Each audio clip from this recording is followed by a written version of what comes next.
John Boatman.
Good morning, all.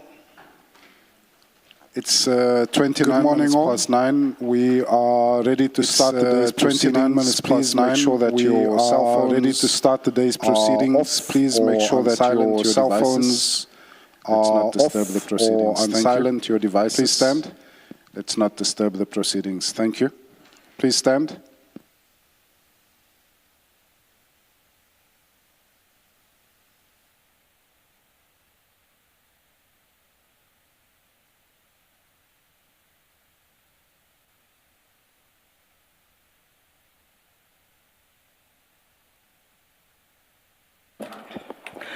Good morning, Mr. Skakane.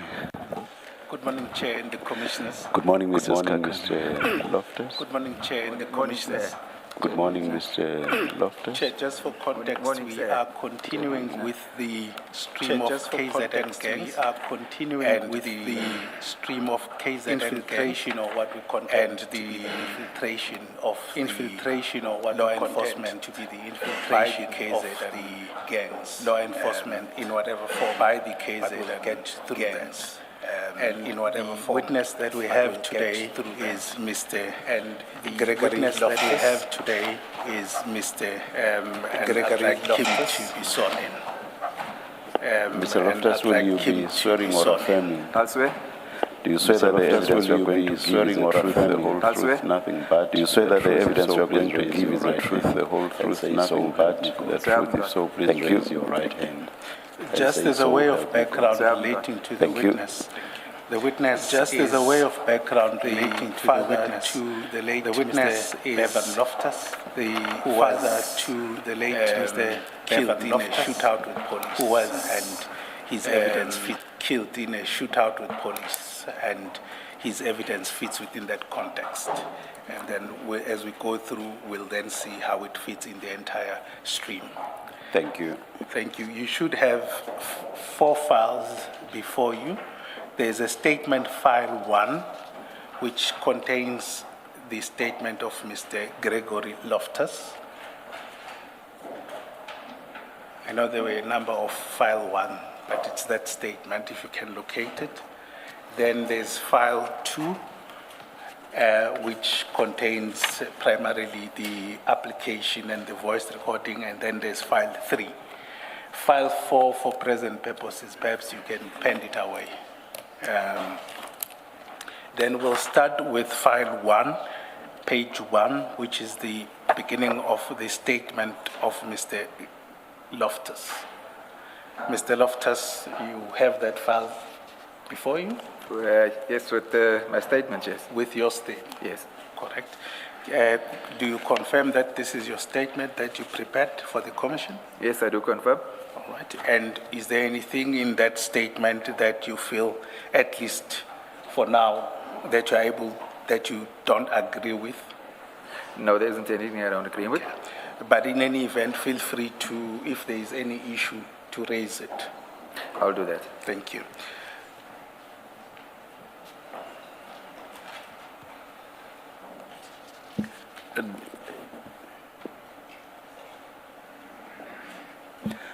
Our copies of the statement are not signed. Are there signed copies? Thank you, Chair. I think, can I request that it be signed after During the tea break? Yes. During the tea break, apologies. All right. I think it was just because of the travel and there are certain logistics All right. that we couldn't sign it that way. Thank you. Thank you. Mr. Loftus, as we would start initially, the form of your evidence is that we'll give you an opportunity to go through your statements. Okay. Thereafter, we will then ask some questions that we have relating to your evidence, and the commissioners will ask certain questions or clarity-seeking questions or probing questions for that matter at the end. But it may be that during the reading of your statement, we also have questions that we'd rather have them at least answered there and then. Okay. Thank you. May you then proceed to read your statement starting from paragraph 1. Okay. I see on the screen here, some stuff is rejected. It's fine if I don't say my addresses and stuff. Yes, please. In fact, those personal details like your address and ID number, please don't mention, or the names of other persons. Okay. I'm an adult male, 61 years old. I reside on the Bluff in Durban. The contents of the statement are within my personal knowledge, save where the contrary appears from the context hereof, and are, to the best of my belief, both true and correct. Where I rely on information from other persons, I do indicate, or the context so shows. I am the father of the late Bevan Loftus, who I strongly believe was murdered in cold blood on the 1st of April 2023. Bevan was murdered by the police under the guise of a legitimate police operation and at the instance of Clive Nyka, a competitor of Bevan in the tow truck industry and an alleged drug dealer. I will deal with the incident on more detail below. At the time, Bevan was with four of his friends, with whom he was hiding because he had been warned that Captain Dina Island, alias Dina Govender, who is a captain we know as Captain Dina Govender of the SAPS, was intending to kill him.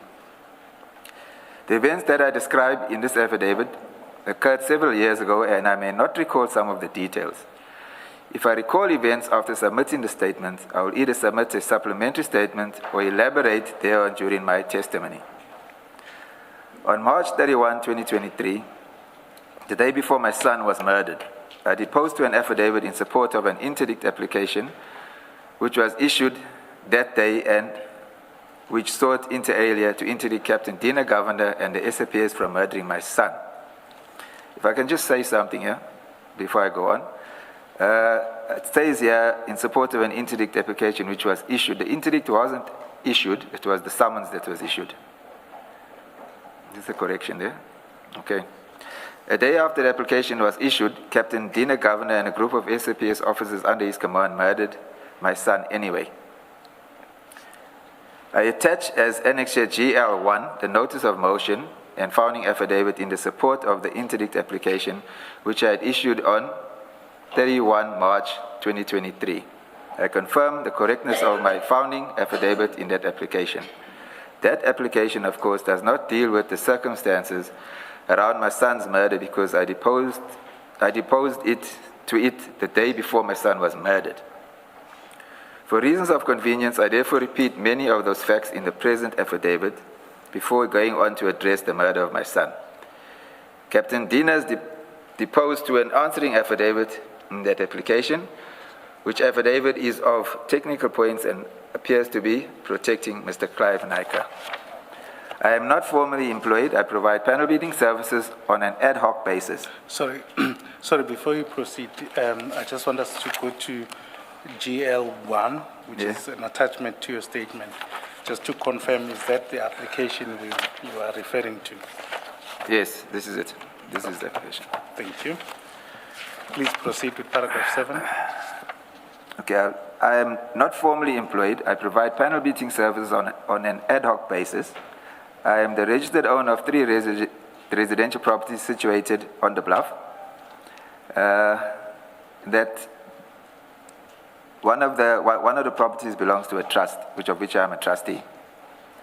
I reside at my premises with my wife, and Bevan and his family lived at the adjacent house to mine. My other son, Nicholas, and his wife, Melissa Loftus, currently use the property, one of the properties, as a creche, or should I say a CD something. It's not actually a creche, it's a higher learning. It's for older children. The property at number 1, at where Bevan lived, was occupied by Bevan and his family from June the 20th. I have a history of approximately 20 years of service with the South African Police Service. I joined the police in 1986, where I was based in Langlaagte in Johannesburg. I was transferred back to KwaZulu-Natal in the early part of 1987, where I was based in Wentworth Police Station as a constable. I temporarily left the police from 1989 to 1992. I joined the police SANAB in 1992. SANAB is SANAB, South African Narcotics Bureau. I held the rank of detective in 1992. Later in that year, I joined the Child Protection Unit. I went back to be based at the Wentworth Police Station in 1993. Although I cannot particularly remember the given passage of time, I left the police in 2009 because I had been victimized at the Wentworth Police Station, and that was taking a toll on me and my family. At that time, I held the rank of a warrant officer.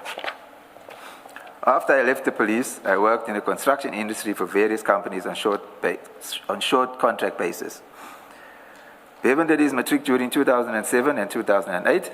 He failed his matric, and consequently I sent him to do courses which he could use to sustain himself. The courses relate to welding. After completing the courses, Bevan joined me in the construction industry. He focused on welding testing and worked mostly with me. We were able to sustain our family and accumulated some savings, which Bevan used to buy and sell cars for profit. He was a business-minded person. Later on, with my assistance, he became involved first in the taxi industry and later in the towing industry. During 2005, Bevan bought a towing van which he used for his towing business. The business was registered as First for KZN, Towing, Panel and Paint, and has an office and vehicle storage facility in Clearwood, where he conducts his daily business. I do not know much about that industry. Safe to say, I know that there were the Durban South, the Durban Central, and Durban West regions. He operated in the Durban South region, which covers the following areas, namely the Bluff, Wentworth, Oosterville, Merebank, Jacobs, Clearwood, and Seaview up to the N2. His biggest competitor was the Durban South Towing, which is owned by a person I know as Alan Subramani. The towing industry is lucrative. I do not know details of the industry rules, but I was aware that operators operated within particular regions, not because of routes or permits, but because of understandings. Sorry, Mr. Loftus, can I just stop you there? I just want to understand. You say the towing industry was lucrative. Can you just explain what do you mean with that statement? Yeah, there was money to be made. You know, if you had enough vehicles with enough drivers, you made a lot of money. So it was the lucrative, I say, is dependent on obviously how many vehicles you have. Okay, but there is money in the towing industry. It pays well. Okay. At the time of his death, Bevan had 12 tow trucks, 6 of which were operating. Bevan's towing business sustained him and his family. He primarily relied on it for income. I assisted him with the business on the panel beating and mechanical side. Bevan also used the house, my house, in which he lived, to store vehicles which had been towed and were undergoing repair. We live in the Bluff area, which is, I need to correct that. We live in the Bluff area, which is gang infested. It's supposed to be we live in the Bluff area, and Wentworth is actually from the area we come from. That is gang infested, not the Bluff. Okay, the Wentworth area was gang infested, where there has been a lot of violence. Bevan had friends and business associates that were allegedly involved in gangs and other criminal activities. The tow truck industry also saw a lot of violent crime. Gang violence involving the tow truck industry started in Wentworth during 2020. Bevan, his friends, and his drivers started being shot at by the members of a drug gang called the Cartel. Do you have any idea why that was so? At first, no. But we'll come to that. I'll explain at a later stage. All right. Okay, his friend Antonio Goldstone, who was 21 years old, was shot and killed by members of the Cartel in his flat in Wentworth. A case of murder has been opened, but no arrests have been made. Antonio had previously been shot in his shoulder at the same flats where he lived whilst walking home. Since 2020, 5 of Bevan's drivers had been shot. In one incident, one of the drivers, Colin Pillay, was shot and killed on the N2 in Isipingo, and in another incident, a passenger of one of the employees, Nhlaganipo Dube, was shot and killed in Galmal Crescent, Merebank, on the 10th of July, 2021. No one has been charged with the crimes yet. They were witnesses to all the incidents. However, I have come to know that 2 of the suspects are now deceased. The SAPS police dockets that refer to these incidents are Sipingo Cas 14 of 9/2022, and the investigating officer at the time was Detective Bengu, and there was another case open. Sorry, Mr. Loftus, please don't read out the case numbers. Okay, sorry about that. In another incident, one of Bevan's drivers, Brenton Capture, was at a shop in Wentworth and was shot at but managed to flee unarmed.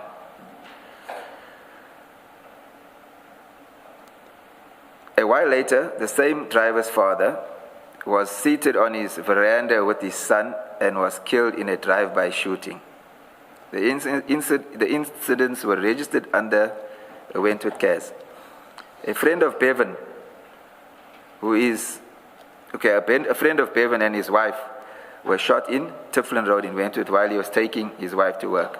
His wife was injured and he was hospitalized for a few months due to the severity of the injuries. He is now in rehabilitation to assist him to walk again. This shooting incident is also registered at the Wentworth police station. In another incident, one of Bevan's ex-drivers, Denzel De Silva, was shot while awaiting his food order in Wentworth. He survived the shooting incident. A colored male by the name of Dion Ismail Wood was arrested for the shooting and is currently in Westville Prison. A police docket that refers to this case is a Wentworth case. I now turn to the events leading to the murder of Bevan and his friends. The allegations against Bevan. There are allegations that Bevan was involved in drugs or killing people. I deny that. As far as I know, he lived from income received from his towing and taxi business. He did not live a flamboyant life and lived modestly. I have been in the service. I would have had some idea if Bevan was involved in drugs or in the killing of people. I vehemently dispute those allegations. The narrative that Bevan and his friends were involved in drugs were a cover-up by the police to justify hunting him and ultimately killing him. I now deal with the police harassment in the course of them hunting Bevan. If I may just pause you there. You say you dispute these allegations. Do you still stand by that version? Yes, let me just elaborate. When I say I dispute these allegations, Bevan's been living at the premises next door to me from 2020, beginning of 2020. I can go on to say that as a father, I'm not with him all the time. I can comment on when I'm with him. I don't know what he does or what he did when he wasn't with me, but in my presence and while he was living at that premises, I did not see any evidence of any of the allegations. Okay, please proceed. Okay, the harassment and intimidation by the police began in 2022. But it is important that I set out the context which I believe is important and basis for the harassment. During 2022, both Bevan and myself received information that there was an assassination contract put on Bevan's life in the amount of 2.5 million. I also received information from a policeman I know that the hit on my son, Bevan, was genuine. The word was that I should be careful because if they cannot kill Bevan, they would kill my son, Nicholas, or myself. My son, Nicholas, was a Bolt taxi operator and had to cease operating because of the threat on his life and subsequently lost his income and the vehicle. Bevan and I were informed that Clive Nyka put up the 2.5 million contract to kill Bevan. On 23rd of January 2023, Bevan called Nyka, Clive, and confronted him in this regard. I have submitted a recording of that call to the Commission. A transcript of that call is attached as GL2. Sir, before you proceed, can we then turn to GL2, which should be page 112 of that same file?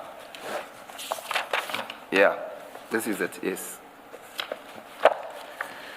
This is, and Commissioners, may I request to play this video, I think this telephone recording at this present moment? Shouldn't... or should we... Is this not the first mention? Because I think in the statement, the witness says he deals more fully or extensively with the recording at a later stage. Yes, and indeed he does do so, and also he does draw his own conclusions about, shouldn't you do it at that later stage? I'll take your guidance. Yes, yeah. Yeah, let's do it that way. Thank you. Please proceed, Mr. Loftus. I will deal in more detail with the call below. For present purposes, I submit that it proposes strong evidence that Nyka was behind the 2.5 million hit on Bevan's life. Okay, the incident of the 13th of December 2022. On Tuesday, the 13th of December 2022, I was at my home when I saw a number of policemen at Bevan's house. There must have been approximately 20 to 30 members, some in plain clothes, while others were in uniform, including the dog unit, the NIU, Vehicle Pound Unit, and Metro Police. I went outside and saw members of the police walking up my driveway. I took out my cell phone and started video recording them. There were two policemen outside Bevan's gate in civilian clothes. I jumped over the fence into Bevan's yard and approached them at the gate. One of the police officers, who later became known to me as Warrant Officer Sivan Naidu, shouted at me not to record anything. He asked for Bevan's cell phone number and his whereabouts, which I did not know. He told me to open the remote control gate, which I could not do as I did not have the remote in my possession. He told a white captain from the NIU, which is the National Intervention Unit, to arrest and handcuff me. I was not informed of why I was being arrested. However, that could happen. However, before that could happen, I threw my cell phone to my son, Nicholas. One of the policemen grabbed hold of my son, Nicholas, and choked him and took my cell phone from him. I asked the warrant officer... Sorry, for clarity, you were not arrested eventually. You were arrested twice on later occasions. I was arrested then. I think I'm still coming to that, yes. Oh, okay. Yeah. All right. Okay. I asked the warrant officer, S. Naidu, why they were looking for Bevan. He told me that they were from the New Hawks anti-gang unit and that they were there and that there were 2 attempted murder cases from the Belair police station against him. I inquired as to who charged Bevan, but he said that it was private and he could not divulge the information. I asked who the investigating officer was, and a sergeant governor stepped forward and spoke to me. He wanted to leave his contact details with me for Bevan to contact him, but Warrant Officer Sivan Naidu shut Sergeant Governor down and instructed him not to give me any details. Warrant Officer Naidu told the captain to force the gate open, which he did with a pry bar. Warrant Officer Naidu knew that I was an ex-policeman, and he then told me that he was charging me for not cooperating and withholding information, hence the defeating the ends of justice charge. One of Bevan's employees, Eckert van der Bijl, was working on the premises and was assaulted by an NIU officer, which incident was recorded by the CCTV cameras. Eckert was also assaulted later on that day by a uniformed policeman, it should say. Sometime after the initial police raid, Captain Dina Governor, Constable Ian Ronnie of the Metro Police, and another captain, unknown to me, arrived at the premises. I later established that... Sorry. This is exactly what confused me, and I thought you were not arrested when you referred to just before the arrest happened. And now you say sometime after the initial police raid, and eventually the incident you are referring to now does result in an arrest. No. So what's the sometime after the initial? When I say time, I don't mean a long time. It was like a matter of minutes. So it's a very short space of time because I've got a long driveway. I'd say it's about between 50 meters probably and 60 meters. So by the time that I walked, they walked me up to the garage is at the top end of that 60 meters. So by the time I got there, Dina and Ian Ronnie had arrived. Okay. So and how do you separate the raids? You refer to an initial raid. So if the people are there throughout and they eventually arrest you, what's an initial raid and what other raid is there? Because if you talk about initial, then there must be some other. Where is that? Let me just go back to that. Paragraph 36. 36. On one of Bevan's employed, Eckhart van der Weyl, was working on the premises and was assaulted by an NAU officer, which incident was recorded on TV. Eckhart was also assaulted later on that day by an uniform, sometime after the initial raid. Okay, what I mean there is when 7 and were at the gate. That's when it started. That's what I'm implying. Okay. Can I I'm sorry about this. Can I take you back to paragraph 34? You say you were asked for Bevan's cell phone number and his whereabouts, which you did not know. I assume it's the whereabouts that you did not know. Obviously, you knew Bevan's cell phone number. No, I did not. He changed his number quite often. Also, it was both that you did not know, both the cell number and the whereabouts. Okay, yes. All right. Thank you. Please go back to where you were and continue reading. Okay, Captain unknown to me arrived at there. Okay, I later established that Constable Ian Ronnie from the Metro Police was off duty and arrived in his private vehicle. There appeared to be no reason why an off-duty member of the Metro would be involved in the police action on that day. Bevan's house, where he lived, was locked, and Constable Ronnie gave the go-ahead for the other policemen to force the kitchen security gate open, which was the NIU captain, and which he did. I asked them whether they had a search warrant, which they could not produce, and I was told that they did not need one. I told them that I do not live at that address and did not have keys to the premises. They insisted I enter the house with them. I asked that only 2 policemen enter for control purposes because I did not know if there were any valuables or cash in the house and did not want to be responsible for anything going missing. Many police members entered and went into different areas of the house without any supervision. A young man, namely Michigan Hippolyte, who was then 19 years old, is now deceased, was asleep inside the house. Constable Ian Ronnie from the Durban Metro picked up 2 Chinese-manufactured two-way radios from the shelf in the kitchen and said that they were police scanners. Constable Ian Ronnie and one of the 7 Naidu took Michigan into the bathroom and questioned him about Bevan's whereabouts. I saw Constable Ian Ronnie push Michigan's head into the bath with water and hold it there on 2 occasions while Michigan struggled to breathe. I interviewed and told Constable Ian Ronnie to stop what he was doing to Michigan. He then stopped. Various other items, including 2 pellet guns and empty cartridge casings, including 9mm shells, a Ronnie rifle frame, which housed Bevan's Glock 9mm handgun, were taken. Later, I was informed that an AK-47 round was also allegedly found. I informed the policeman that both Bevan and his wife were licensed 9mm firearm holders. Sir, Mr. Luftus, just before we move off that, did Mr. Bevan own any high-caliber rifle or assault rifle? No, he didn't at that stage, no. At that stage? Yeah. Okay. When did he own it? Let me just correct what I said. He he registered a security company and he had applied for firearms. They were shotguns, but they actually were in the license of being processed, which didn't materialize. Okay, so yeah. Did he own any AK-47? No, he did not. Okay, thank you. Paragraph 40. Paragraph 40. Bevan sometimes towed vehicles at his address when his business premises were full.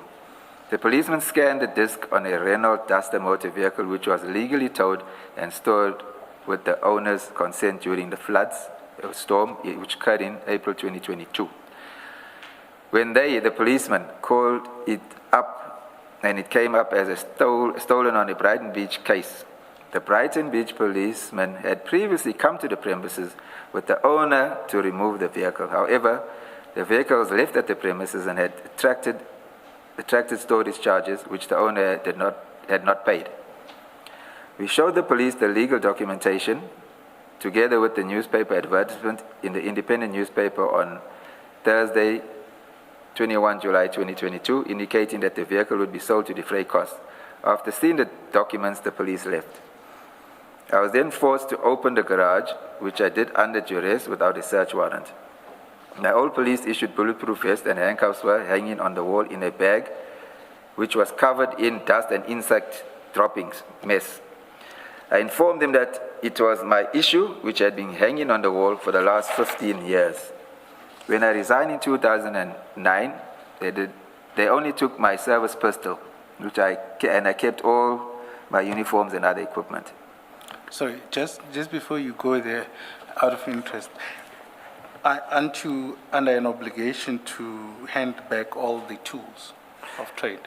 Some of them, yes. The bulletproof vest should have been handed back, but if I can just explain how it remained in my possession. When I resigned in 2009, I went to the station commissioner and told him that I'm resigning. I had accumulated 9 months vacational leave over the years. And at that time, I don't know if it's changed now, if you left voluntary or resigned, you lost your leave, whatever leave you had accumulated, and you didn't get paid out for it. So I said to him, I want to resign. Can he please sign my accumulated leave, which amounted to 9 months? He refused to do that. He actually said to me that he won't do it because if he signs it and the 9 months leave is completed, I probably will withdraw the resignation. So I said to him, okay, let me post-date the resignation and he can keep it in his safe, and on that date he can submit it. So I had my firearm with me. I handed in my firearm. The bulletproof vest was still at home, in the garage, because we didn't really wear it. So I left almost immediately. I went to Secunda where I had employment. So I hardly came home. It was every now and again on a weekend. So I didn't have the opportunity to hand it in, and to be honest with you, I totally forgot about it. And as well, none of them actually came to me and reminded me or came to looking for it to hand it in. So I totally forgot about it. Okay. Can I just to clarify, this garage you referred to at paragraph 41, is this at your property or where Bevan That's where Bevan lived? was living. Okay. Yeah. But I used to live there previously. Yes. Okay. Thank you. I was subsequently falsely charged for obstructing or defeating justice because I did not know Bevan's cell phone number and whereabouts, and also could not open the gate. Impersonating a policeman, possession of state property, possession of a stolen motor vehicle, possession of ammunition, which was a .357 Magnum rounds and 1 AK-47 bullet, which was allegedly found on the premises at Bevan's house. Just on that paragraph 42.5, you say allegedly. Do you dispute that? Yes, I dispute it. Firstly, if I can just explain further, Commissioners, the .357 Magnum rounds, I'm a licensed firearm holder of that caliber of weapon. And on the day, there was a captain from the Durban Central actually asked me if I have a firearm, which I said I do. So he went with me to my premises next door and he took possession of my firearm. The AK-47 bullet, I know nothing of that. Let me get this. You were in possession of state property because you had the bulletproof vest, the uniform, and the handcuffs. So why would that charge be false if, even on your own version, you forgot to hand them back? I wouldn't say that charge is false because I agree with you, commissioners, because it was in my possession. Yes. But I'm saying it wasn't maliciously in my possession because the implication on the day was that I read from Captain Governor and Warrant Officer 7 ideas that I'm using it for malicious purposes. That's why when it was taken off the wall, it was hanging on the wall, I actually said to them, please take a photograph of the condition of that bag to show that it wasn't open because there are a whole lot of insect droppings on it in the zip area. So I wouldn't say that's false. It's not false because I was in possession of it. And the badge, where was the badge? No, didn't find the badge. Did you hand it back, the badge? No, I didn't. I destroyed it because they didn't take it. And there are other policemen that will tell you the same, that they also left with their badges and they themselves destroyed it. Thank you. Just for context, Commissioner Khumalo, I think the photos relating to that raid are in the bundle. Just, I don't know, in the interest of time, whether you want to go through them, but the one of the badge, of the bulletproof vest and the handcuffs appeared page 951, which is file 2. And 952, and then you'll see the rounds going forward. I don't know whether you need to see them physically. I think my concern with the statement was the allegation that he was falsely charged for possession of state property.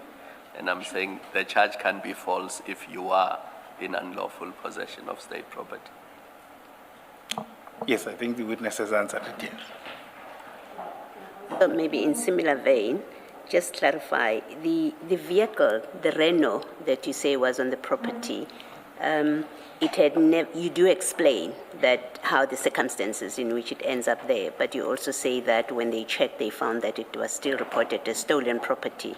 So at this point, it had not yet been taken off the stolen property or stolen motor vehicle report. Is that what it means? That's correct, Commissioner, but if I can just elaborate on that.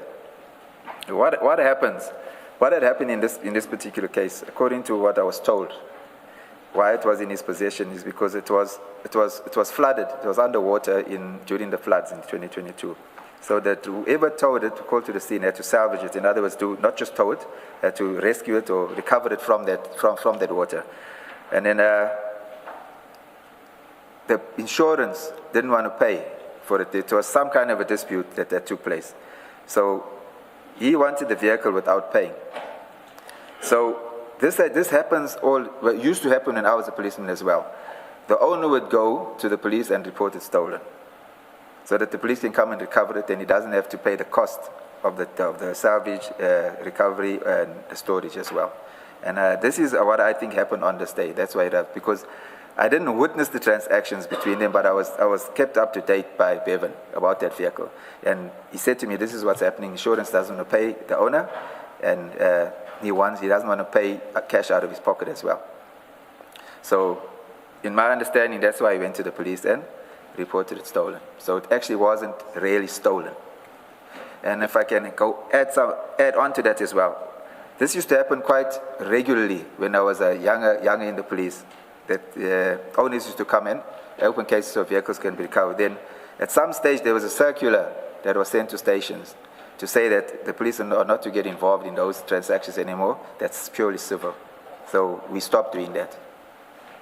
Thank you. If I can, I don't know if your commissioners, if you're interested in knowing about the impersonating a policeman. If I give you the background on that. That charge is, when they came, Dinner and 7, when they entered the premises at the garage, Dinner Governor related to me that he knows about me. He knows I was working at Sanab with Warrant Officer Swanepoel, Warrant Officer Jones at that time, who's now retired. He retired as a colonel. And another gentleman who worked with us as a reservist. His name was Sunil Kara. That was our team. And he even said, you know, he watched us and we did some good work. And he knows that, I've left the force. And he knows everything about me. Before he came, he did an inquiry, and he knows that I own the 3 houses. So with the impersonating, they implied that I said to them that I'm still presently a captain in the police. That's how that impersonating charge came about. Yeah, okay. I protested against the charges because I do not live on the premises and I have no keys or remote to enter the premises. Captain Dina Govender, Warrant Officer, and Warrant Officer Sivan Naidu said I was being charged because I owned the premises. They took me and I was detained at Durban North Police Station from Tuesday, the 13th of December 2022, and I attended the Durban Court 10 and Thursday, the 15th of December 2022, and was remanded to Westwood Prison for 7 days, for a formal bail application, that is. On appearing at Durban Court 10 on the 22nd of December 22, I was released on a 3,000 rand bail, and the case was later withdrawn.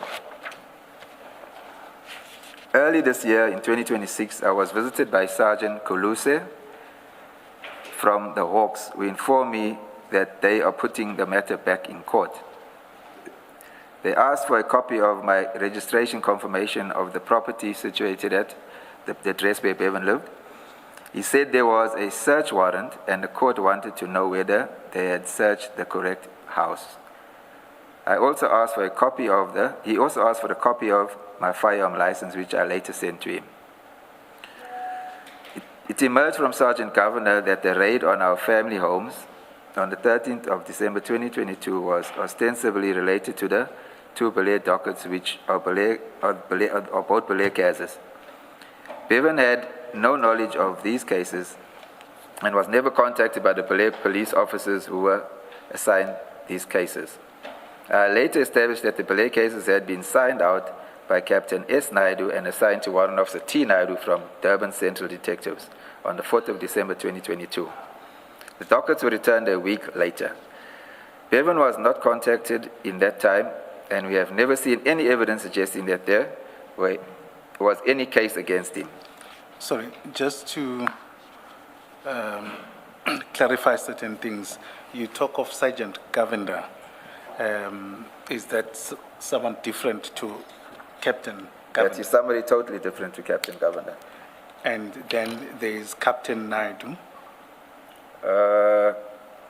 It was Captain Govender, it was Warrant Officer Naidu. Okay. And Sergeant Govender. Okay. All right. Thank you. Please proceed at 46. At 46. Whilst I was in custody at Westwood Prison on December the 22nd, I received a message from Bevan's best friend Marlon Stewart, who's known as Sticks, that's his nickname, and another male known to us as David, who is a tow truck driver for Durban South Towing. They were shot and killed near Moses Mabhida Stadium. Bevan knew both deceased as he grew up with them, and Marlon was his best friend. According to Captain Dina Governor and Warrant Officer Sivan Naidu, Bevan and his manager, Hendrik Nunes, were persons of interest in the matter. This was mentioned to me and Bertie Lang, who was my attorney, by the officers. The allegation was suggesting that Bevan was involved in the murder of Marlon and David is fanciful. Marlon and David were his close friends. Moreover, Bevan was in Johannesburg when they were shot and killed. Okay. Sometime in January 2023, Bevan came home one day and told me he got a phone call from a friend that is in the Sydenham Taxi Association together with Clive Nyker. The friend told Bevan to be careful because Mr. Clive Nyker had put a hit on him. Apparently, no photos of Bevan or details of his appearance had been circulated, but word was out that Bevan lived in the Bluff area and drove a white BMW and a white Toyota Bucky. Bevan informed me that his friend had advised him not to drive those vehicles and stay off the streets. On 25 January 2023, Hendrik Noonans was at Bevan's home as he had just returned from Port Elizabeth, having purchased a motor vehicle. He, Hendrik Noonans, came to talk to Bevan about Captain Varley, who works at Brighton Beach SAPS. He's a captain in the detectives. He was bothering him about a motorcycle that one of the drivers recovered at an accident scene and was now in storage at Bevan's storage yard. Captain Varley wanted the bike released free of charge. Bevan indicated that he was going to call Captain Varley. I advised him not to do so. I told him that Captain Varley was working with Captain Dina Govender, and Varley didn't like Bevan. He had issues with Bevan on previous occasions. I advised Bevan that the Hawks had failed to arrest him on the Belair cases because there was no evidence, and by calling Captain Varley, he would start something. I told Bevan that he must be careful of what he says to Captain Varley because he will open an intimidation case, and that will give Captain Dina Govender a reason to pick him up because there was no other reason to do that, other than that. Bevan nevertheless called... Sorry, Mr. Loftus, let me ask. At this point where you are warning Bevan about Captain Govender, or now Colonel Govender, what did you know about Colonel Govender to do with Bevan at this point when you give him this warning? Not Captain Varley, the warning? So you say that you warned him not to call Captain Varley? Yes. Because if he does that, then it would give Dina Govender Yes. a reason to pick him up. So my question is, what did you know about Govender's attitude or position towards Bevan that you found it necessary to give him that kind of warning? Okay, what had happened, if I can just go into a bit of depth. Captain, far as I was concerned, because what was happening, I was concerned about Bevan's life now, because there were threats made against him. So I started conducting my own inquiries to see who Captain Govender really are. And then I established that after they had come there in December, obviously they didn't return until February. I established, from my police experience, the cases that were from Belair. As an experienced detective, I have an understanding of how it works. When you receive a docket for investigation, you have to, within 24 to 48 hours, you have to do some work on it.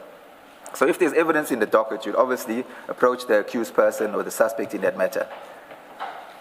Should there be any witness statements, corroborating witnesses, etc. And I established that there weren't any of the above. So I took it from that is why Dina Govender and his team didn't return for Bevan. Because had it been such a serious case, they would have been relentless to arrest him. Because I asked the question, why would a specially formed anti-gang unit go to a small station in an area and draw 2 attempted murder dockets, which the investigating officer hadn't pursued or made any attempt to contact the alleged suspect? So I thought it quite suspicious, why this can't be falling in their mandate. And then I established that Captain Govender was at Brighton Beach Station and at Wentworth Police Station trying to find dockets where Bevan is implicated, outstanding dockets. And the information I got from my sources was that Captain Varley was working with him, looking for dockets so that they can arrest him. So in my opinion, I was saying, if the cases were so strong against him, why are they going further to look for other dockets? So I was of the opinion that there was no real evidence to arrest Bevan on those 2 Belair cases. And then Bevan had issues with Captain Varley in the past. And just the fact that if he calls him, when he was a captain at Wentworth, Captain Varley was a captain at Wentworth Detectives. He was a group, because the detectives are divided into groups and they have a captain in charge of each group. There was an instance where Bevan was arrested with some of his friends for a firearm charge. Okay, I'll give a background of that. When they on the street, the tow trucks sit on what they call a patch, where they sit and wait for calls for accidents. It was late at night, and he says he was coming home, and a friend of his from the area asked him, where is he? So he indicated where he was, so he said he's going home. So the friend asked him for a lift home because it was on en route to Bevan, to us, where Bevan lived. And he knows the boy is naughty. So he said to him, there's a roadblock opposite the police station, went to the police station. He says, I'm going that way. If you have anything illegal on you, declare it now because I'm going through that roadblock. He says, and the guy said, no, he hasn't got anything illegal. So he says, when they got to the roadblock, just before the roadblock, the youngster says to him, hey, I've got a firearm on me. So Bevan said he told him, I'm not turning back now, because if I turn back, it look like I did something wrong, something to that effect. So there were 5 people in the vehicle, and everybody was arrested. So I got a call that he's arrested at Winter Police Station. I know most of the detectives at Winter Police Station because I worked with them. So I established who was on call and who would have the docket. So I made a phone call to say, what is the way forward, what's the charge, etc. So the detective said to me, no, I can come see him in the morning. So I said to him, look, must I get an attorney? He says, no, it's not necessary because he's going to be releasing them because there's no evidence. They can't place the docket, the file in anyone's possession. So fine, I went to the station on the Saturday morning and I spoke to the detective and he was now going to process all the cases that came on overnight. So he went to the cell. I followed him. I didn't go in. So he said to me, no, he's going to release them because Bevan and them were shouting and saying they don't know what they're going to do, etc. There's cameras in the cells. The policeman that was in charge, I won't say his name, he received a phone call from Captain Varley because he fell under Captain Varley's group. And he said to Captain Varley, he's releasing these guys because there's no evidence against any of them, and there's no chance of a successful conviction. The phone was on speaker. Captain Varley said to him, no, don't release Bevan. He's going to take that docket, and he'll handle the docket henceforth. So Bevan and him went to court based on that. He took possession of that docket as the investigating officer, which is not normal as the captain of the group to investigate the matters. And the matter, I'm not sure if it was thrown out or it wasn't placed on the roll. I need to confirm that. So yeah, so Bevan had said, even in the conversation, when he phoned him, that's why I said to him, don't phone, because back to where we started, because Dina is after you and Varley is not a friend of yours. So let's leave it as it is, because based on my experience and my inquiries, there wasn't enough evidence in the docket to arrest Bevan. And when Bevan found that they were looking for him for these cases, he came to me and he said he related to me that, hey, there's 2 dockets that they're drawing at Bel Air for him to come and arrest him. And he said to me, I've got no cases, I don't understand this. And henceforth my inquiry started. I forget which number we were on. 51. Bevan nevertheless called Varley and asked him, Captain Varley, to stop harassing Hendrik Nunes, who was his driver and his manager at the time. The phone was on speaker so I could hear the conversation. Captain Varley wanted the bike released, but Bevan refused because he had released vehicles in the past on Varley's word that the client would pay, but the client ended up not paying. Bevan told him to stay out of his business and do police work. Bevan told him that they were both men, and the only difference was that Captain Varley has a badge. Sorry, just on that last point, what did you make of that statement? I want to elaborate on that. The words actually used was, look, Bevan was furious because he was under such pressure. He's getting pressure from these guys for a case he says he knew nothing about, and Varley now. So the words were something to the effect of, Varley, you're a man, I'm a man. You've got blood and bone, I've got blood and bone. You're a policeman, I'm not, you've got a badge. You do your police work and I'll do mine, stay out of my business. It was to that kind of effect, In other words, stay in your lane, I'll stay in mine, Sure. After calling Captain Varley, Bevan called Mr. Clive Nyker of Roadstar, towing again against my advice. The transcript of the call has already been referred to above and is GL2, as stated above. I have sent the recording to the Commission and I believe it will be played for all to hear. Again, this call was on speaker and I could hear the conversation. I wish to highlight that the following... Sorry, just before that, I think I'd like to take up the chair's invitation to play the recording at this juncture.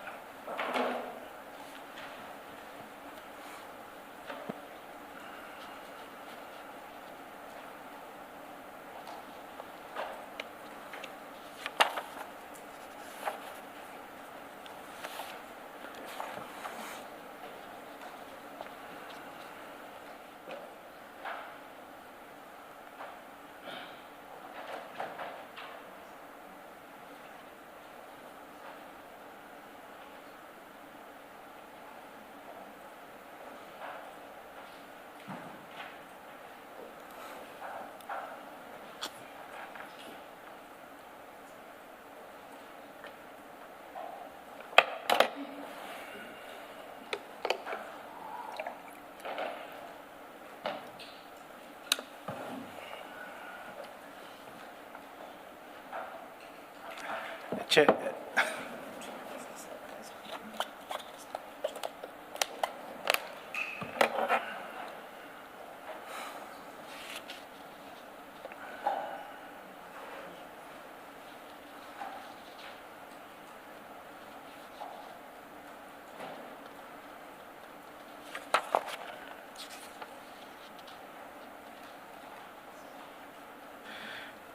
Chair, it seems that as it would happen, we You have some were technical- ready and raring to go quite some time back. Should we, let's just carry on, perhaps you'll come Yes, back can to I it. request if indeed we get there, we'll Yes, play it. But yes. it's quite And- important for the context of, all right, I all think right. also for the question that was put to Mr. John. I don't know whether I can request because my colleague tells me. I don't even think it's necessary for us to go to the transcript because we went through it and I think it was read into the record as well. We can proceed so long. I'm not saying you should not play when you are ready with it, we can always go back to it. Can I perhaps just offer an explanation why I need to go to the transcript to explain? I'm not even stopping you, but please, if you want Okay. to explain it. It's because there was an issue about identification of Bevan and Mr. Naika, and Mr. Loftus was in that room, so I'd like him to explain, and perhaps if you have a question or the commissioners have a question, they can come from there. Oh, so are you suggest, for example, in paragraph 52, just before the sub-paragraphs, Mr. Loftus says he wants to highlight something, and then we have the sub-paragraphs, which are what he highlights. Are you saying we should not even go there until we've played the recording? Perhaps I just want, maybe, I don't know how the technical issues will be, but at this point, not to lose the point, I'd prefer that at least he explains 52.2. Okay, maybe let's just go to paragraph 53 then. We'll come back to the recording and then Mr. Loftus's observations. Before we move on 52, see, I didn't include it yet. Before Bevan made the call to Clive, I said to him, why I advised him against it, because I said to him, Clive is a powerful guy.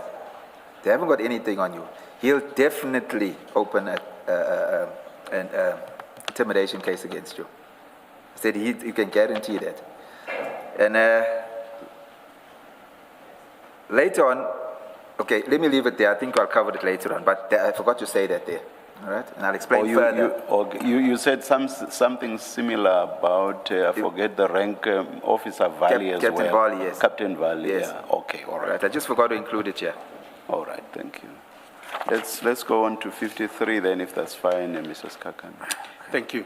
Let's proceed to paragraph I 50. point out further that just over 2 months after this call, Bevan was murdered by the SAP officers under the command of Captain Dina Governor in an operation led by him. On the 3rd of February 2023. Just before you proceed to that, if you go to file, well, let's just stick to the same file, rather. In the founding affidavit to the application, paragraph 18, page 38 of the same file. This is the founding affidavit that you deposed to at paragraph 18. Sorry, just say that again? Can you go to page 38 of the same bundle? 38. Page 38, I don't see pages. You mean the ones that are written on the top in pen? At the top in red. Say the number, 80. Paragraph 18, which should be at the bottom. 18. 18. Okay, this one. The one that starts with on the Friday. No. No, it starts during 2022. Yes. Both Bevan, I red think I'm a bit 38, mixed up red here. 38 at the top. 38, just help me there. Thanks.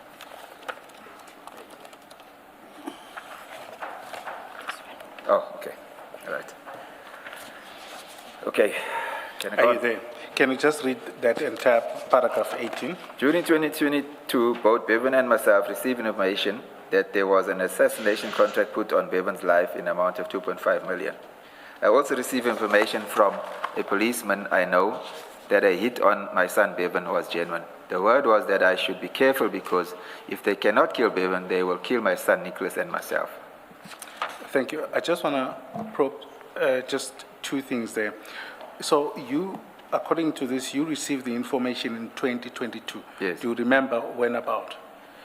No, I can't remember. And this information was in what form? Verbal.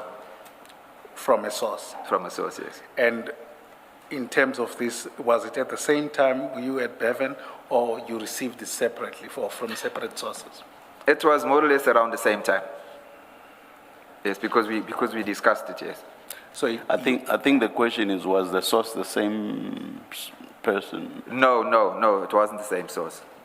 Mine was, if I can recall correctly, Bevan told me that the hit was put on him. And then we were discussing this all the time with people. It was a thing that was going on in the area. And then this friend of mine approached me and he said A, B, and C, which now corroborated with what Bevan had said to me. I just want to make sure that I understand. So you're saying that Bevan tells you for the first time that this is in 2022, Yeah. that there is a hit on Yes, him. yes, And he tells you that it's for 2.5 million. yes. Does he say who it is, who's the person? At that time, no. I don't recall that he said who was the person. At a later stage, At a later at stage. a later stage, the name came out of who it was. Okay. And then you then get information, or you confirm independently from a policeman. Yes, that's correct. And what was the discussion on that from that policeman? Well, all the policemen in the area knew what was going on. So it was basically a straightforward conversation that be careful because there's a hit put on you. He had heard about it and he confirmed that it's true from his sources. It was a very short discussion. And it was also, the confirmation did not mention the name. No, at that stage, no. Okay. The name wasn't mentioned at that stage. Okay. And in that, now that you know there's this thing, did you take it up with the authorities? No, I did not. Okay. I did not. I can tell you why I did not, because I know the workings of the police, especially with our local police stations, etc. In my opinion, they're not equipped to handle issues such as these. They're really not. And a lot of the time it's because of lack of knowledge and also because of no interest. I've seen that while I was a policeman. Just explain what you mean they are not equipped to handle matters like this. And I ask because when Mr. John was the IPID officer was testifying yesterday, and he said you went to court for an interdict. Yes. The question that I didn't ask, but that was in my head, was why would you not lay a charge of conspiracy to murder or to kill? Why didn't you lay that kind of complaint? So answer my question about why do you say the police do not have the capacity to deal with these kind of issues, together with my question, why did you not lay that kind of charge? From experience, being in that environment, cases like that, people don't generally want to come forward, first of all, and give statements because they'll have to name names, etc. Secondly, there's also a lack of interest in pursuing cases that from the local police as well, detectives as well. You say so even after you've had the telephone call between Bevan and Mr. Naika, which you have interpreted in a certain way as you were listening to it. You say there's an acknowledgement in that he doesn't deny that he's put a price for Bevan to be killed. Even with that information, you still say you couldn't lay a complaint. I've spoke to some policemen regarding that that conversation, that transcription. None of those police even picked up what we did, that his name was mentioned without him saying his name, and it was only when the hit of 2.5 million was put on his head.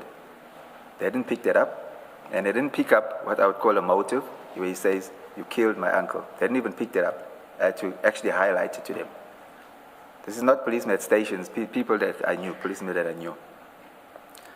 There's really no interest there. If I can elaborate, when we work as detectives, complainants will walk into the charge office, and generally speaking, the charge office personnel, in my opinion, a lot of them are not equipped to even write proper statements.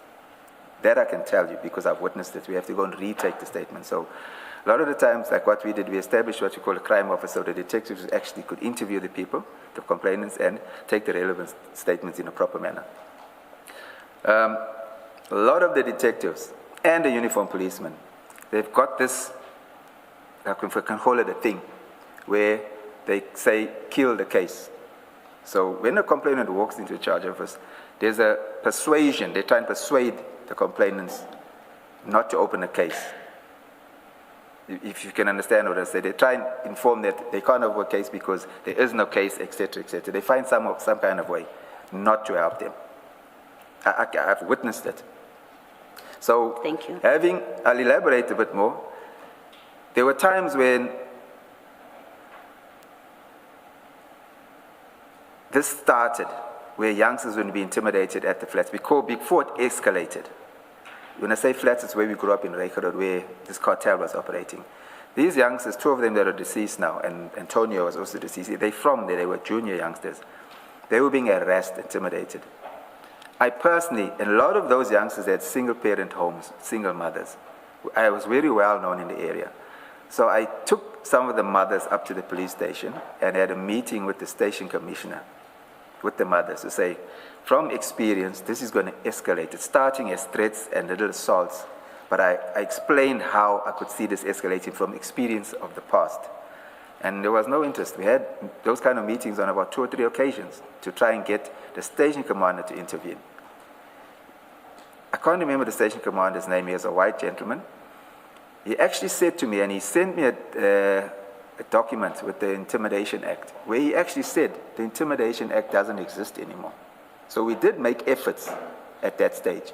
So following that, there was no sense in going back there, because if the station commissioner could say something like that, there's no way that his juniors with no experience could pursue it. Just 2 questions on that. One is, what is, I think, a lot of your statement contain the words or the phrase that word in the street was. But I'd like to know, to explain, what does that mean generally? It's talk amongst people on the street, people, groups, just general talk. I mean, it's like social media. People thrive on activities or events that take place. So you pick up something that you hear and you pass it on like a grapevine story, you know, and that's how the word gets around on the street, you know. And it's a lot of the time what you hear is true. Not all the time, but a lot of it. And a lot of the time, some of what you hear is true and it leads to other things, you know. So it gives you some kind of something to grab onto, some of the stuff, and you can investigate. How investigation starts, and you can pursue whatever said, and you can actually find that a lot of it is true most of the time. Okay. Yeah. Then the second point is just to follow on what Commissioner Baloyi said, and what you then responded by, is that what do you think is the reason behind the police seeming apathetic or not willing or killing cases, as it were? That's a tough one for me to say. I'm going to get into trouble for this. I think it's just laziness. That's what I believe. Okay, thank you. Chairperson, I am advised that the sound is back.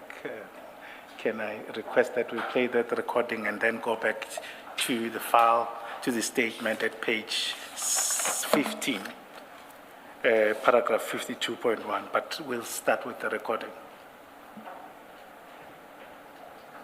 The roadster, Mr. Clive himself. How are you? Yeah, who's this here? Like a lot of money, 2.5 on my head now, eh? Who is here? Who is this here? Evan, you? Yeah, how you can phone Dane? How you can phone Dane to tell Dane to set me up? You can the roadster.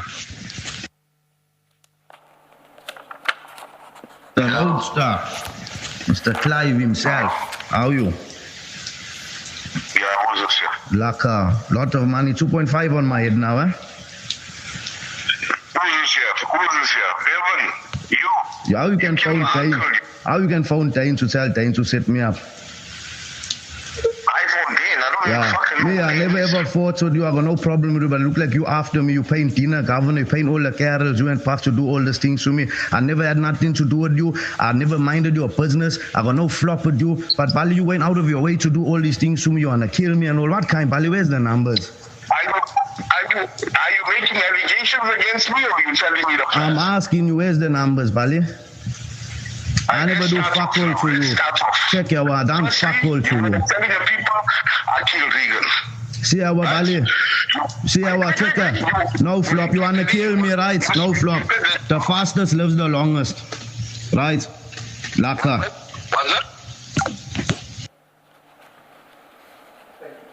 Thank you, Commissioners. I think, I'm not sure whether it was audible enough for your purposes. Yeah. In any event, the transcript is Yes. at page 113, just to contextualize things.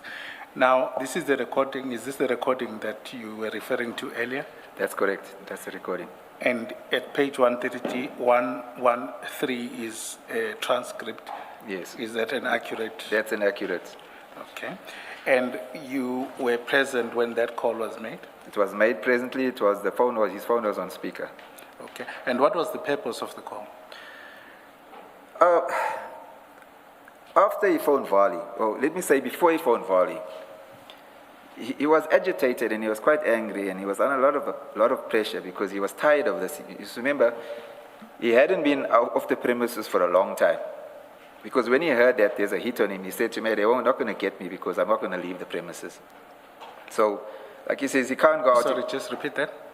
He couldn't leave the premises. He says he's going to stay in the premises because there's a hit on him, and if he stays at home, they can't get him. Henceforth, Hendrik Noonan ran the operation in the yard and on the street with the tow trucks, etc. So he was angry. So when Hendrik Nunes came over, he was on the phone with Vali. Vali phoned him a few times, harassing him about this motorcycle. So Bevan was agitated by that, so he said, no, I'm going to phone him. I need to put him in his place, kind of, He didn't use those words, but that was the gesture, so to say. And then afterwards he said, you know what? I don't know this Clive Nika. He says, I'm going to phone him and ask him why he's doing this to me. And that's where the phone call came from. And where did he get the cell phone of Mr. Nika, if it is Mr. Nika? Yes, to be honest with you, I was quite surprised that he could get the phone call, but he was resourceful. What happens, you get a tow truck driver that drives for the operators on the bluff. And from time to time, they jump areas and they go and drive in other areas. So obviously they make connections and friends with the guys that work for the different. So those guys have the contact numbers for their employees or their bosses. So he didn't tell me where it got, so I'm assuming that's how he got it. Because you hear conversations when a guy would ask, one of the drivers say, have you got so-and-so's number? Then he'll be like, no, let me phone so-and-so, and that so-and-so will phone so-and-so, and the number will come, or the information, so to say. Yeah. But I wasn't present when he actually got the number. Okay. Yeah, I think I can't take that further with you as such. Yes. Then you confirm, or seem to confirm, that on the call was Mr. Nika on the other end. Yes. How do you come to that conclusion? Well, look, okay, let me retract that. I can't say that it was him because I don't know him and I've never met him and I've never heard him speak. Based on the conversation and the phone call, I'm assuming that it was him. And why is that? Well, from the conversation, when Bevan called him, Mr. Clive, Mr. Roadster, he acknowledges, he continues the conversation acknowledging, I would say that's an acknowledgement that it's him. Do you know whether his company is Roadster? Yes, I do know that he owns Roadster Towing. Okay. Okay. Can you then read paragraph 52.1, which are the points you wanted to highlight? 52.1. Page 16 of your statement. Page 15, yeah. 15. Yeah, 15. 52.1. Yes. When he answered the phone, Mr. Clive Nyker was not able to identify Bevan at first. As soon as Bevan mentioned the 2.5 million hit, Mr. Clive Nyker instantly and immediately identified him.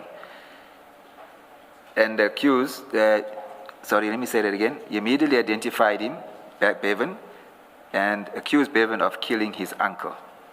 When Bevan accused Mr. Clive Nyker of paying Captain Dina Governor to kill him, Mr. Clive Nyker did not deny the allegation.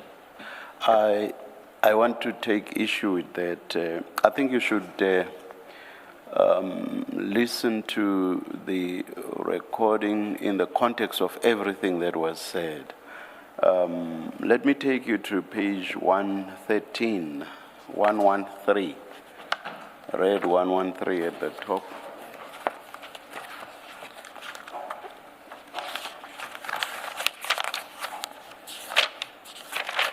Okay, I've got it, Commissioner. Yeah, the fifth entry where Bevan is speaking says yes, and then how you can phone Dane to tell Dane to set me up.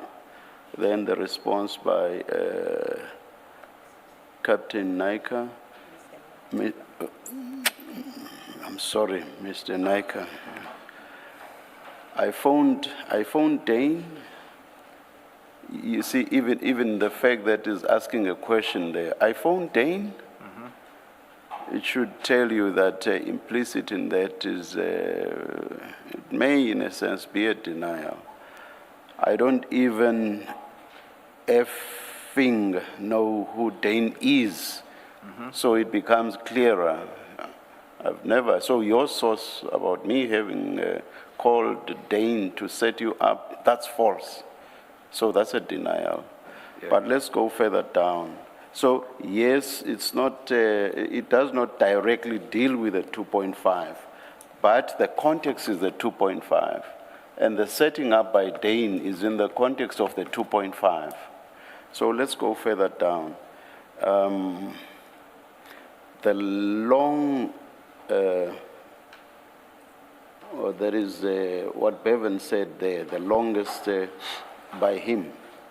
He says, second last line, towards the end, you want to kill me and all that kind. And then the response by Mr. Nyker, I don't. You want to kill me? I don't. Are you making allegations against me or are you telling me the facts? So when you look at all this in context, he actually did deny the allegations. It's on that basis that I say I take issue with what you say when you say he did not deny. Sorry, I didn't hear that, Commissioner. I'm saying it's on this basis that I say I take issue with your statement that Mr. Nyker did not deny. No, fair enough. That's the way it's read. All right. I accept that. Chairperson,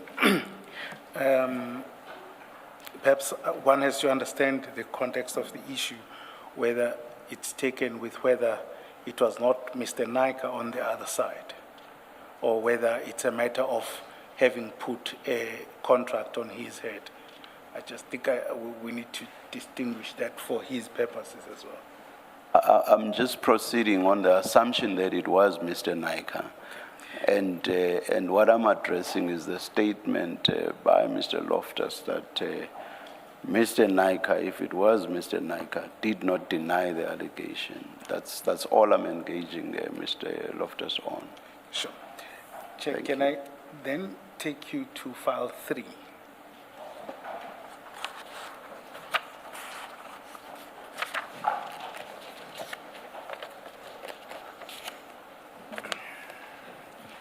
Page 118.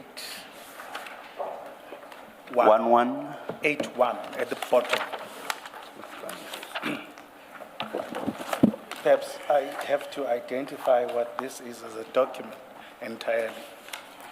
It's an article that was published by the Daily Maverick were on the 29th of April 2023, and it follows the shootout, and we're still going to come to it about the relationship between drugs, tow trucks, and the gangs and the killings and the hits. But for present purposes, I'd like us to go to 1181, which is Clive Nika Speaks. If you turn over, there's a suggestion that Mr. Clive Nika was confronted with this allegation. Where about at 1182? I think it's the second. I think for context, I'd like to read the two paragraphs Which ones are those? at the top. So it says, The one unquote, starting Daily Maverick. Yes. Okay. Right. Just for the purpose of the record, can I ask the witness to read it? And what is this? What did you? Well, it's the point about whether Clive Nika denies Okay. that it was him on the call. And perhaps the point I'm trying to come across, to put across, is that he doesn't seem to deny that discussion, at least on the media reports. Also,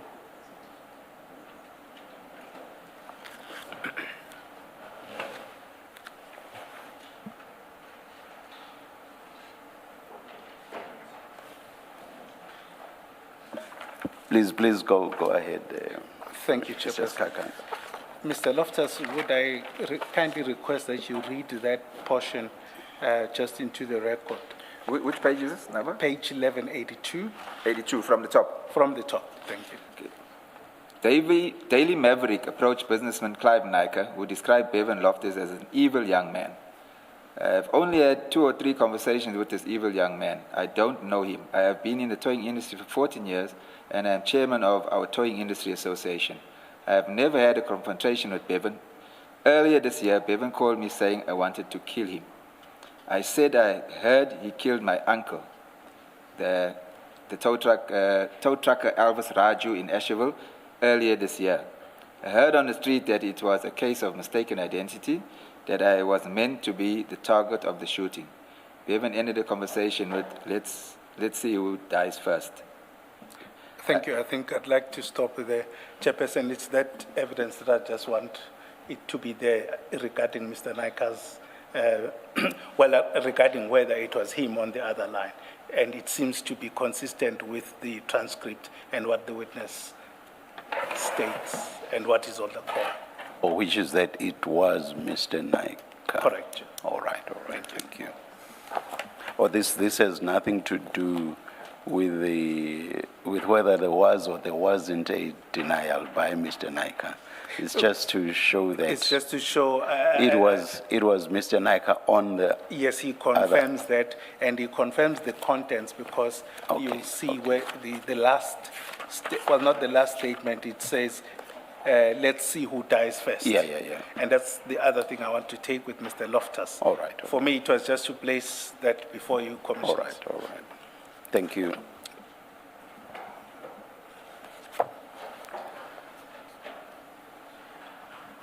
Then I will come back to this, about this article later on after tea, but there is a statement or something that Bevan says when the call ends.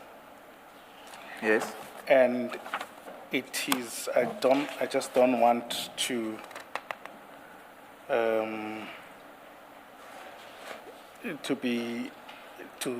to rephrase it. It says, the fastest lives the longest. You recall that? Yes, I that recall it. sentence. What did you understand that to mean?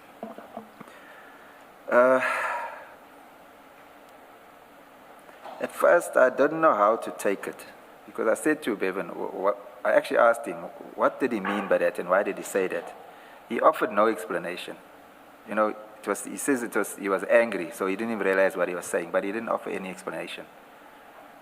And I'm just saying, what did you understand of it, that statement? If I have to put my own interpretation into it, Clive being now the guy that wants to kill him, as he says in the conversation, so I would put it as to the fastest lives the longest, who gets who first. That's how I would interpret it. Would it be accurate to characterize it as a threat? You can characterize it as a threat. I can say that. And you'll see the article, the Daily Maverick article at 1182 that you've just read. Mr. Naika is quoted as having said, Bevan ended the conversation with, let's see who dies first. Are you asking which one is correct? No, I'm going to come to the question. Okay. I'm asking whether you see that. I see that, yes. And would you say that is, I'm not saying it's word for word or it means entirely the same thing, but would it generally be along similar lines? Yes, you can. I'd say you can equate it. Okay, thank you. Chair, I see it's 5 to 11, but I would request that we take an adjournment at this opportune time, rather. Can I maybe ask two questions on the transcript, page 113? There's two references to what are the numbers Bali. What does that refer to or relate to? And it's Bevan who's asking this. He says Bali, where are the numbers? And later on, I'm asking you, where are the numbers Bali? I don't know I don't know if there's a meaning of it in the street, but if I had to interpret it, it would be, why are you doing this to that effect? You know, why are you doing this? Yeah, that's how I would interpret it. Yes. Sorry. I just want to make sure that maybe that would be a follow-up. Now you've triggered it. As to what Bali, the name, what does that mean? Bali. Okay, Bali means, like they call me Bali, an older person. Older person? Yes. Okay, thank you.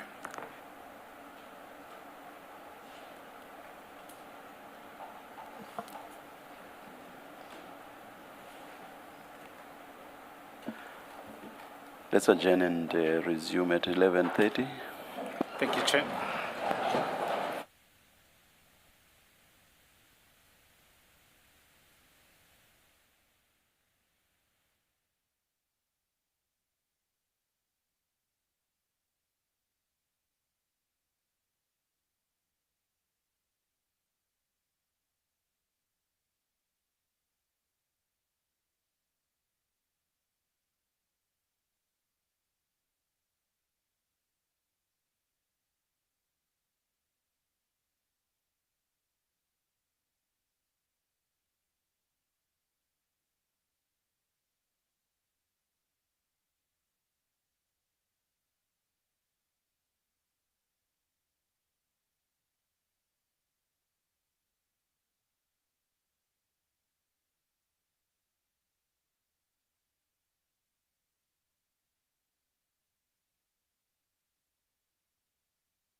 Good morning again. It's 29 minutes past 11. We are ready to resume.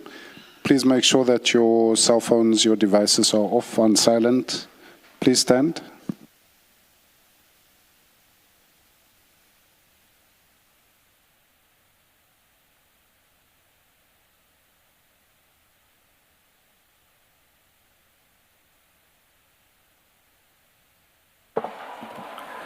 Yes, Mrs. Kakana. Thank you, Chair. Can I just request an indulgence? The witness requests an opportunity to clarify that telephone recording on certain aspects. Yes. Yes, Mr. Loftus. Yes, Commissioner. I was listening to that recording on my phone now during the break. And where he says, Clive Naka says, I don't, or you're making allegations against me, or you're telling me facts. To me, it sounds like he wanted to say something, and then there was that talking over of one another. So I just wanted to say what we were saying earlier, that if you listen to it carefully, it sounds like he stopped mid-sentence of wanting to say something. You know? Yeah, so I had the opportunity to listen to it again. It's just a different way I look at it when I heard it. And there's something, I'm trying to find it, where it says, you're putting the carols on me, you're paying the carols. I just want to clarify what the carols mean. The carols mean the police, just for clarity.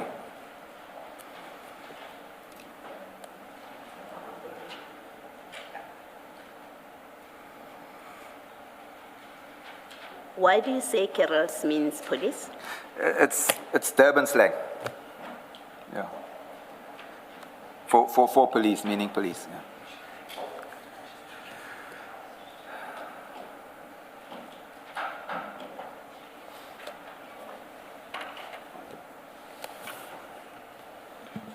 Can you proceed, Chair?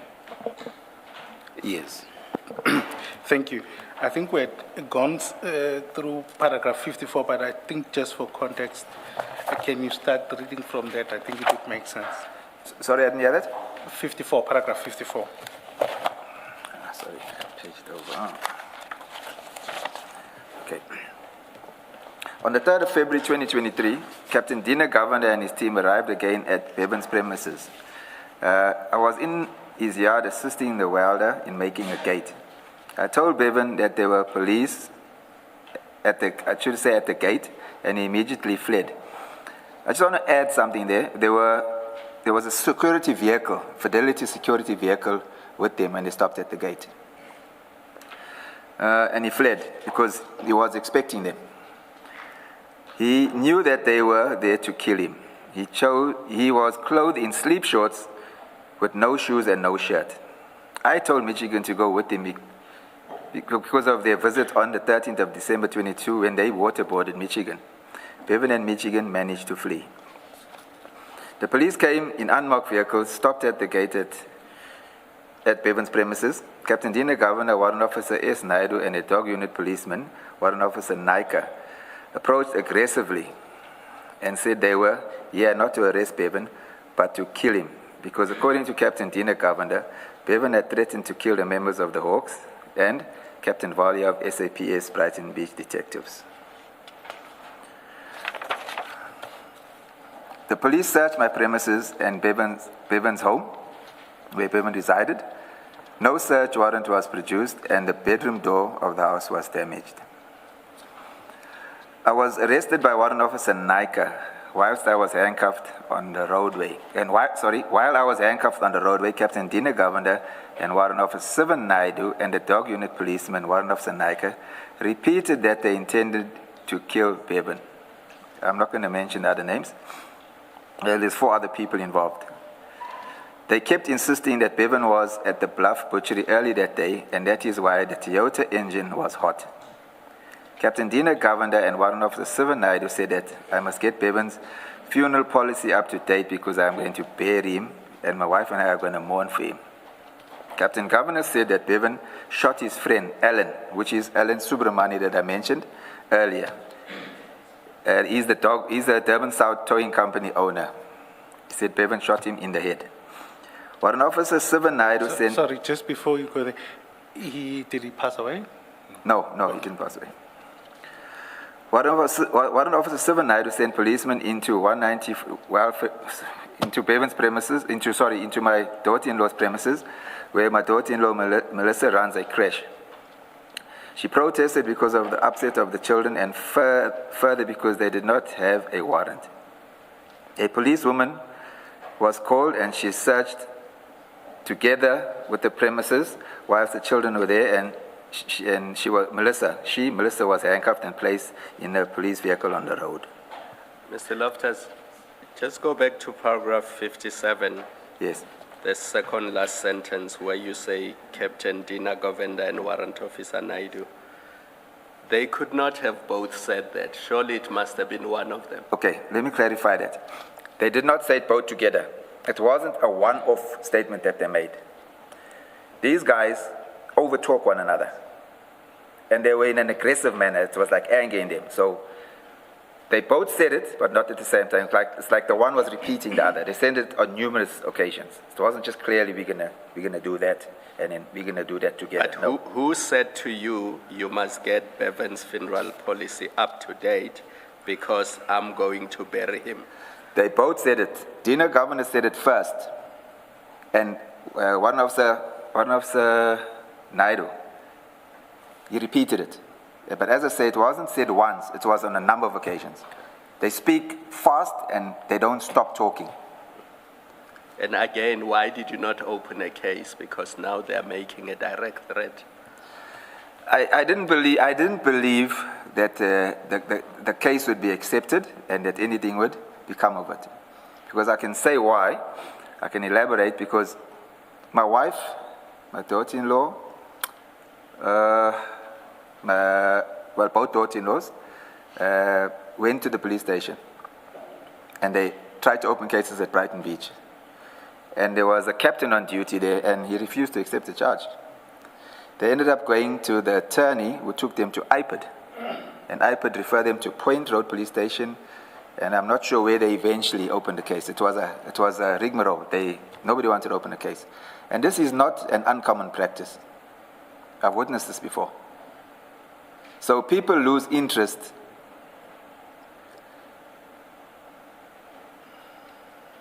So people lose interest and faith in the police. Just when you say the wife and daughters tried to open a case, yes. Was it in relation to the same incident or a different incident? No. It's a different incident. And what was that incident about? My daughter-in-law, Bevan's wife, she opened a case of theft of items and cash from the house. But was it against the police? Because yes, it was against the police. There were cases eventually registered at Brighton Beach. I know my daughter-in-law that runs the creche, her case docket is at IPID. Eckhard, as I said, he was one of the workers of Bevan. He was a driver and a runaround. He opened a case of assault. I was witness to that statement being taken by an IPID policeman in my house. That case is still with IPID. I had opportunity to speak to, in fact, Eckhart phoned me last night. I hadn't spoken to him or seen him in over a year. And I asked him what was the progress on the case. There's nobody ever contacted him. Okay, and then back to paragraph 57. Do you mention this incident in your affidavit? Yes, I did. This specific one? Yes. And the threat by yes. Captain Governor? Yes, I did. Just to go on with that, to complete that, my wife was eventually called to the police station to depose a statement. And the statement was taken by a should I not say the name? Was taken by a female captain. But I found it strange that while I was sitting there, she wasn't really interested in what my wife was saying. She started taking a statement from me as to what took place. Then I realized what she's doing. Then one of the policemen whispered in my ear to say, no, she works within the government. I shouldn't be talking to her. Those matters, I think there were 4 cases. Besides the cases at IPID, the cases that were opened at Brighton Beach are filed as undetected and false. Hendrik Nunez's wife also opened a case. I don't know what the charge was. That case is filed as false.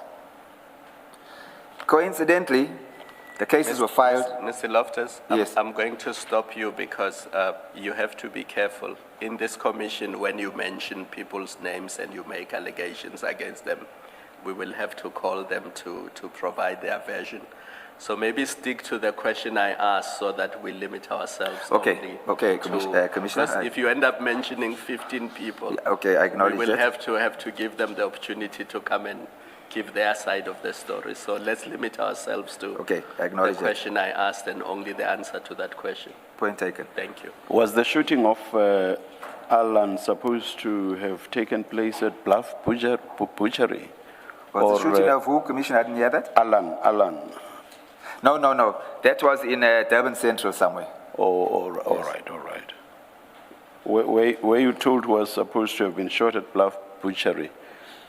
That Bluff Butchery shooting, the alleged Bluff shooting, was supposed to have been Bevan shooting at the police. Okay, Yes. all right. Thank you. Just to follow up on what Commissioner Kumalo is alleging so that we complete it. In relation to the threat in January, now you know the details. You know the person who is allegedly had put a hit on your son, or you both now know. Did you report or take this up as well? No, I didn't, because we were at a point where opening cases or trying to open cases were futile. I will say this. Brighton Beach Police, a lot of the policemen and detectives and Wentworth, they didn't have time for myself or for Bevan. So it was futile because there's an instance where one of the deceased, Michigan Hippolyte, was shot in an area in Wentworth. At point blank, like very close in the jaw. He survived. He went to the Wentworth police station to open a case and they did not take a statement from him. There was another instance where he was shot in Clarewood, which falls under the Brighton Beach policing area. He went to the police station when he came out of hospital. They refused to take a statement. So no cases exist for those two incidents. And why is that particularly, it would seem that you are targeted? It does seem that way.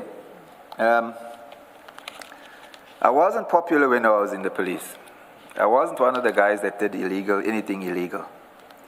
So I always tried to do the right thing, and henceforth, unfortunately, you get shunned when you do that because you're seen as working against the grain. Because I spoke out against any injustice that I saw while I was in the police. And a lot of my colleagues didn't like that. I can go further to say that none of them would work with me. When I was in uniform, only my black colleagues would work with me. Nobody else. Because I didn't do what they were doing, I was against what they were doing. As far as Bevan goes, there are policemen at Wentworth and at Brighton Beach that I listened to what Len John said yesterday, that there's certain policemen that would favor certain tow trucking companies. There were instances and certain policemen that did that as well. And Bevan didn't participate with that relationship between policemen. It was purely business. I know that there's money is exchanged as favors between tow trucking companies and police. When I was in uniform, I witnessed it. That's a fact. So what I'm saying, why against me? I've got no idea. I can just put it to that I'm not part of the team, part of the clique. Mr. Loftus, you mentioned that you, at some point, you speak to someone from IPID, and then they say to you, you must go and lay a complaint at a police station. Did I? I wasn't present when this happened. So you've never have you personally had any dealings with IPID to do with what was going on with you and Bevan?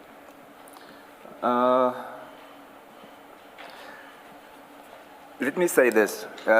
When the police came in February, and they did what they did because my oldest son was assaulted by police as well. Ekod was assaulted. My wife had a case to open. My daughter-in-law has had a case to open. There was a gentleman from IPID that came to my house. And I assumed that he was on call. That's why he was attending. This was after the cases were open. So he came to follow up further. So at that time, only my one daughter-in-law's case, the one that runs the crash, she had opened the case. So he followed up on that. And he seemed interested because he said they've been watching this group of people doing these kind of things for a long time. So he went a bit further to say they had a little team that was looking into this, where these guys were doing this kind of thing on alleged crime scenes. So from there, he actually interviewed Eckhard, and he took a statement from Eckhard, and he opened the case there. And then he interviewed my son as well, but he didn't end up taking a statement from him. Then there's a guy this incident happened on the 3rd of February. That was a Friday. The Monday was the 6th. There's a guy from Newlands East who I met for the first time, but Bevan knew him. I was liaising with Bevan while he was ducking. So he was liaising with that guy. And that guy was called. This detective from IPOD actually said to me he should come over. He came over and he interviewed him about an assault that he'd been through at the hands of the team. I can't say which policeman it was, and another youngster. So that's the interaction I had. It happened right in my lounge. And you don't know what has happened with those IPID cases? Because my understanding from other evidence is that when there's been a complaint against or relating to police conduct, IPID then takes over the matter from the police station and then they do the investigation as it falls within their powers. Now, you've not had any report backs, any dealings with IPID about the cases that you say were referred? My daughter-in-law that runs the crash, I went into hiding, which I'll come to later. While I was away, they followed up on the case of, when I say Bevan, I'm including the other guys that were. They followed up on the case at IPID, and she said she approached that investigator that had her docket, and she asked him what's the progress, and she says that he said to her that he's got much more serious cases. Hers is just assault common. He hasn't got the time to attend to a minor crime. Thank you. Thank you, Mrs. Kakri.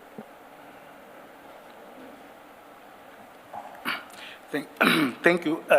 Just while on that, we know that on around 31 March, at least there's some steps that you took against the police. Yes. Now, that's a period of, let's say, approximately 3 months. 2-3 months, give or take. Yeah, approximately, yeah. And if you trace it back to the telephone call, I think it would comfortably be a matter of 3 months. So or 2 months, let's say we give that period. Are you referring to the phone call, the time factor between the phone call and... The phone call. The phone call and remember, it's the phone call, and shortly thereafter, you then have this operation on the 3rd of February. Yes, the phone call, if I can recall correctly, was in January. Yes. Yes. Late January. Late January. I think it's about the 25th or so. Correct. I'm trying to just wait for me. In that period, you say you didn't find it prudent to make any action, for example, to take any action rather against what you now see on the 3rd of February. Let's say on your theory, you now see that, look, there are police coming in, they are threatening about updating a policy and all of this. Now, don't you see it prudent to, in any event, register a case and then complain to IPID, or take even the court application earlier? That's a good point, but as I said, with the history that has been happening with Bevan over time, being harassed by some of the Brighton Beach detectives, because they ultimately end up with it. And there's certain members in the charge office as well that would not take cases. So we reached the point where I was like, it's futile to even try. That's why we went the court way. Yeah. Just on that aspect. Now, there's an issue, or at least the narrative, that Dina was put up to killing Bevan. Yes. Now, what would you say, would it be only Dina or other people as well? The way I interpreted it is, I just want to go back a while to when they arrived at the premises.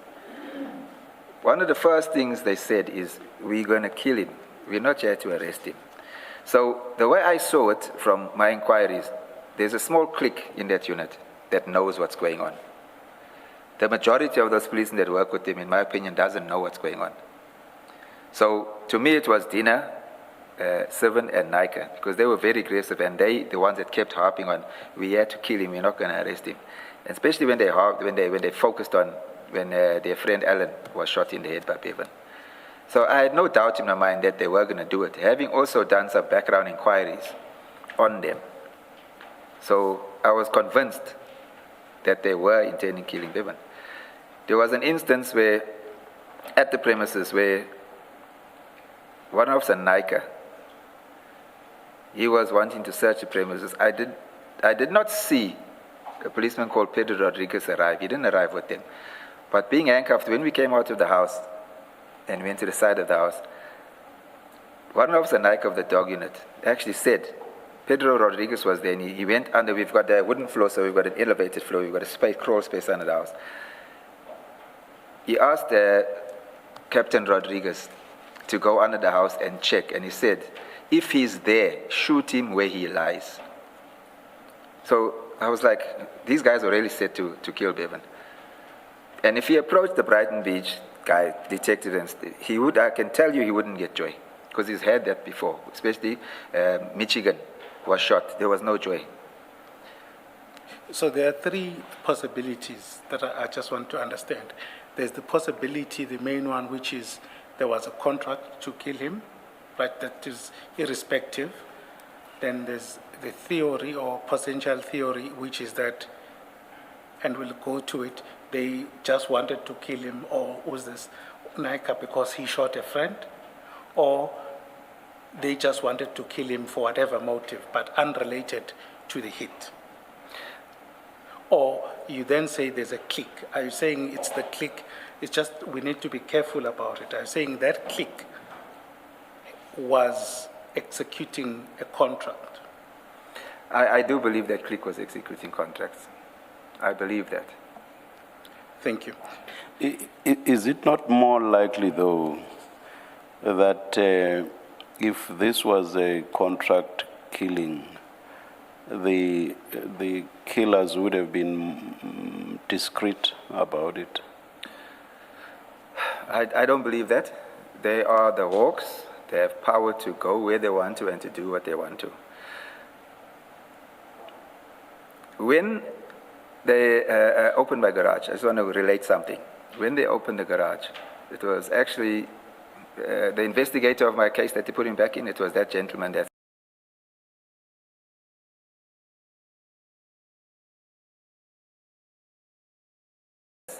actually went in and took the pictures. I can't remember who it was. One of them made a call and said, "General, we've got him." And I wondered, why are they making such a fuss over a little thing like this to a general? You know? So to me, there was the narrative that they were targeting us. I'm not sure that I follow how that answers the question I asked.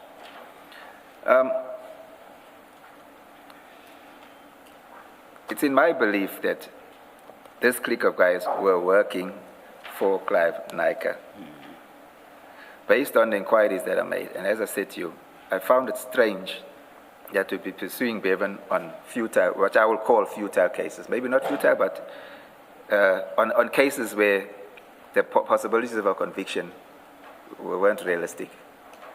Because in my belief, they shouldn't be wasting resources on something like that. And if I go back further, the information that was received while they were doing that, when they started doing that in Belair, when we got in fact, Bevan first got the information. It's a friend of his that told him about these Hawks guys signing for dockets, looking for dockets and signing for dockets at the Belair. He actually told him the case numbers. This is what they're taking from here. And I made further inquiries, and I got to the bottom of it, and I established that these are like futile dockers because had it been serious, they would have arrested him almost immediately. So I questioned and said, why are they doing this? Straight away, when we started getting further information from inquiries, I realized that this is serious and that guy's got a lot of power. There's someone that I know that is from the Sydenham area that's in the taxi association, because Clive is also a member of the taxi association in Sydenham, with a lot of influence. This guy I know very well. He said to me, be very careful of Clive. He's got a long reach as far as law enforcement is concerned. So that's when I realized, no, they have got an agenda. They are here to kill him. I had no doubt about it. Henceforth, that's why he rather had fled and tried to go through the courts for protection. Yeah, don't misunderstand me. I'm not putting it beyond the realm of possibility that they might have said this. I'm just engaging you on how likely it is that they would have done so. You've responded. You've given your response. Thank you, Chair. Yeah. Chair, just before we proceed, can I just request so that because it seems like a critical thing for the record, page 952, which is those photos, but we'll just flight it.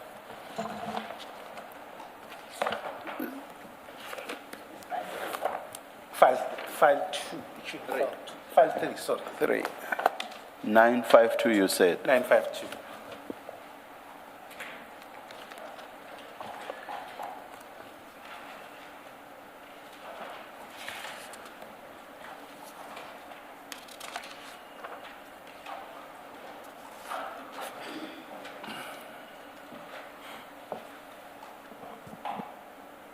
So these photos, are these the photos that you were referring to earlier about the bulletproof vest, the handcuffs? And that is correct. These are the photos. They were taken? Yes. Okay. And currently they seized them? They seized them, yes. Okay. Thank you. Chair, but I don't think it takes matters further. Those are the pictures. Thank you. Thank you. Maybe show 57, because on 58 there are 2 items missing there. Photo 57. What is that on the extreme right? It looks like a suit bag, but it's not. Okay, that's the bag that storage for the bulletproof vest. It's the storage for the bulletproof vest. Yes. Okay. So it could not have been insect infested if it was inside a bag. No. You created the impression earlier that it was just hanging in the garage. Okay, Commissioner, the vest wasn't hanging on the garage. The vest was in the bag hanging on the garage, though the top of the vest where the zip is was folded. Yeah. So obviously the insects and the geckos and stuff, their droppings would have landed on that with a lot of dust, with years of accumulated dust. Got you. Yes.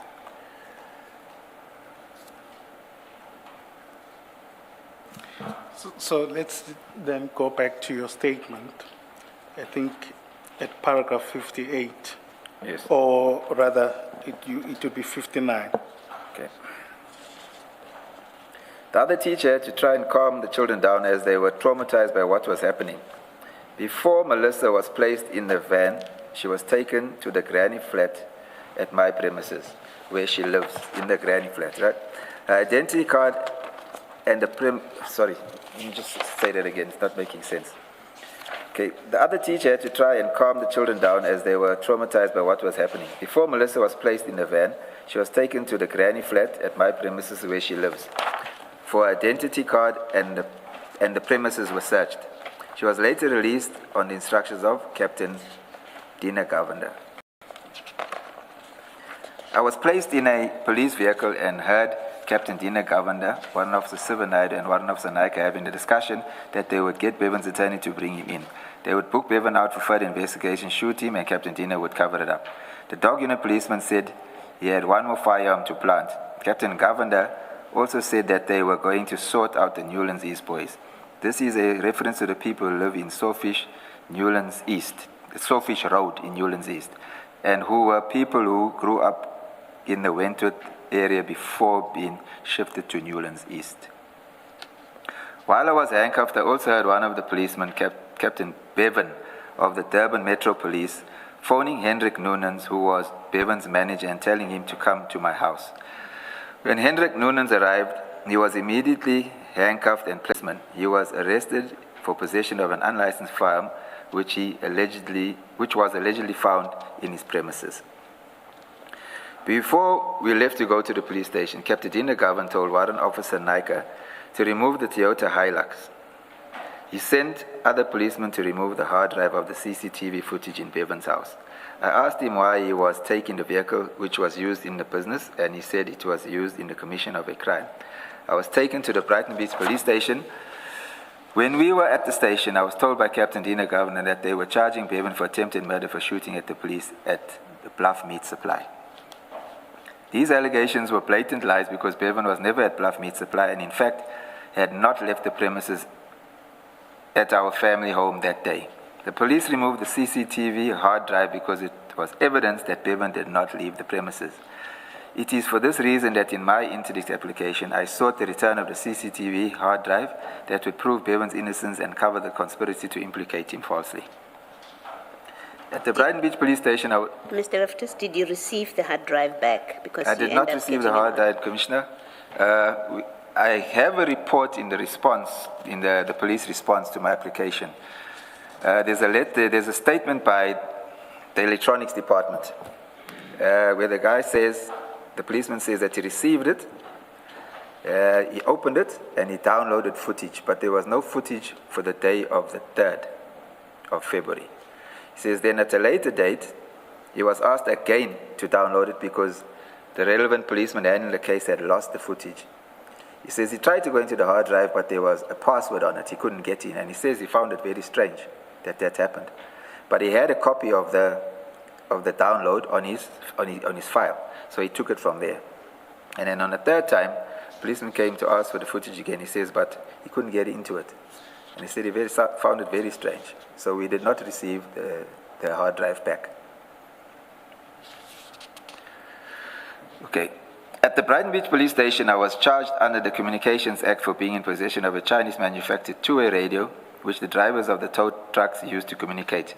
The radio was handed to Warrant Officer Naika by a white male, which I later established to be a private security that was working with the Hawks, but was employed by Fidelity guards. He said he found the two-way radio on me. Whilst in custody at the Brighton Beach police station on February the 5th, 2023, I was visited by a female police officer by the name of Captain Ellepin, who was the duty officer at Brighton Beach SAPS. We had a discussion about the alleged shooting, and she informed me that no shooting occurred at the Bluff Meat Supply on the 3rd of February 2023. She further told me that as the duty officer, she would have had to be called out to attend the shooting scene, and none of the members knew about any shooting that had taken place. She acknowledged that no forensic teams, fingerprint experts, or photographers were called out to the alleged shooting scene. I spoke to policemen and detectives, and they all have no knowledge of any shooting. I spoke to, I don't know if I should say that name. I spoke to Anesh Balraj, who was standing for elections to be the Brighton Beach Community Policing Forum chairperson. He is also involved in the security industry in the area about the shooting, and he acknowledged that no shooting took place. Further, Captain Bevan of Durban Metro also confirmed that no shooting took place. Captain Varley allegedly filed a report of the shooting. In my view, the circumstances clearly show that his report was false. Clearly, the intention was to implicate Bevan so that they could get him. I appeared at court on the 6th of February 2023 and was remanded in custody for 7 days pending a formal bail application. I was granted bail after 7 days in custody at the Westville prison.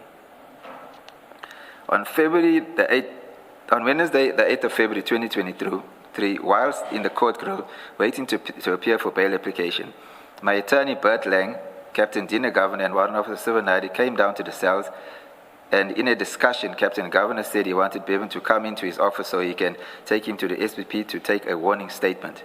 I asked him which case was it for, and he said for a drive-by shooting of David and Marlon near the stadium. I asked him how did he come to the conclusion that Bevan was involved, and he didn't answer. My attorney then told them that the family was concerned about the safety of Bevan, as the allegations were that the police wanted to kill him, which he denied. My attorney, Bert Lang, acted as a High Court judge from the beginning of March 2023, which delayed the matter. He returned to practice on the 27th of March 2023, and it was thereafter that he continued to apply for an interdict against Captain Dina and the SOPs to protect Bevan and return the CCTV hard drive, which the police had removed. The interdict application was issued on Friday, the 31st of March 2023. Whilst we were finalizing the interdict application on Friday, the 31st of March 2023, at Mr. Lang's office, I spoke to Bevan telephonically and told him to come home. Who called whom? Just let me read that again, Commissioner. Whilst we were finalizing the interdict application on the 31st of March at Mr. Lang's office, I spoke to Bevan telephonically and I told him to come home. Okay, who phoned whom? Yeah. On the day, we were signing the affidavit for the application, and we also had made statements with regard to Bevan having been at home on that day, that he didn't leave the premises and he didn't go to the Bluff Meat Supply. We were indicating that it was a false allegation. So we went to sign those statements as well. So in that instance, Michigan Hippolyte and Chase Finn were at the office as well to sign the statement. So my daughter-in-law was on the phone. I don't know if Bevan phoned her or he phoned her or she phoned him. But then the phone was handed to me and I spoke to him. Yeah. So yes, that's when I told him to come home. Thank you. He refused? He refused because he didn't want the police to return and arrest me falsely again. I did not know where Bevan was. The application was issued on the 31st of March 2023. Sorry, just before we proceed, and in the interest of time, there's an aspect that I want to address with you, and perhaps you can clarify. And you do mention it at page 7 of your statement at paragraph 26. And I just would request that you go there as well. So say that again? Statement, page 7, paragraph 26. 26, okay? 26, 27, and 28. Okay. There are allegations that Bevan was... No, don't read it. I just want to sum up what you say. All right. One is that you deny that Bevan was involved in drugs. Yes. The second thing is that you would have known if he was involved in drugs or killing of people, and then you dispute those allegations. And then you say the narrative that he was involved in drugs was a cover-up to justify him and ultimately killing him. And you'll recall that I said, do you still stand by that? And you said yes. Yes. Okay. Now, I just want us to go through what appears to have been a reputation for Mr. Bevan. Yes. And one that we start with is the issue of the cases that were against him. Whether they were bogus or not, I don't know, but what the evidence is that there are cases, if you go to, to the statements. Sorry, I just took your indulgence, Chairperson. It's file 2, page 866. Okay, can you just help me on that? Thanks.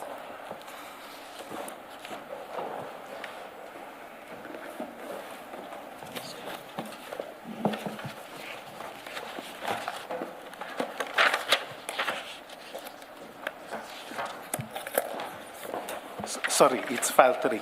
It's file 3. 866, starting from 865.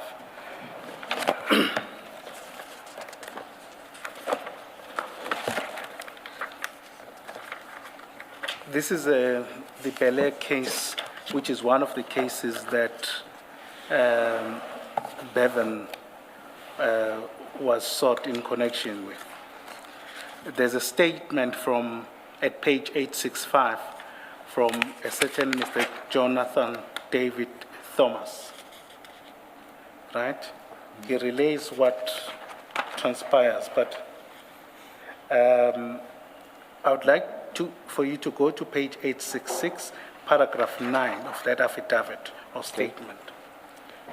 And Just for the record, I'll read it out. And it says, Bevan and Coupon then drew pistol-typed firearms and started to shoot at me. I immediately tried to hide and open my passenger door and managed to dive out. By then, I noticed that the vehicle was being driven away, but they were still shooting at me. Let me just stop there. Would you dispute that statement? I can't dispute it because I wasn't there, depending on the date that this happened. If it happened before we had our CCTV in, I could have disputed it because what we had done, we had, every time something happened, we downloaded footage to show that it wasn't him. But I wasn't there, and I don't think we had the CCTV at the time, so I cannot dispute it. Okay, maybe my question may be slightly different. Would you think that this person may have fabricated these events? Yes, it's possible that he fabricated it. It's possible. Yes, it's a possibility. Can I just add to that? This case was, let me see, does it say which month it was in? Does it say which, okay, 2021. It's just 21. So probably, okay. It was December 2021. 2021, okay. I'm going to talk from experience here, if I may, as a detective. This would be considered a serious case. Now, normally, when you get a docket to investigate, if you have the complainant statement, he would mention witnesses that are relevant that were with him that can verify what took place. If I get a docket as a detective, and all detectives perform in this manner, if there's only an A1, most detectives are not readily willing to just go and arrest, but they do further investigation. But if there was a witness available at the time, and they go to the police station and the complainant opens a case, a statement should be taken from him immediately. So when they came to my house and I heard about these cases, I discussed it with Bevan and a few people that were around. I said, this docket has been laying there so long and nobody made contact. So I would say that there's not enough evidence to make an arrest. I mentioned that from experience, that Captain Governor will fabricate a witness so that he can make an arrest. I made that statement. And I'll elaborate further why I say that. This was now before I spoke to this attorney. There was a stage when Bevan wanted to go see a different attorney. And that attorney happened to say to him, be careful of Captain Dina. He's had a lot of run-ins with him in cases, and in his opinion, he created witnesses. He was adamant on that. He dealt with a serious case where he said, in his opinion, 2 witnesses were placed on the scene, which was suspicious. And he actually questioned how that the conviction happened. So he warned us, he says, this guy will create witnesses. Sure. Be cautious. Just so you would say, you'll see at 868, this statement was taken on 14 December 2021. On your theory, you would say this was backdated and potentially fabricated. I would say that. And why would you say that? Just because of the explanation I gave now. Yes, because of the explanation I gave now and the reputation of Captain Dina, from what information I received from the attorney. Would you be able to say that with certainty, or you think that is a possibility? I think that's a possibility. Okay.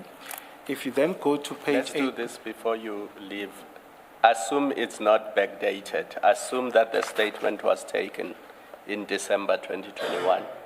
In your experience as a former police officer, would it make sense that, armed with the statement, the police would wait a year and a couple of months before they want to arrest a suspect? Not at all. I'll say why. Because when you receive a docket, within 48 hours, if I'm not mistaken, it's long since I've been in the police, you have an inspection on progress made by the new dockets you receive. So your commander will actually make instructions before you receive the docket, because he'll read through the docket and he'll see if there's any evidence, and he'll make instructions to execute an arrest. But even the investigating officers at the original police station, if they had obtained this statement in December 2021, one would expect that they would call him in or they would arrest him. Correct. Because there's a witness that says he's the one who fired a weapon at me. So it wouldn't make sense that for the whole of 2022, nothing happens, and in February 2023, he still has not been arrested. That's correct.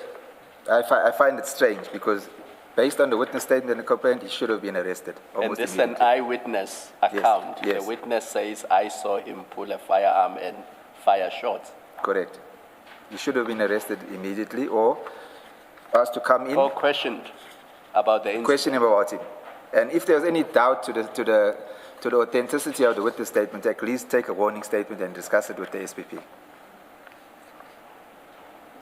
Can I suggest another possibility? You have testified to your daughter-in-law laying complaints with the police, and those were not investigated, and you say because the police are said to have said we've got much more serious things to deal with, that at least in the realm of possibilities, that may well be the explanation how this was dealt with as well.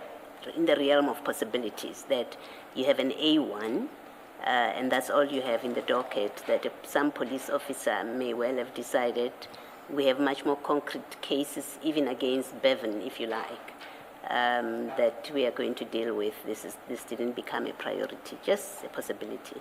Would you accept that at least? I wouldn't accept that. Yes. Because, like I say, you have your initial inspection, then you have your monthly inspection, where your dockets are perused by your commander. And he will question why the work has not been done and make further instructions. Furthermore, every month or two, I don't know what's their program like, you have what we call a suspect raid, where the whole branch of everybody in detectives will round up and they'll go out and arrest outstanding suspects. Because they have to satisfy what you call the SFA 6. Because commanders have to account for productivity of their members. So, but isn't that also true then for your daughter-in-law's case? I'm just trying to see, and I'm not saying there's a logical explanation for it. I'm just, from your earlier evidence about how your complaints to the police have been dealt with, and I must say,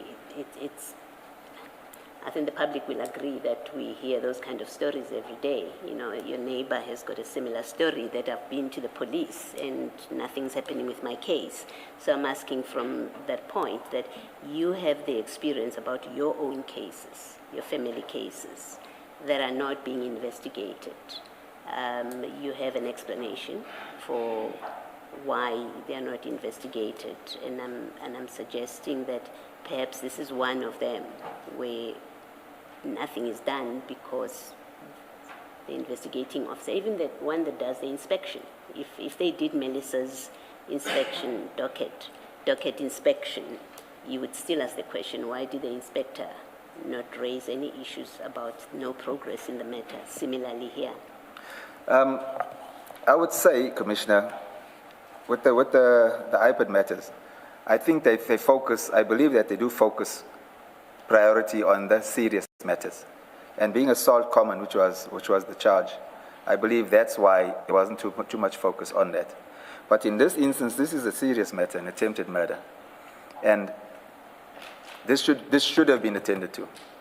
Because as a detective, that's what I've done at times as well. When you're overburdened with dockets, you tend to focus more on the serious matters. So I believe that iPad focuses priority on the serious matters, because that's what the investigator said to her. Thank you. But I just want to make another comment, if I may. On that very same statement on page 868.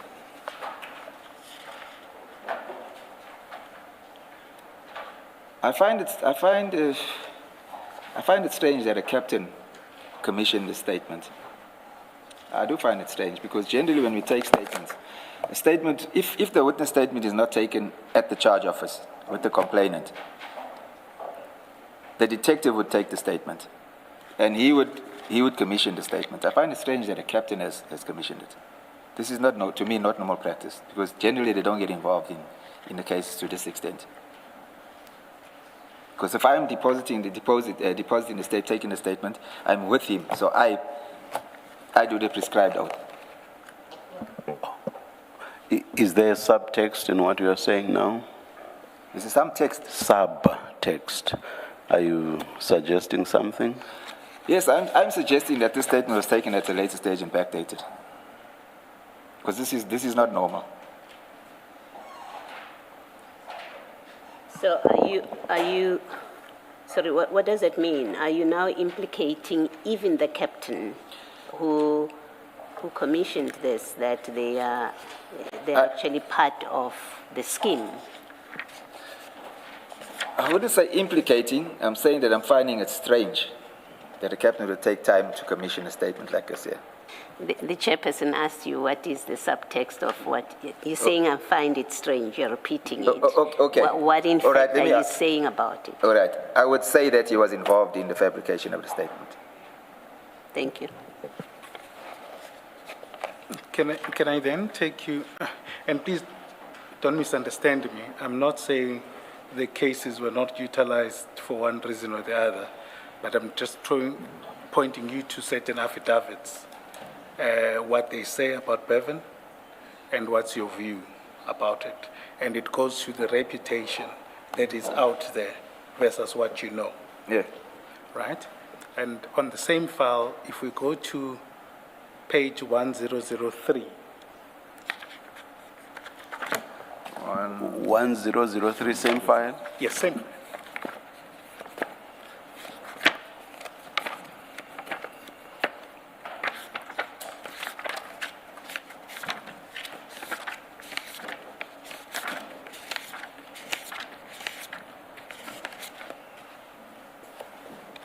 Yes. This pertains to Bria case, which is January 2023. This is a statement from Alan Subramani. Yes. Sorry? 1003, you said? 1003. Yes. The one at the top, Berea? Yes. Bria, yes. So this would have been right in January 2023. What you then see is at paragraph 5 of that statement, it reads as follows. On 2023, January 05, at about 18 o'clock, I was driving my white Mercedes-Benz. As I exited the parking bay opposite Bread Mill Bakery on Problem Mkhize Road, Bria, I was shot at by men with automatic rifles. Paragraph 6, I tried to flee, but I was shot multiple times and collided into a stationary vehicle. The gunmen continued shooting at me. I managed to alight from my vehicle and hide in a nearby building. So that's the action. If you turn over, it says, I underwent several surgeries and still have a bullet lodged in my back. I am currently still in recovery and receiving treatment. Importantly, at paragraph 8, it reads, the suspects were in a white Toyota Etios. I recognized the driver, Bevan Loftus, and the front passenger shootist, Ryan Santos. He is known gang member and hitman for Bevan Loftus. The backseat shootist was a black male. Now, that is interestingly commissioned on the 25th of April, 2023. Would you say this event or this narration, you also find it, you wouldn't agree with it? No, I can agree with it, because if he was shot and he was hospitalized in a serious manner, obviously it will take time for him to recover too. Sorry, just speak up. Sorry, I wouldn't disagree, because if he was shot in January and it took him time to recover, if he underwent surgery and etc., it would take time for him to recover and to depose a statement. Okay, and then the narration of the events or the allegation that Bevan Loftus one was a gang member, that was among the guys that were shooting him. That's a lie.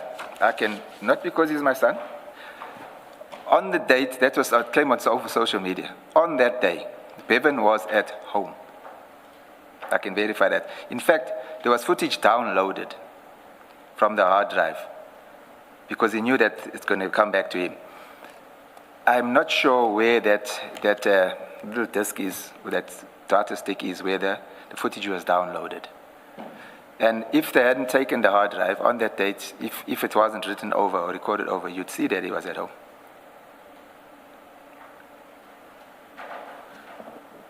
Okay, thank you. Then, on the same file. I'm surprised, Mr. Loftus, that you don't raise the issue with the deponent. One of the things that we almost never get wrong is our names and surnames. Oh yes, I see that, yes. But the deponent here twice gets his name wrong and it has to be corrected. Yes, I did see that. I didn't think to comment on it. Yeah. I did see that. And they spelled Bevan's name wrong as well. No, that one is somebody else. I mean, that happens. I can also get your surname wrong. But I never get my surname wrong, ever. It's a good point. I did see it, but I didn't think to comment on it. Yeah. But it's someone else might have typed this. Yeah. And then when he read through it, then saw the mistakes or not.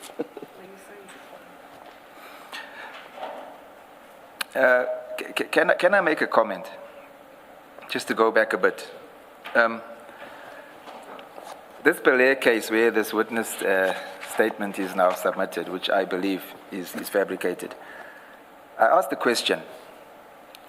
They came basically guns blazing for Bevan, stating that they're going to kill him on these two dockets. And we had the information, it was reliable information, that they're getting these dockets solely to get him into custody. And they're going to kill him, which I don't doubt because they've done it. From what has been on air, and also from what we hear on the news. Sorry, just backtrack on that. You're saying there's been a similar occurrences? Yes, it's been. I heard John talk about it yesterday. Len John talk about the one case yesterday.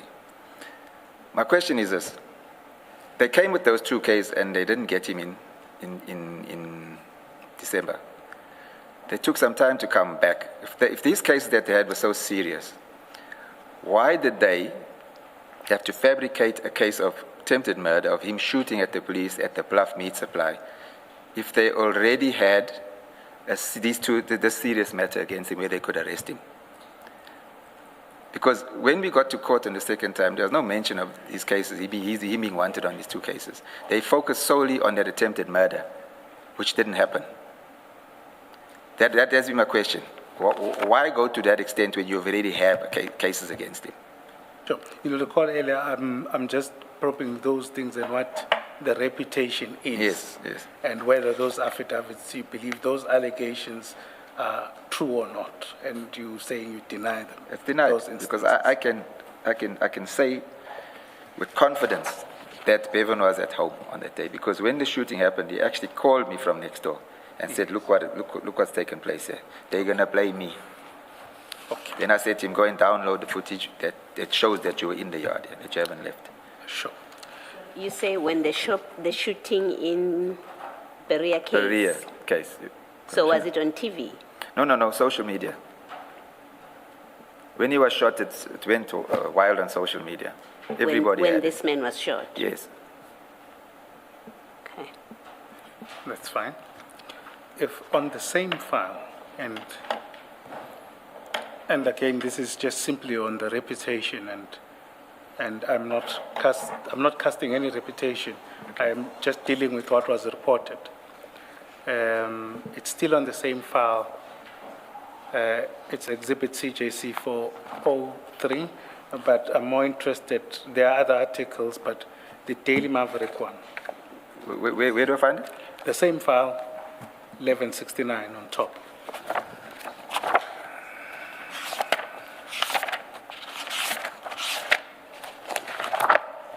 Okay.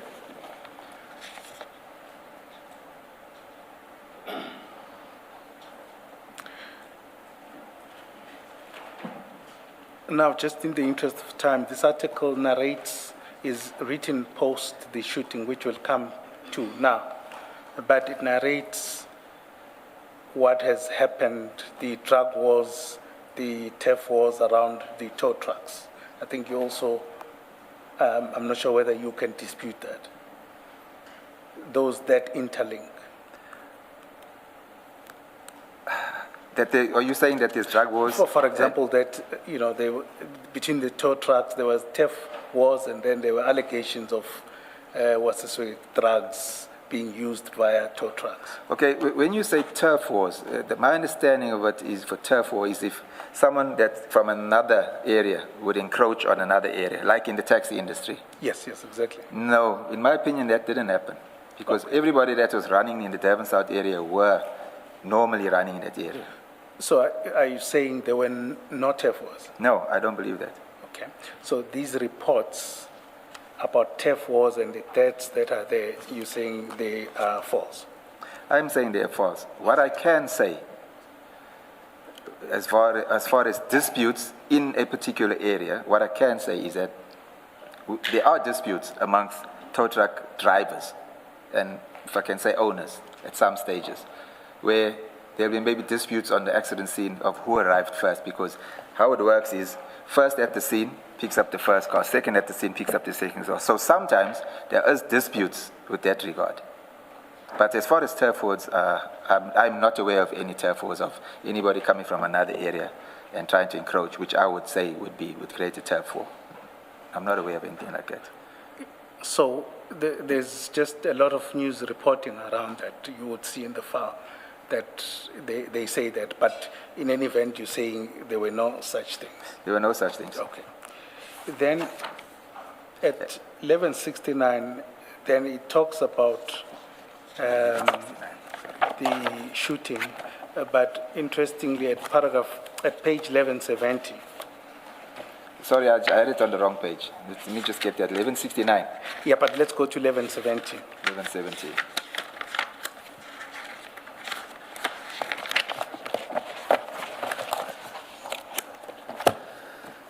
Yes. There's a report there, and it's just for your comment. It says Bevan Loftus, 34, was a tow truck operator with a mean reputation who died with 4 others in what police described as a violent clash on the afternoon of Saturday, 1 April. Would you say the mean reputation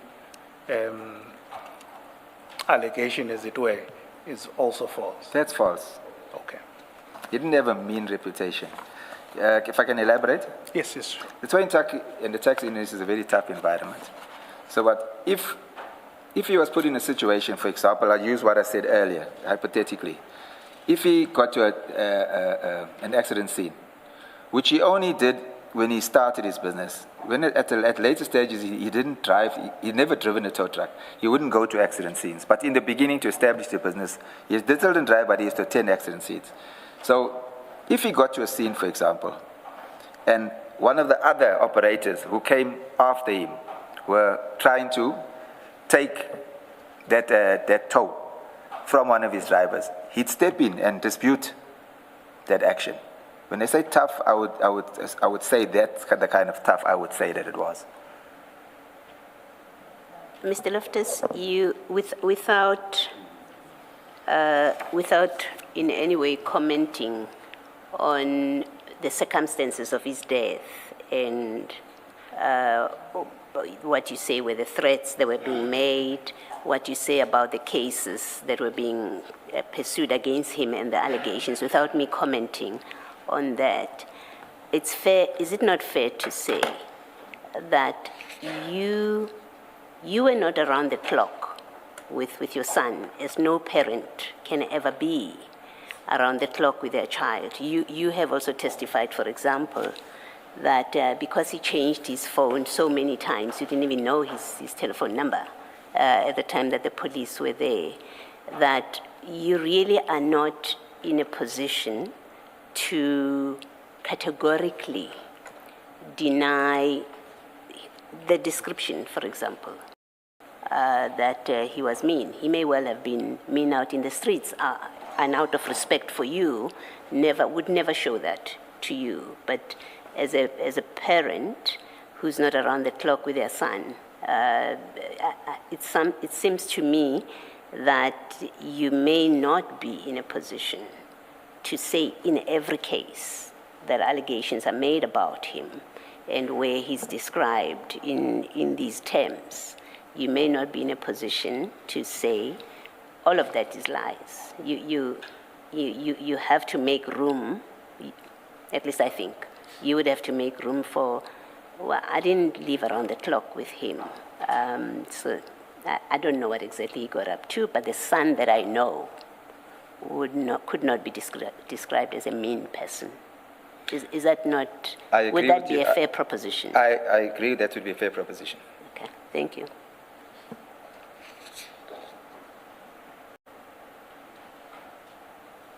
But what does that mean to what you earlier told us?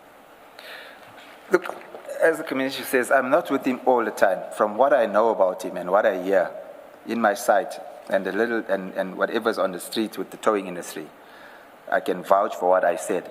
But as the commissioner says, I'm not with him 24 hours a day. So I agree that I don't know what he would get up to if I'm not with him. But as far as his toughness, yes, he is tough, but I know that he's not the guy that would go and cause trouble unnecessarily. He's not that type of a character. But if someone brought the trouble to him to say he'd do what he had to defend himself, let me put it that way. He had that kind of a tenacity. He's not a pushover. He's the kind of guy that would step up for an underdog, you know? That's fine. But I just want to understand your answer properly. Are you saying that insofar as you are concerned, insofar as you were with him, you can't say he had a mean reputation or a bad reputation? No, I can't say that. But you can't say, for instances, you were not with him? To a certain extent, yes. It's obvious because I'm not around to see what he's doing. All right. Then if you turn to page 1185.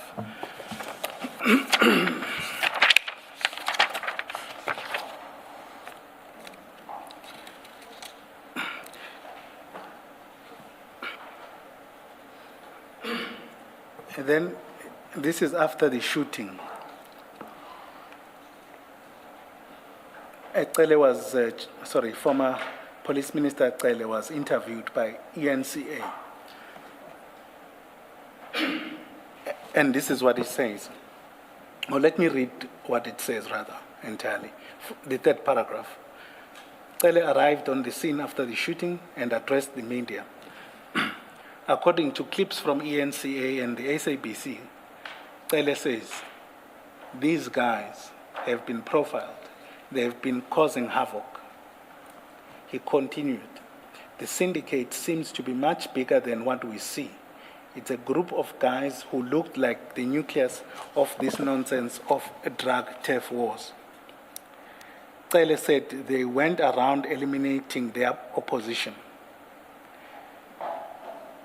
The stacking thing, Ecele said, was that Loftus had a very long list of cases against him that were withdrawn. Let me just pause there.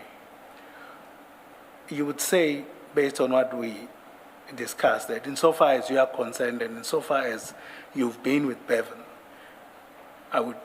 let me just push it further, you would say this is not true.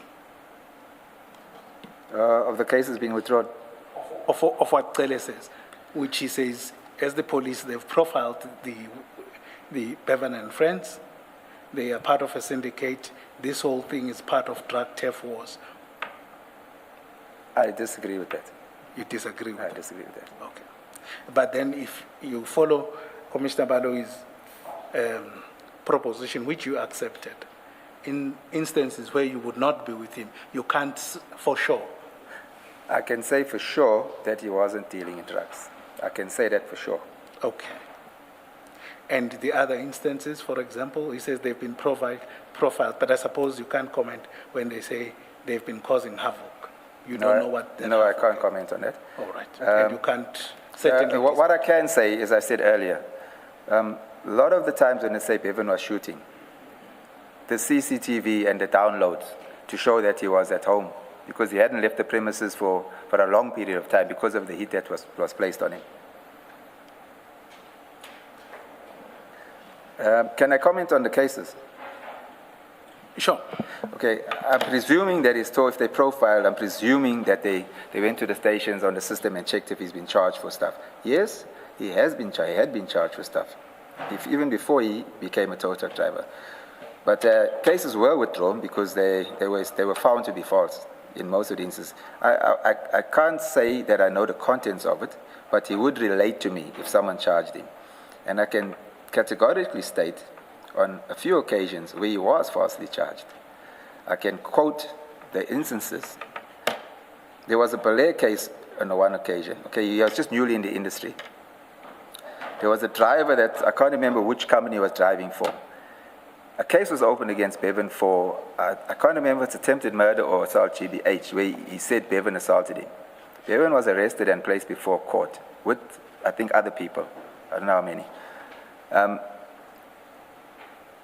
The victim or the complainant, his wife, came to court and submitted a statement saying that that was a false case that her husband opened against Bevan, because when he came home with an injury on his, I think it was on his forehead if I recall, she says, she asked her husband what had happened, and he said he was in an accident and his head hit the windscreen. The case was subsequently withdrawn. There was another matter. So sorry, before I think it may be unnecessary to go through those matters. It would seem, let me understand you correctly. Are you saying,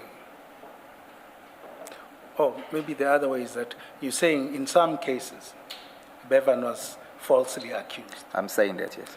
But not in all the cases? I don't know, yes, I don't think he's an angel. I know he had domestic issues with his, well, now who became his wife while she was his girlfriend.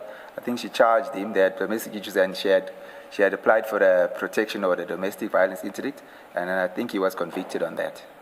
And then there were traffic offences, I think, relating to the taxis, where he pleaded guilty, he paid a fine. And then I remember there was a matter, I think it was a conviction when he was young. He was an avid fisherman at the Bayhead area, where they were arrested.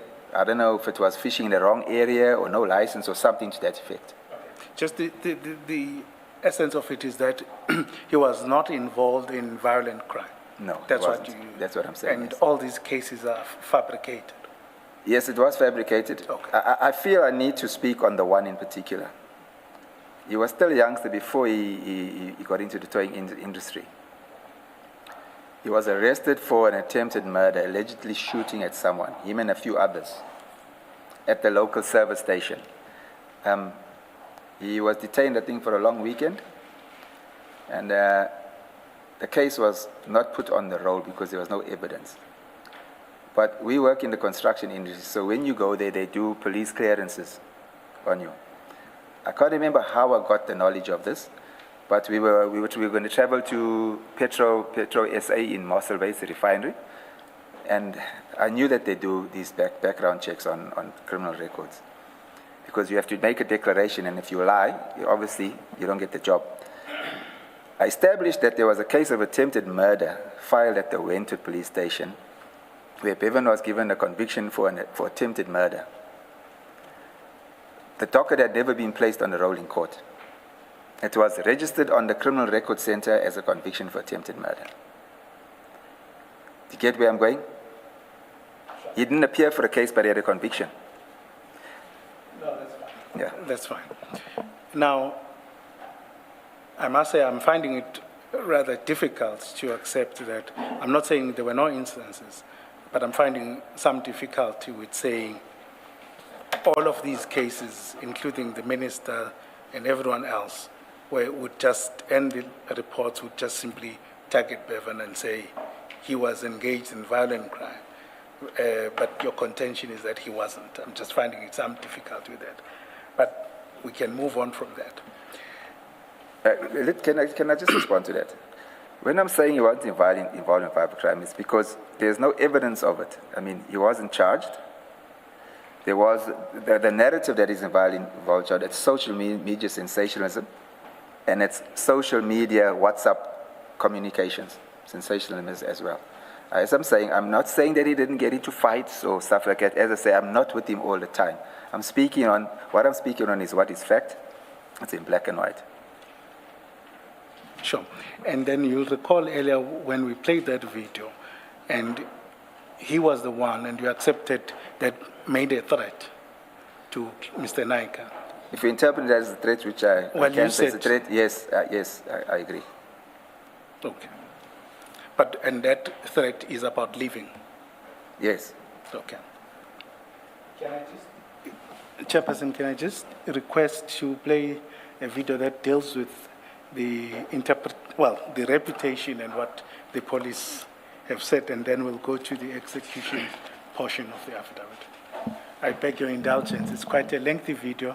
It also narrates the turf wars and the killings and also what transpired. So I just request that we flight it.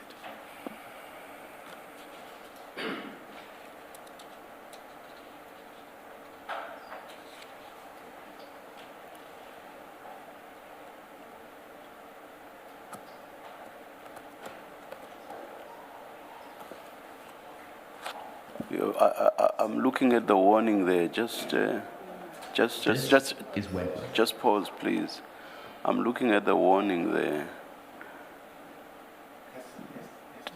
So do we want to play it? It's not those photos, but I can see the difficulty, but it's not further up.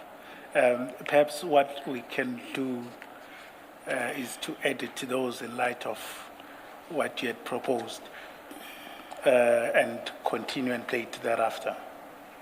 Okay. I think that may make as long sense. as we are not going to see anything gruesome.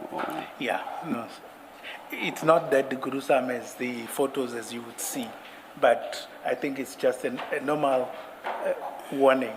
It's not necessarily that gruesome, like the photos that the you very see. fact that there's a warning, it tells us something. No, I'm not saying there isn't any. Yeah, okay. Maybe let's stop and see if the editing process will Yes, sure. result in something positive. Let's continue then with Mr. Loftus. please remove it.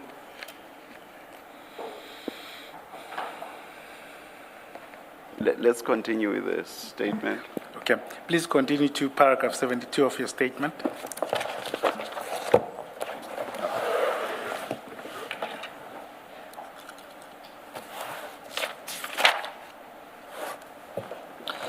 On the 1st of April 2023, I had been speaking to Bevan telephonically for most part of the day before he was killed.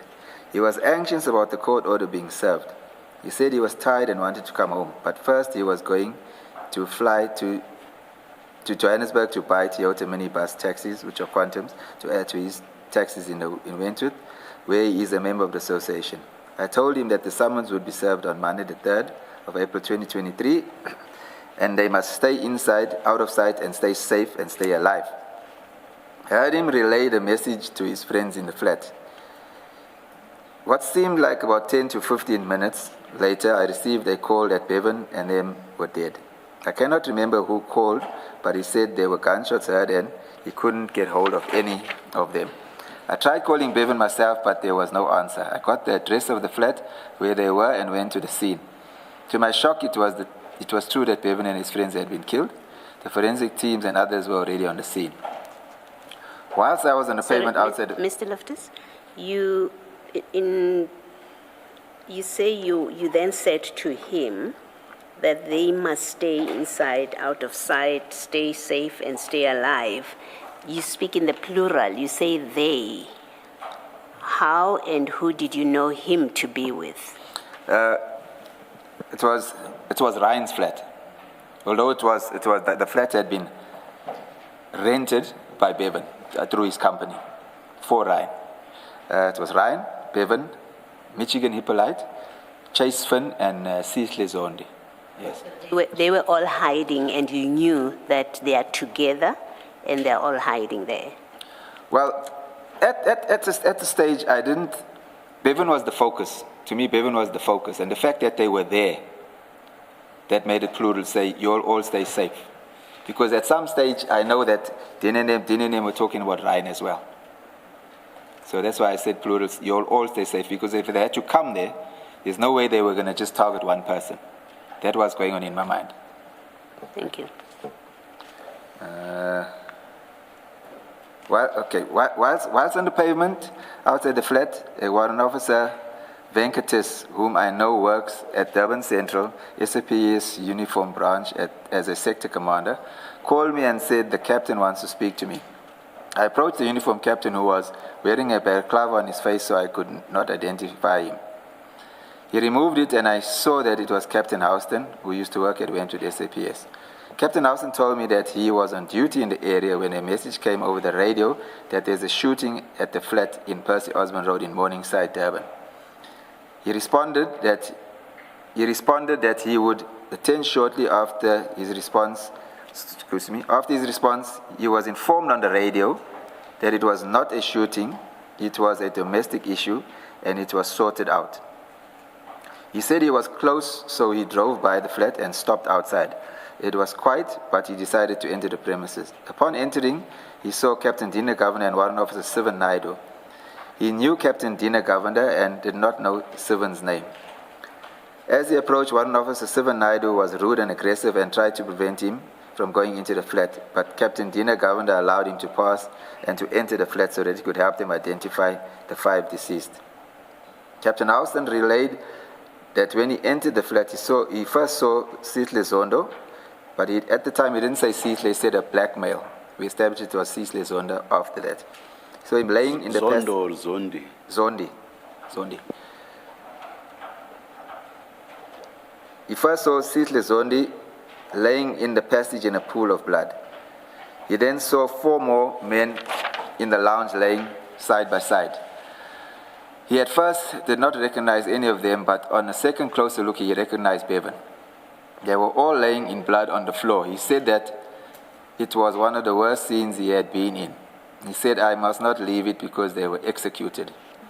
Sorry, just before you go forward with that, when you say, he said, I must not leave it because they were executed, how did you understand that? I just want to elaborate.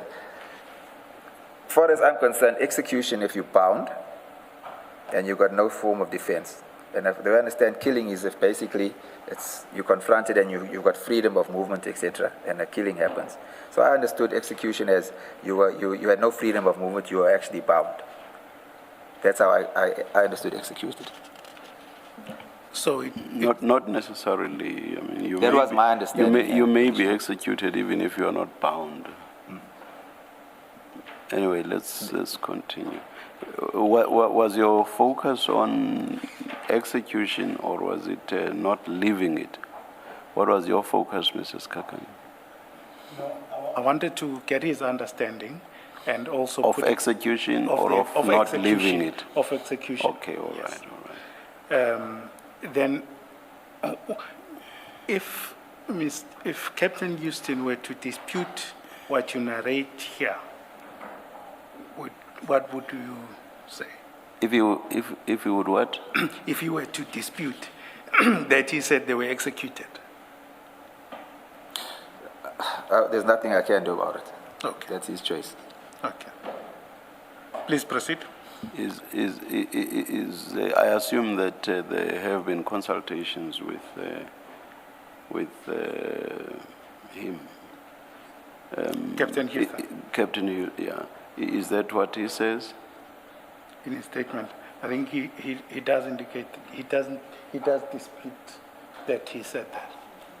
Okay. But he'll testify as well. Okay.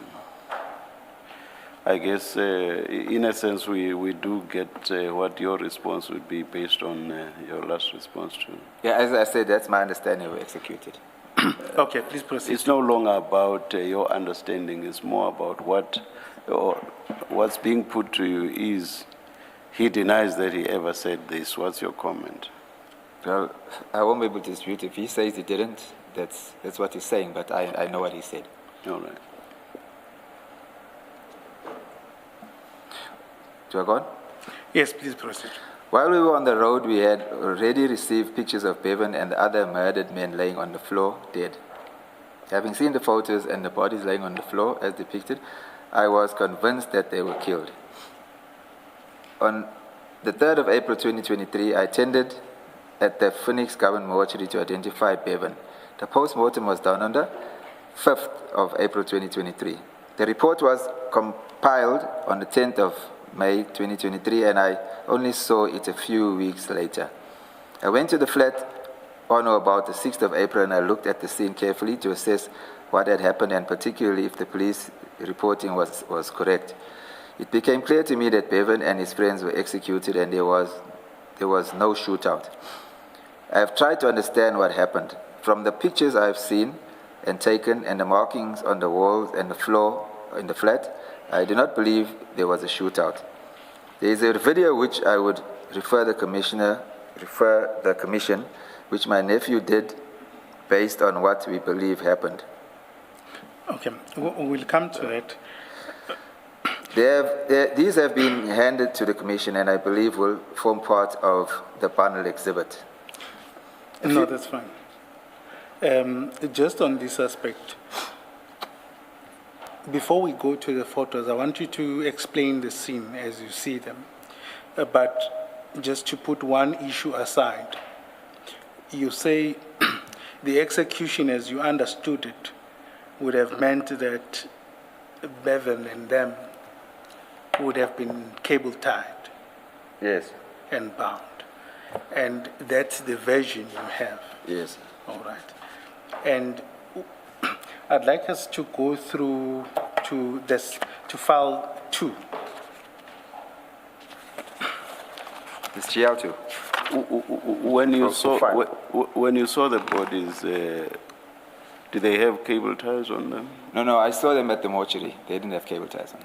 They did not? No. Or you did not enter the apartment? No, we weren't allowed into the scene. No. You were not allowed, okay. All right.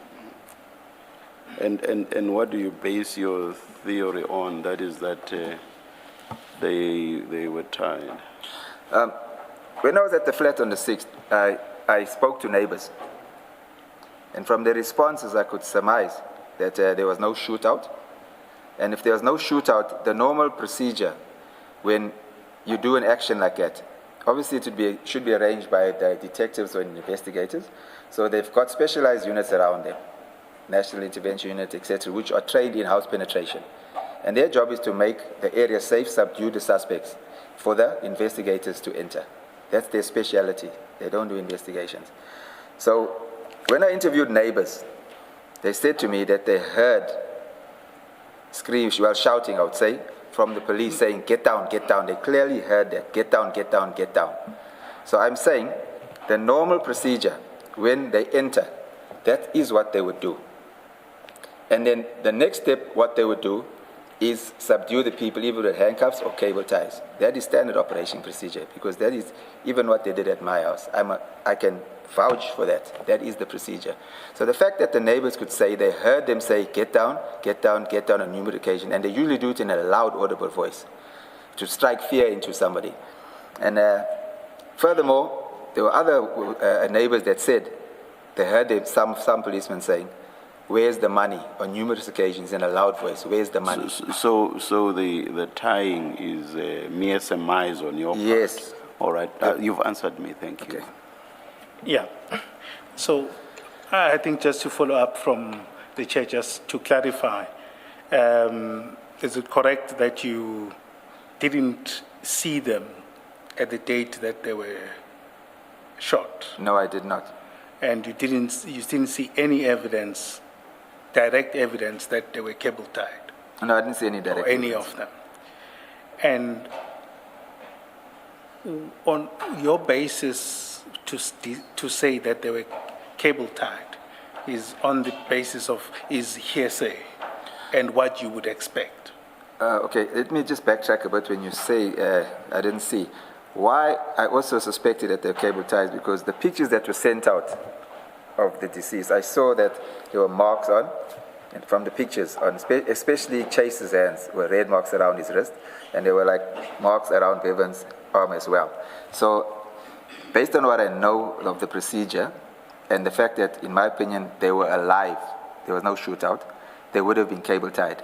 So that led me, confirmed what I was thinking, based on the operation of these guys. Yeah, thanks. Can I request that we go to file 2?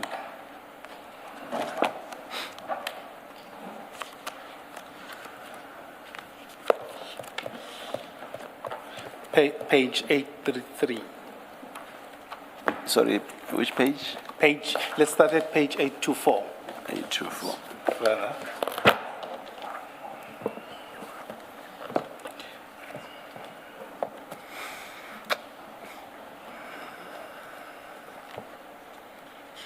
Please, sorry. Or it's as long as there are no pictures. So this is an autopsy report on Mr. Bevan Anthony Loftus, right? Yes. And this report, you provided? To the commission? Yes. Yes, I did. Okay. And you took photos of it, it would seem? Yes. Of the pages? Yes. Okay. And can we take it as accurate of what at least you saw? Yes. Okay. If we turn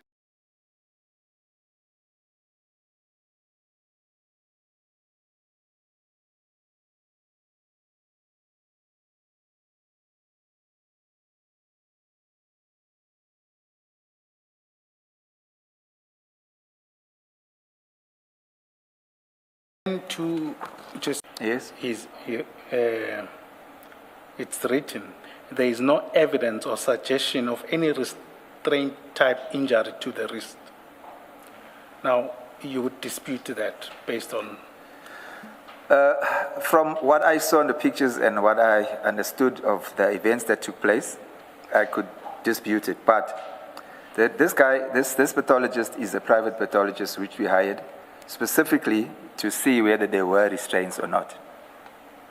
That's why we actually hired him, to observe, to monitor and observe and to do the report for the post-mortem. I'm not following your answer. Are you saying you dispute this conclusion? I cannot dispute it because he's a professional. Okay. I cannot. You say this is your own pathologist in the sense that Yes. the pathologist was engaged by you. Yes. All right. There's one of the deceased that you mentioned by name specifically, and you said you saw marks on the wrists. Yes. What was the name again? His name was Chase Finn. Chase. Are you able to take us to a similar document, Chase? Of a similar autopsy? No, I don't have a similar You don't autopsy have that. report. Oh, all right. There's post-mortem reports, but Okay. we'll go through Okay. them. But Okay. normally they just record the bullet wounds. All right. Okay. Thank you. Can I make a comment? Yes. Okay. I was at the mortuary on the date of the post-mortem. So when the pathologist came out, because I said to him, you must focus on that and see if there was restraints. He said to me, there was no evidence of it, but he says it doesn't rule it out. He told me that verbally. Of course, the report came at a later stage. Sure. But obviously we have to accept what the report Yes, but I says. accept what he's saying. Yeah, okay. Chair, I see it's just after 1. Can I request that we take the adjournment, the lunch adjournment at this point? I don't see that we'll go that much further after lunch. I might be 30 minutes or so.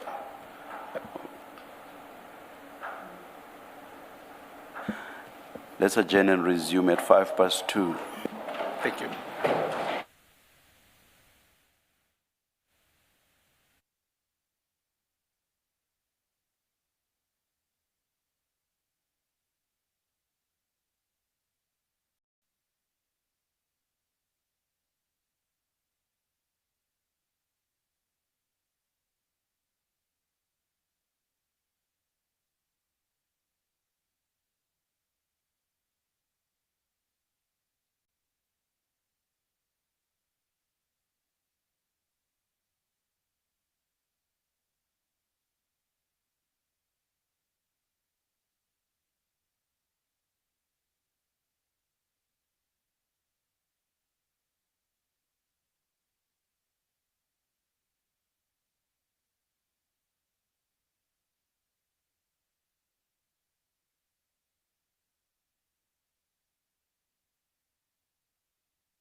We said we would resume at 5 past. Please make sure that your cell phones are on silent.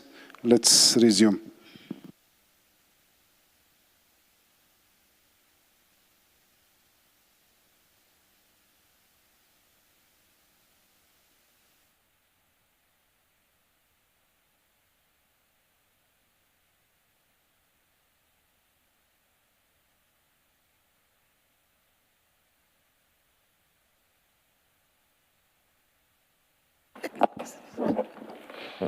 Yes, Mr. Skakanen. Thank you, Chair. I think in the interest of time, some of the issues that are on the record, I won't pursue them any further. The statement is there. But I'd like to finish up the element of that I was dealing with. Mr. Loftus, in your statement, there's something that I just forgot at page 5. If you go back to page 5, the statement file. Statement file, page 5. Paragraph? Paragraph 19.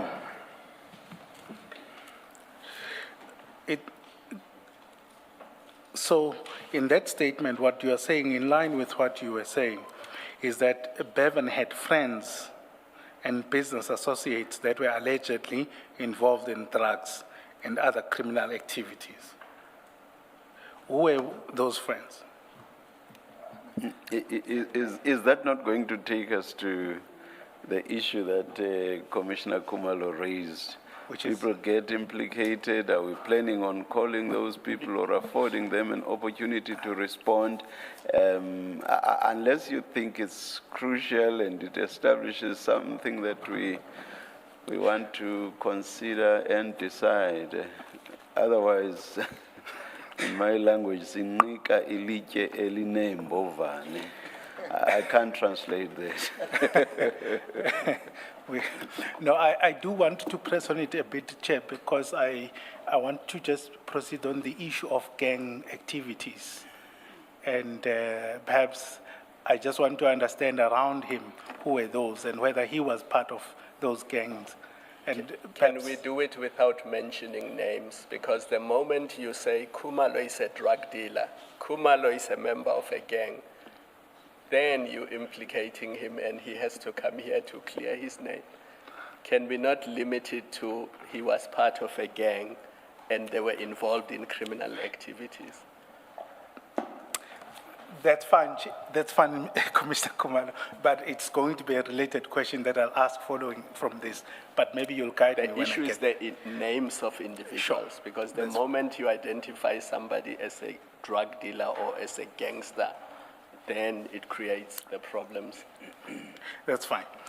So you're saying those people, Bevan had friends and business associates that were allegedly involved in drugs and other criminal activities, right? Paragraph 19, right? Now, would that be gangs as in drug gangs? Yeah.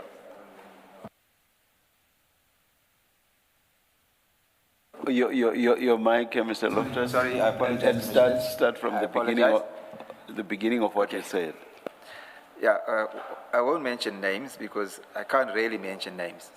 But what I was inferring there is that I grew up in the Wentworth area.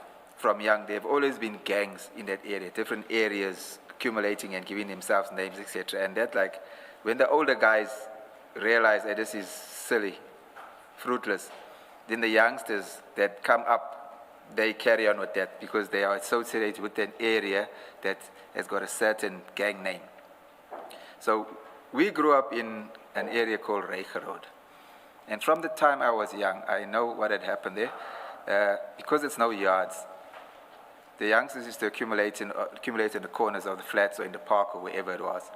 And eventually they gave themselves a name. I don't know the history of where it came from. That area where I grew up in Reiger Road was known as the Young Destroyers. But that was way back. So other areas likewise also adopted that names for their areas. And there was gang fight, but those days it wasn't shooting, it was running battles with knives, etc., and bush knives, etc. So I am still known, because I grew up there and my mother still lives there. I'm still known. If they talk about me, for example, or anybody else, and they're not familiar with who the person is, the person would actually say, Greg from Destroyers. You understand? Now, Bevan grew up in that area, so he became friends growing up with youngsters from there. Some of them ended up associating with that name, Young Destroyers. Now, from that area, there was drug dealing going on there. The older guys that started it have passed away now, but younger guys have risen to take that place. And there is one, in that area, there is one particular guy that was like a protege to one of the guys, the senior guys, and he's passed on. So he now is the kingpin in that area with the drugs and with the, I can say, violent activity, because he actually got hitmen around him, which have been arrested for killing people, etc. So Bevan knows them all. He went to school with them, he grew up with them, and it came to a stage when they started this cartel story. There was never a name called a cartel in Wentworth. So the guy from that Reich Road area, Young Destroyers, he had, I think, subject to correction, a family member who is now deceased. He came out of prison and he started hanging around in that area. He came up with Simone Jasmine with the name The Cartel. And the thinking was that they will combine all the areas into one unit and name themselves The Cartel. So that's where this cartel came from. And then they actually started the violence. People started getting violently killed after that. So my point I'm making to the question is Bevan knew the majority of them growing up together. But he was never part of any... Never part of them. I can go further. Can be researched. No, not the cartel of any gang. Of any gang. Okay. Now I'm going back to Young Destroyers now. Yes. Because Bevan was from there. He played football with them. He hung around them. He schooled with them. When there was running wars between another flat area, which was, I'd say, about 200-300 meters down the road, they were known as the G section. And it was violent. People died and got injured in those battles. But during that time, with whoever they fought, Bevan could walk freely in any of those areas because they knew they were not part of any gang. So that's why I'm saying he wasn't. Is it also not so that one of the, remember 5 people were killed on the 31st of March or the 1st of April? We seem to have different dates depending on who's telling the story. One of the people who was killed was a convicted robber.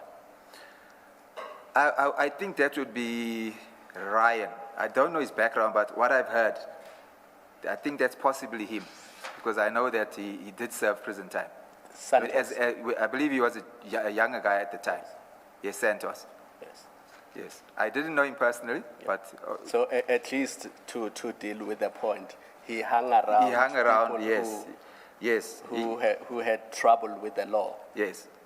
And I'll add on that is because you're from the area in the Wentworth scenario, the guy was charged with GBH for shooting someone, attempted murder, dealing in drugs. But it's people you grew up with and they're from the area, so you still associate with them as normal friends. Understand? Yeah. Sure.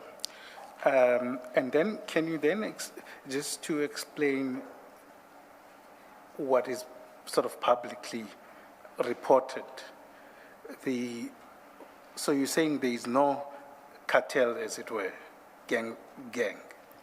There was a cartel. Okay. Yes, but a lot of the role players, the main role players, are now deceased. Okay. So you don't hear a lot of activity or that name coming up too often anymore. Okay, that's fine. And then the Hollywood gang?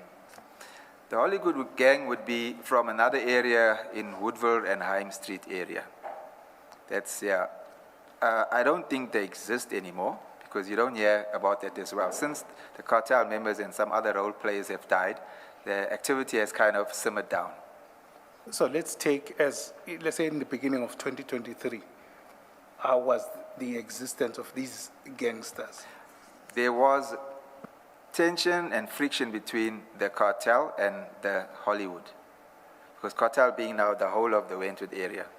So basically the fight was with the cartel, which is basically the whole of Wentworth, fighting against these Hollywood guys.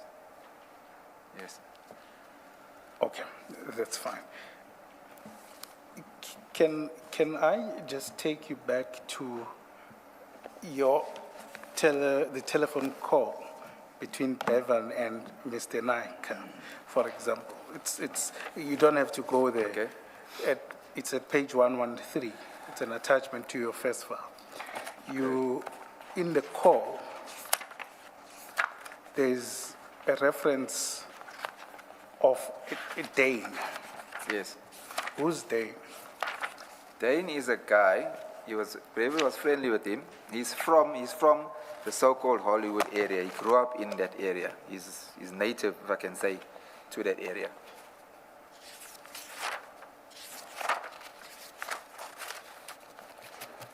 Bevan was friendly with him. They were just friends. Yes, they were friends. Yeah. Okay. And in terms of, and I would request to understand, in terms of the competition or turf wars, would have there been any turf wars between these two gangs?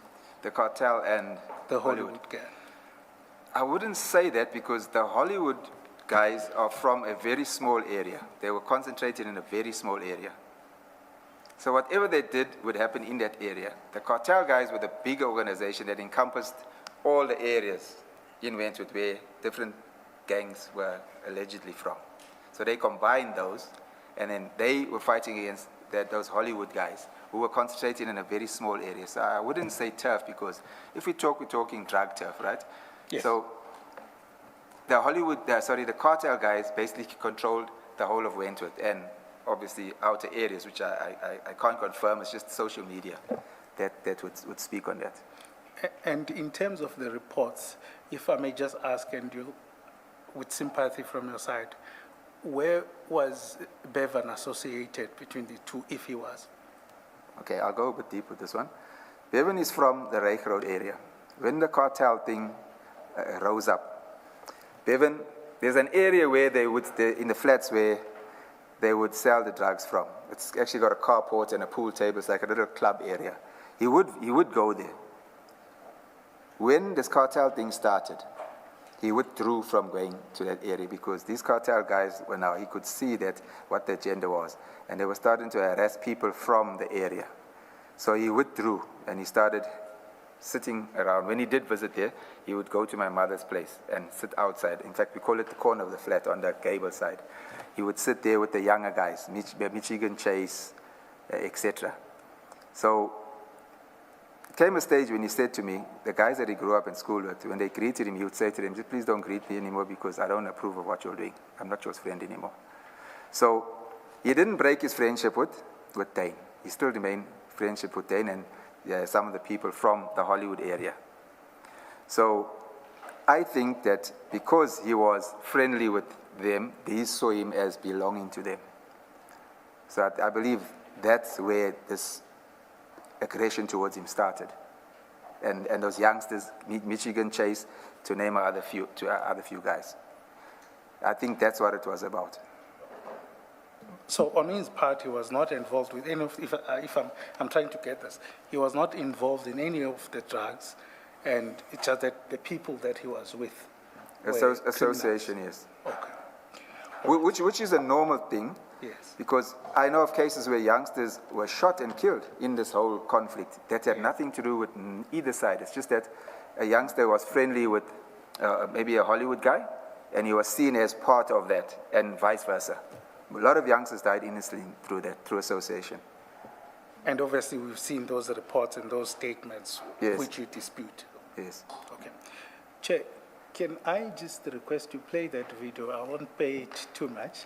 The only graphical material is, I suppose, is a car that is shot at, but there is no blood that is there, and perhaps just that nothing too serious, not to sound insensitive at all.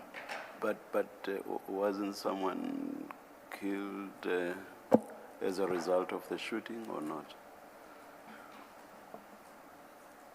Yes, there was people. There were these alleged gangster people that were shot at, and Okay. publicly there's been reports about them. And I don't think it's a matter of something that is. It's a public video that has been circulating in the media. I don't think it would be a bit of an issue per se. But I'm in your hands.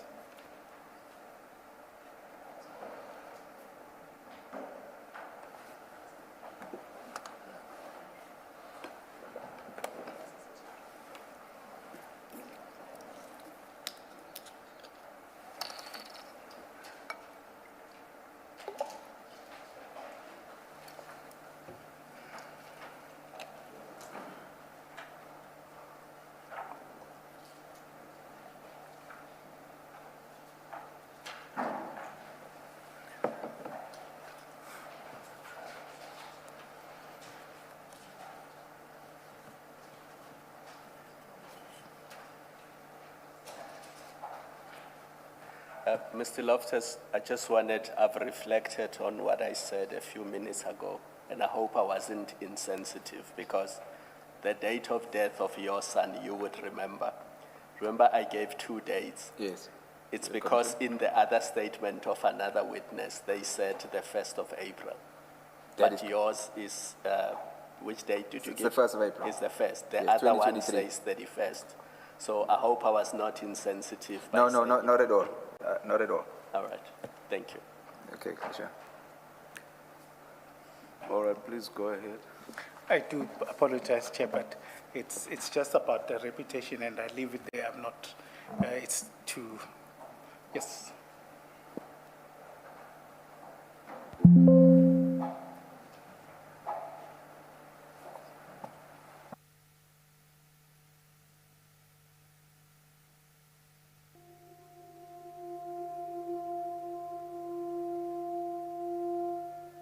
This is Wentworth, a large Indian and coloured township located south of Durban.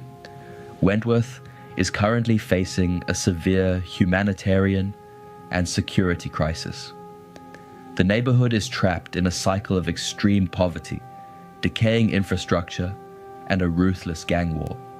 Wentworth residents in KwaZulu-Natal are pleading for more help from police after a mass shooting left 7 people injured and 2 others dead. The victims include a 20-year-old and a 16-year-old. Yes, there was a shooting on Sunday. There's a shooting on Sunday that happened. 3 guys were shot, but they all survived. Then there was a shooting on Tuesday as well. A youngster in our road was shot as well while he was walking. And then yesterday, there was a shooting where nine children were shot. 9 youngsters were shot, and 2 were killed, which is Jaden and Leiden. I want to touch on this. You say that not enough is being done. Are you talking about the manpower on the ground? We're talking about all resources. We're talking about manpower. We're talking about corrupt officials that need to get out of the station. We are so sick and tired of SEPs playing the blame game with our community. Leakings of files, of dockets going missing, hearing that there's only 1 van to patrol, hearing that there's no resources at the station. We are tired. We are tired of beating our children. We are tired of innocent people getting hurt on the streets. We are tired of that our children can't even sit in classrooms and not hear the ringing of gunshots on our streets. Most residents in Wentworth live in multi-storey municipal housing complexes built during the apartheid era. These buildings are highly dilapidated, with broken windows, leaking sewage pipelines, structural cracks, and no functional security gates. Pervasive unemployment leaves families with 0 financial security. Without legitimate job prospects, local youth face intense peer pressure and economic desperation, viewing the illicit drug trade as their only viable means of financial survival. Drug addiction is deeply embedded in the daily life of Wentworth's most vulnerable areas. The local drug trade revolves heavily around sugars, a cheap, highly addictive cocktail of low-grade heroin mixed with chemical bulking agents. Open-air drug dens operate directly out of the flat stairwells and public pathways. the rampant use of sugars and crack cocaine has fueled severe localized health crises, alongside high rates of petty theft, armed robberies, and domestic violence in Wentworth. Can you please pause? The physical layout of the flats makes them ideal. Are we going to get to a point where this becomes relevant to our subject matter, which is the infiltration of law enforcement officers by gangs or syndicates or cartels? Because Chair, thus far, I've not seen that. Chair, I think I see your reluctance. It goes there, but the point that also goes there is around the reputation that we have of Mr. Bevan Loftus and the interplay with drug gangsterism and what Mr. Cele had said earlier on about his reputation, and to show these killings to be gang-related and being called in by gangs when they're using police. Is this video about Mr. Bevan Loftus at some point? Yes, at some point, yes. But perhaps what we can do, Chair, because can I suggest something, Chair? Perhaps can I suggest that it just be put on the record? You can look at it at your time, and not flight it, so that you have. Mrs. Kakani, you have obviously viewed this video, yeah. So I would expect that you have a time point at which your relevant material is played. Is there a reason that we don't fast forward to that point and then watch from that point instead of looking at this historical account of Wentworth? No, we can. I'll just ask that we go there at some point.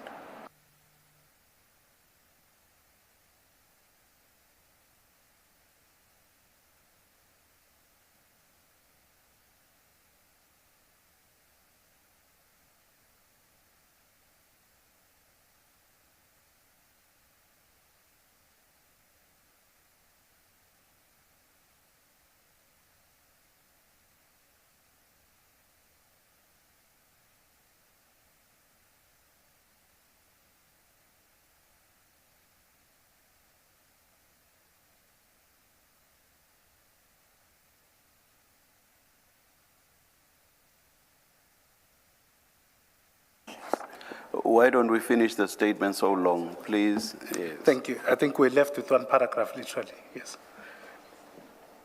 Mr. Loftus, would you please read it on your statement, page 23, paragraph 78.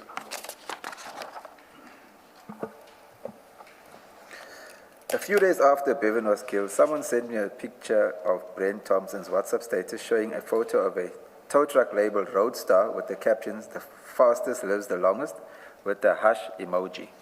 A printout of the WhatsApp status is attached as GL3. Brent Thompson is Mr. Clive Nike's friend and associate. One of the last things that Bevan had said to Mr. Clive on the call of January 25th was, "The fastest lives the longest." Can you then turn to page 114 of that very file?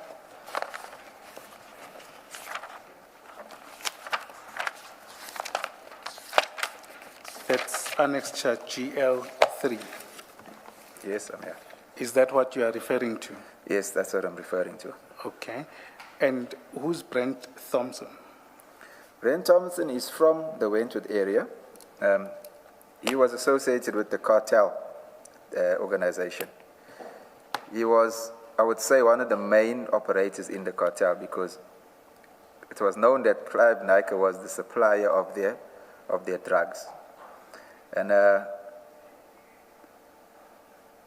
he was associated with another player called Puffy as well, Brandon Kalicharan.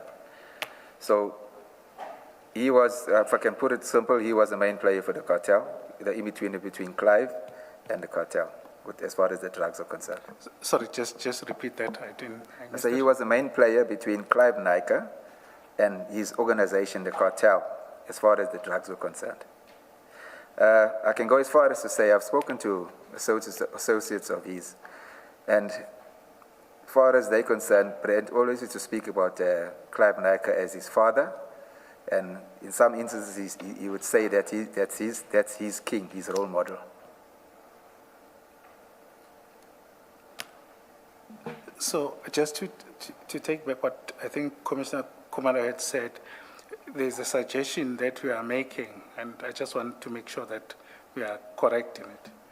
We are saying that Brent Thompson, Mr. Thompson, was an associate of Mr. Naicker. That's correct. But then you are putting drugs in it. Yes, the association was drug-related. Okay. Yeah. And do you know why he would put this statement, this caption? Yeah, well, the fact that he did that, it shows his association with the organization Roadstar, which belongs to Clive Naicker. So it shows his association with Clive Naicker, and he's taking joy in the death of Bevan. To me, this is a boasting picture. Yeah. Okay. In other words, the fastest lives the longest. They've got to Bevan and killed him. Not saying him, but the Clive Naickers. Is the question not, are you not connecting it to the 25 January conversation where your son said to Mr. Naicker, the fastest lives the longest, right? Yes, I am. That's why I mentioned with the caption, the fastest lives the longest, it's him depicting with pride. In other words, they've won the battle. I'll state a bit more about Brent Thompson. I think it was before Bevan was killed. He did an interview on ENCA where he confessed that he's a drug dealer. And he said a lot of things about myself and Bevan. He actually implicated me as the brain behind all the organization with the drugs and the tow trucks, etc., which I'm not. Which organization? The drug organization that Bevan is alleged to be involved in there. Which is? The operation of drugs. The selling of drugs and the trading in drugs. Oh, not the name, not an organization. No, not as such. Okay. But, yeah. He's the guy, if you see, go to ENCA and you Google him, he's the guy with the mask covering his face. Yes. And I found that strange because I was wondering why did the ENCA reporter actually find him, or how did he get on there? Because before Bevan was killed, when we had the information, I thought, let me go to the media and put this out there. Maybe that would cause Dean and them to back off him. But I had no joy. So I thought, how is it that a guy that's a drug dealer gets access to him with such ease? You know, I couldn't understand that. Yeah, but his sole purpose on that interview was to associate us with drugs and gangsterism. Thank you. Chair, just to complete this snub, the video that we are going to play would have depicted these events that he's talking about, of the man with the balaclava and his own interview and what the former Minister Cere had said after the incident of the shooting. And that's where I think the important part that we wanted to contextualize this whole discussion in about being gang-related and the use of law enforcement for this. So Mr. Loftus has placed that on record himself now. Is that your point? Yes, I'm just contextualizing meaning we no longer have to play the video, or we still have to? I think in the issue of time and what we can stop with the video. It's fine. I'm okay with that. All right. Thank you then. Yeah. Please continue then. Chair, truly in the interest of time and understanding certain dynamics, I would end it here.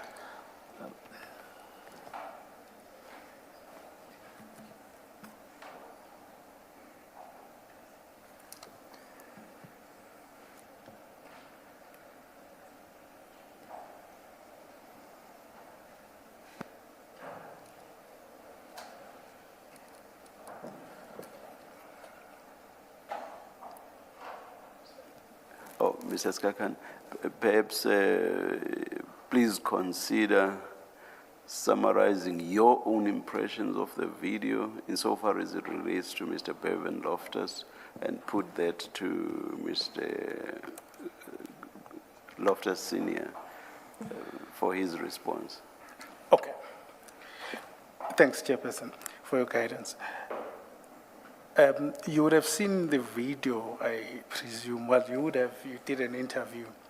Part of it is the allegation that, well, the allegations are that the late Mr. Bevan Loftus was involved in drugs and was a very ruthless, well, that's what it portrays him as, a ruthless gang member or criminal, and he was involved in eliminating his opposition, and they depict him as a very dangerous man. That's the one thing, and that is from that gentleman, as you say, and also from the Minister of Police's side, right? And your comment, your interview was to dispute that. Yes. But we'll get that. That was then. But in line with what the chair is proposing, well, not proposing, is what would be your comment? We've gone through some comments earlier on, but in light of that, if I'm summarizing the video, what would be your comment to that narration about Mr. or your late son? I would go back and say again, that's new sensationalism and social media, because I don't know where they get that from. So I would dispute that he's a killer and he's a drug dealer. I would dispute that. But having said that, as we said earlier, I'm not with him 24 hours a day. But in the last year or two of his death, he was at home all the time. So I've got no control of what social media and the news says. It depends on who they interview, you know. Sorry, I do have to take this point. You truly can't say that. I mean, he went into hiding and you're not with him all the time. Okay, yes, having said that, I wasn't with him during that time, yeah. That was from February, okay, the first occasion was from December the 13th to sometime later. I'm not specific, because he came home for a short period, and then from February until he's died, I don't know what he did in that period. I can't speak on that. And prior to that, you wouldn't know, you wouldn't be with him 24/7. As I said, while he was at home in that period, or when he was at home, I can vouch for it. But obviously, when he's out in the streets, I wouldn't know what he's doing. But if you look at, in terms of charges and cases, etc., that besides these alleged shootings, before it led up to that, there were no cases that came forth where police came in and said they arrested him for violent crimes, etc. Okay. Let me just summarize what you are saying and see if I understand it. So your version is that your son was not involved in any activities gang-related. Everyone was wrong about him. He was. As I say, it depends who you ask. Okay. All right. Chair, I seriously don't want. There's going to be other witnesses to address other issues and those. Thank you, Mrs. Kakane. Commissioners. Yes. If we're closing now, there's a few points I'd like to raise, which I think is important, which is not in my statement. Yes. I want it to be known that when I went to the flat, we happened to hire a private ballistics guy as well. I haven't got the report yet, for reasons that, right. We did when he left, I helped him with the investigation there, but there's some items that bothered me. So I went back to the flat and I did a video, a walkthrough of the flat with IOL, with the editor of IOL. And that video was aired where with my knowledge and understanding, I gave a summation of what I think happened. It wasn't long after that was aired. I'm not date specific. I received a call from a member of the police in Dina's office. I will not mention the name. That said to me, pack a bag and disappear because they're coming to kill you. He says, I heard a discussion that you've become a threat to them, which I did. I packed a bag immediately, and I basically, obviously, my whole nervous system went to another mode. I sat down and had a cup of tea. My son came to me and he said, they're coming up the driveway. I grabbed my bag and I jumped over fences. I went to the neighbor's house. So while I was there, my daughter-in-law who lives in my granny cottage, the police went to her. And there was, I think I need to say this policeman's name.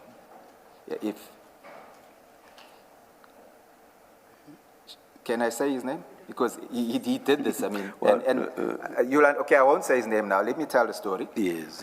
And so I fled. While I was at the neighbor's house, my daughter-in-law called me. And she said to me, this policeman he's from organized crime. He wants to speak to me. But she said he had a docket in his hand. And he didn't come alone. I got pictures and a video of how they came. There were a lot of them. There were a lot of vehicles, etc. So he said to her, he wanted to speak to me. I says, no, I don't want to speak to him. Has he got a case against me? Why are they there? So he says, no, he hasn't got a case, but he needs my help to, I can't remember what he says, identify somebody or locate somebody, because I was in another state at the time. So he said, there's no case against me. He just needs to speak to me. So I said to tell him I've got nothing to say if there's no cases against me. Then I could hear the conversation. He says, tell him that he can meet me at the police station of his choice and he can bring a lawyer along if he so wishes. So I said to her, if there's no case, I'm not cooperating. I don't want to see them or speak to them. Then he went on further to say, because I was still appearing for these cases that I was charged for, I can't remember the exact date, but an appearance was coming soon.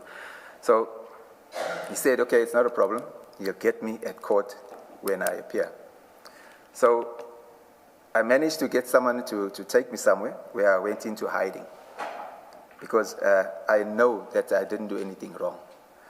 So when it came to the court appearance, I happened to catch the flu at that time. So I went to a doctor. I was actually under the protection of my pastor. So he took me to the doctor, and I got a certificate, and I submitted it to the court. On the day, the attorney and friends of Bevan's that were at the court called me and said, you know, you are lucky you didn't come here because these guys came in here guns blazing looking for you. So at that, I was away from home for about 18 months, and I didn't hear anything of the case. I approached an attorney who used to be with the DPP, and he's supposed to have followed it up to find out what's happening with the case, and I didn't hear from him. Every time I phoned him, I couldn't get him and go to him. So as time went, there was an ex-policeman that I used to work with. He happens to know the guy. He's a colored guy. He used to live in Wentworth. He approached the guy and he said to him, why are you doing this to him? You know that it's not true, so what has happened? So he says, yes, he was asked to do it by dinner and they were going to help him with a promotion.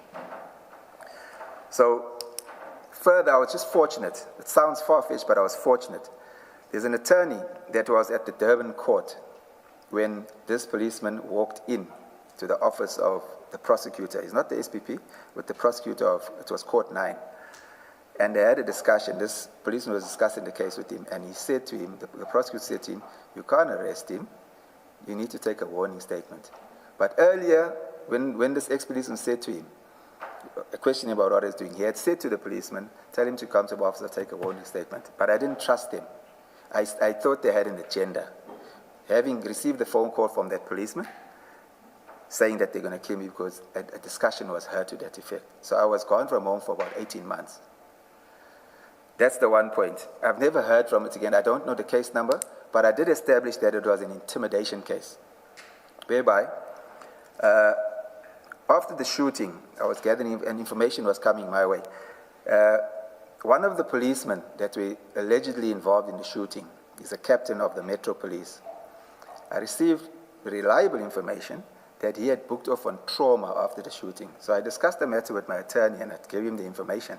So he said to me, if I can establish the guy's right name, because Captain China sounded like a nickname, and establish which branch he works at, because the Metro has different regions that they work in. So I knew a young man that knew Boyman and myself. So I called him and I said, look, I need help. This is what my attorney has asked me to do. Can you tell me whether this guy's name is Captain China or has he got another name? And if you can say which department he works in, because the attorney needs to correspond with that department. I believe that that was the contents of the intimidation. That youngster open intimidation. There's count 1, and count 2 was Captain China himself. And I established later that the elements of this was that he felt threatened that I asked that information. And I haven't heard anything of that case today. That's the one item. So, and then when Bevan was in hiding, and the same IPA policeman that was handling my daughter-in-law's case, he called me the one evening, and he said to me, Greg, do you know where Bevan is? Which I didn't know. So I said, no, I don't know where he is. So he said, can you establish where he is? Because they've got reliable information that Clive is sending guys to kill Bevan. They believe he's in a hotel in MADLANGA. So I went to his wife and I asked her to call him, and I gave him the information. He denied it at first, at that time. So I went and I reported back to this policeman, and he said, look, there's nothing they can actually do because they've got their team together, but every scenario that they look at, if they approach, it would result in one of their deaths, so they can't intervene. Later, when I spoke to Bevan, he said to me, yes, he was at the hotel. He didn't say the name of the hotel, but he said when I phoned him and told him that, he left the place. That's number 2, which I think is important. So what I'm saying that is because it would show from the information that there was an intention by Clive to kill him, because the policeman said so, and I believe it's from a source that can't be revealed for identity purposes. Yeah. So that's the second one. The third one I want to say is, earlier I spoke on Captain Varley. I'm saying his name because I already mentioned his name. I'm going to raise this again, or I'm going to mention it again, which to me was important because when these guys came with the Belair cases, they never mentioned it again after that. They pursued the case of attempted murder, which they say happened at the Bluff meet. Captain Varley was, I'm not sure if I said it earlier, Captain Varley was the duty officer. So when a shooting happens, he has to go to the scene and write a report. I believe that report was written in the office under direction of Captain Dina Govender, because he didn't attend the scene, because there was no scene to attend. Then they pursued this youngster based on that attempted murder, because when we were even at the court, he kept saying that they kept saying it to myself and the attorney, the attempted murder he's wanted for, which did not happen. So basically they pursued him on that. And then when he was killed, they charged him for that group for 11 cases after he was killed. And the amazing thing is that on the 1st of April they were killed, somebody charged them on the police system. So they were charged for 11 cases after they were dead. So I find it's important because if they had to make a case, create a case, that tells me they didn't have anything on him to arrest him. So I think they didn't want to lose face with Clive that had paid them. So the way I understood it was they had to get him at any cost, then they could do with him what they wanted. I thought I just needed to raise that. Last item. One of the guy that used to drive for Bevan, I didn't mention his name earlier, but I won't mention it now. He attended an accident scene not too long ago, and he called me out of his own, and he said, you know, I got to tell you this.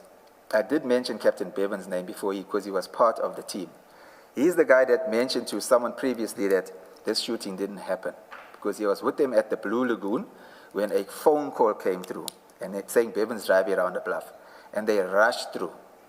And thereafter, the shooting incident was created. But at that time, Bevan was at home, and the driver, Mr. Eckhart, he had been the driver. And we got video footage of the butchery where Eckhart is going in and out, yes? And they would say, maybe Bevan stayed in the vehicle. But I'm saying that the hard drive was taken because we could have proven that Bevan was at home at the time. In my opinion, they had no reason to remove that hard drive because it wouldn't help any case of theirs. I think it was to hide the evidence that they were acting incorrectly or against the law. So on another occasion, the same Captain Bevan, this guy phoned me, the driver, and he says to me, Captain Bevan met him at the scene. And Captain Bevan, they would discuss the matter, and Captain Bevan said to him for the second time to a second person, that he was present and there was no shooting that took place. They created that whole crime. So to me, that is key for them pursuing him on that matter. On the same scene, the same driver of the vehicle said there was a policeman of the local station attending, which happened to be Wentworth. Before the time of his death, I think from between January and the time he died, there had been a shooting incident in Wentworth where people drove past in vehicles. It was on social media, and they were shooting at the flat area in what they call the F section area. That was where one of the cartel leaders, who is now deceased, had lived and he was operating. The policeman related to the driver that on the day he was working, there's a picture on social media where one of the police vans had holes in the windscreen where they were shot at by these guys. He said, Dina approached him and said to him that he must say that he saw Bevan shooting him. Now my question was, why I think it is important, if you have solid cases to arrest Bevan, why do you want to create another false case? And I'll leave it there. I thought that had to be known. So that will add to why I say that they were hunting him.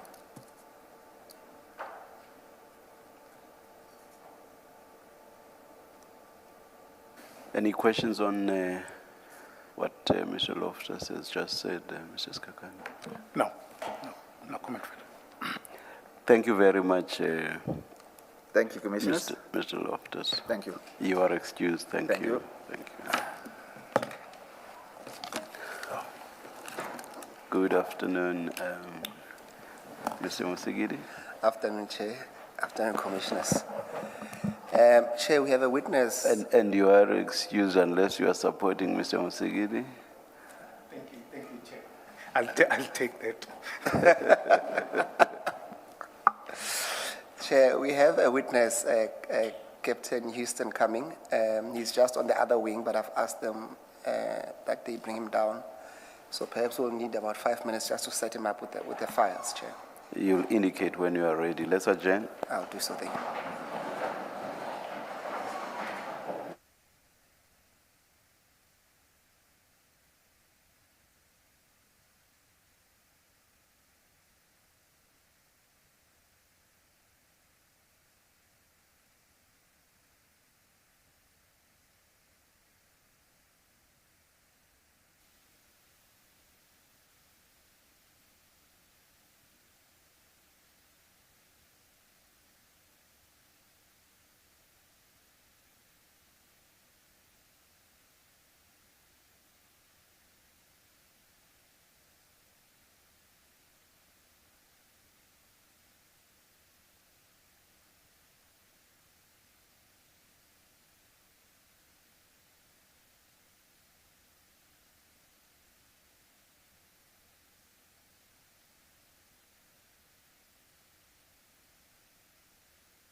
1212. We are ready to resume. Please make sure that your cell phones are on silent or off. Let's not have disturbances. Thank you.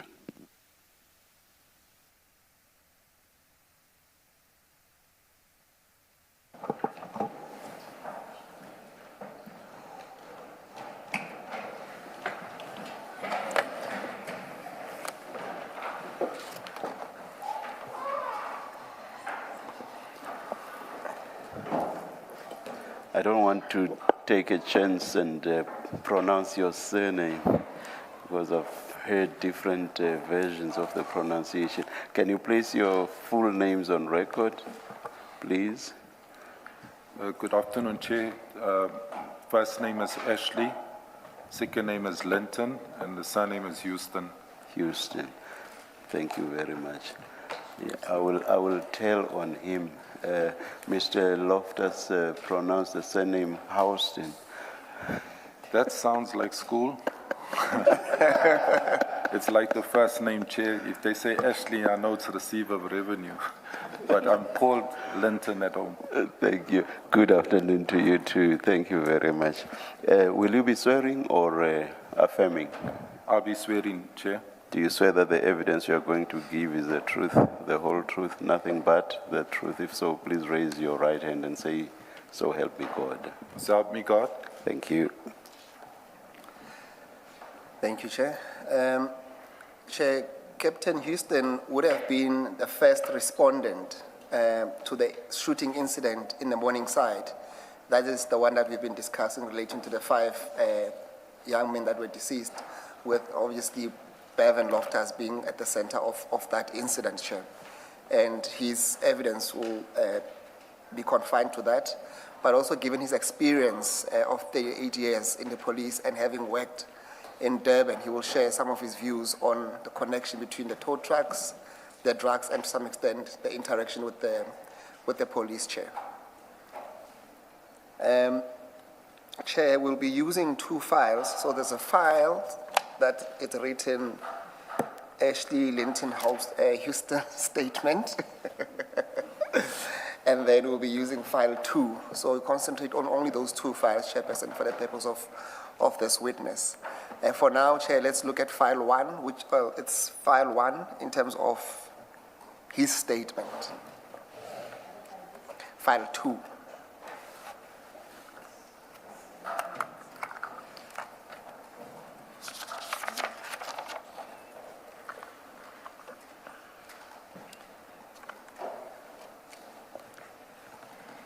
Captain, you should have by you, there's a file with your statement inside. You will see that it says, when you open the first page, it says index to statement, and then it says description, statement of Captain Ashley Houston. Do you have that, Captain? I do. And then if you flip over, Captain, you'll see the actual statement. Do you see that? I do. And then if you go to page 12 of that document, Captain, you will see that there is a signature there appended under the name Ashley L. Houston. Do you confirm prepared it's for the commission? It's correct? I confirm. And you stand by the contents there too? I do, Chair. Thank you. Captain, I would want us to go through your statement just to assist the commission on the evidence that you need to give. But do feel free as you go on to give better explanation where necessary, and there might be some questions that are asking for clarity, either from me or the commissioners. I would want you to start with paragraph 1, dealing with the introduction, but please, Captain, don't read out your ID number, and also don't read out your cell phone number there, and also don't read out your home address. So basically in paragraph 1, you may just say he's a 60-year-old adult. And that's it. So perhaps Captain, you should just move on to your career history. And there I would suggest that you should just highlight what you consider to be salient matters. that is summarized instead of reading the whole. Yeah. Thank you. Thanks, then Chair. Kickstart at paragraph 2 then. Okay, thanks, Chair. My career history was on the 31st of March, 2026. I retired as a captain of the South African Police Service. Reason being is I had turned 60 on the 26th of March. I had 38 years service and 31 days. So I went on full retirement, Chair. My career history in the SAPS is extensive as a result. I will only highlight a few achievements in my part on the statement, and I will expand where necessary during my oral testimony at the Commission of Inquiry. My career path as a policeman started in 1988, the 9th of February. I completed my training at Bishop Lavis down in the Western Cape, where I completed my basic training. I was placed as a constable after completing my training at Sydenham SAP, KZN Durban. Sorry, Captain. I see that you are reading from the screen. There is an actual physical file. I don't know if it will make... I can read off it will be easier. Are you happy to read from the screen? I can read off the file. I'm good to read off the file, Chair. Yes, can you then give Okay, it just caught my eye. I prefer to read off the file. I saw your posture that it seems to be struggling from the screen. Thank you. Thank you. I've always been in an operational environment whilst placed at SAPS, Sydenham. I was promoted 2 years later in 1990 to a full sergeant. The reason why I speak about full sergeant, pre-94 there was a rank in the police as a lance sergeant. You did not require to write any exams, you did an internal assessment, but I was busy at technical and RSA furthering my studies. In 1990, I was thereafter promoted to a warrant officer 4 years after serving as a full sergeant. I continued my studies, my second year studies at Technical and RSA. I've served 18 years at SAP Sydenham, which ended in 2004. During my time at Sydenham, I underwent different training courses, including, but not limited, including the detective learning program, which was held in Paarl, Western Cape. I underwent a course there to become accredited detective because I had moved, Chair, from the VISPAL, that's the uniform environment, into the detective. So in that 18 years, I had changed the duties that I was doing at the station. So I became a detective and I underwent a course. I was successful in completing the course, and I served at the detective branch for 4 years. That was all within my first 18 years. I there, after 4 years, took a transfer back to the VOSPAL environment, where I became a team commander. I went back to an operational environment where I wasn't carrying or doing investigation. I was now working operational as a crime prevention operative with members under my command. In 2004, when South Africa was tendering for the FIFA World Cup, I just want to place emphasis on the year 2004. They may have been tendering earlier, I'm subject to correction, but it was during that period I was seconded to a shooting course where I competed at Vietnam shooting range with the top 20 shotters in South Africa. I excelled with all 3 weapons and came up in the top 5. So I was immediately seconded to training. I never went back to the station. My skill was identified that I was a good shotter. I'm breaking my statement down,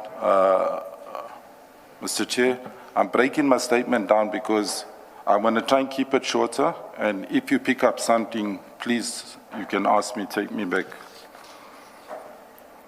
Whilst I was at training, I fell under Durban training, which was coordinated from the provincial office.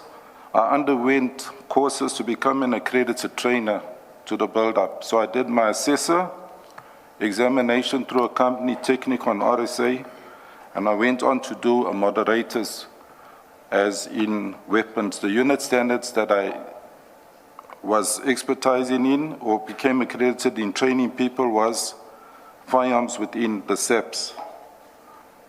At the same time, I came up to Pretoria and I did a further course, which was with regard to the EDTP at Pretoria College. It was an 8-week accredited course, and due to becoming an assessor and moderator with CETA, I applied because they had a detective course to moderate members that underwent investigation courses. So I became an assessor moderator for anyone who went for that training. Between 2004 and 2010, I attended various training courses. I also became a range officer accredited. I trained down in Edo, and this was my period that I was seconded to training. So I was developed as accredited range officer, and it was a prerequisite because I worked with weapons and I was training people out at the range. That was all members of the SEPs in KZN, especially the Durban area, would undergo from a constable to a general, attended their training, the use of weapons, tactical policing 1 and tactical policing 2, as well as, I didn't include their pyrotechs, that you'll be trained with stun grenades and other pyrotechs that we utilize in the police during our duties. Soon after the 2010, to fast forward, I decided to take a transfer. I submitted to the current commissioner of the time was a General Ngidi. My transfer, as there was no growth. I was a warrant officer, and there was no growth as in terms of there was no structure for promotion, and I was questioning my growth in terms of my career path. And I requested to leave, even though I had become developed and trained by the organization or the employer in various departments. I requested to start at Mabel, where he was reluctant at first to sign, but he was going out as onto retirement, and he, with my request on my knees, he signed my transfer to Mabel. So I reported to Mabel, the Westpol environment. As an operational commander, I was appointed by the station commissioner, who was a Colonel Van Zyl at the time. I worked at Mabel for 8 months, and during the 8 months, my name came up on a national list where I was promoted or considered for promotion to a lieutenant. Lieutenant's the old rank. It's the rank which is now equivalent to the captain rank. But I was penning at the time a grievance of where I applied for an operational commander's post in Brighton Beach, a captain rank, and I took up the lieutenant rank.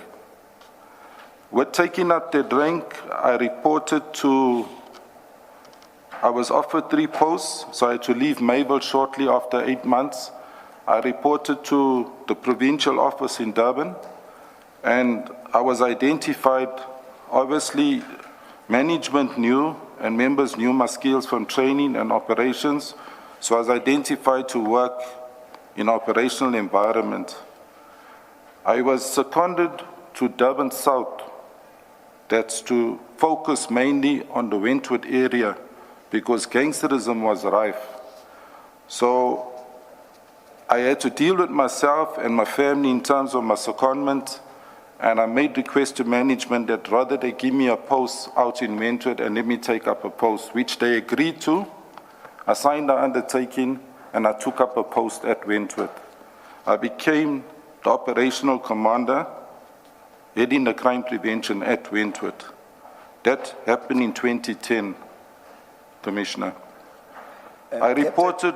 Captain, before you move on, would it be fair to say, at least after 2010, as a range officer, would it be an overkill to say that at that time you have become now an expert in the use of firearms and accredited as a trainer. That is correct. The skills which I was accredited into was the handgun, the shotgun, and the rifle which we used. I did develop and I did become an expert, not only in use, but also in training and facilitating. I would say a marksman in layman's language with the weapon.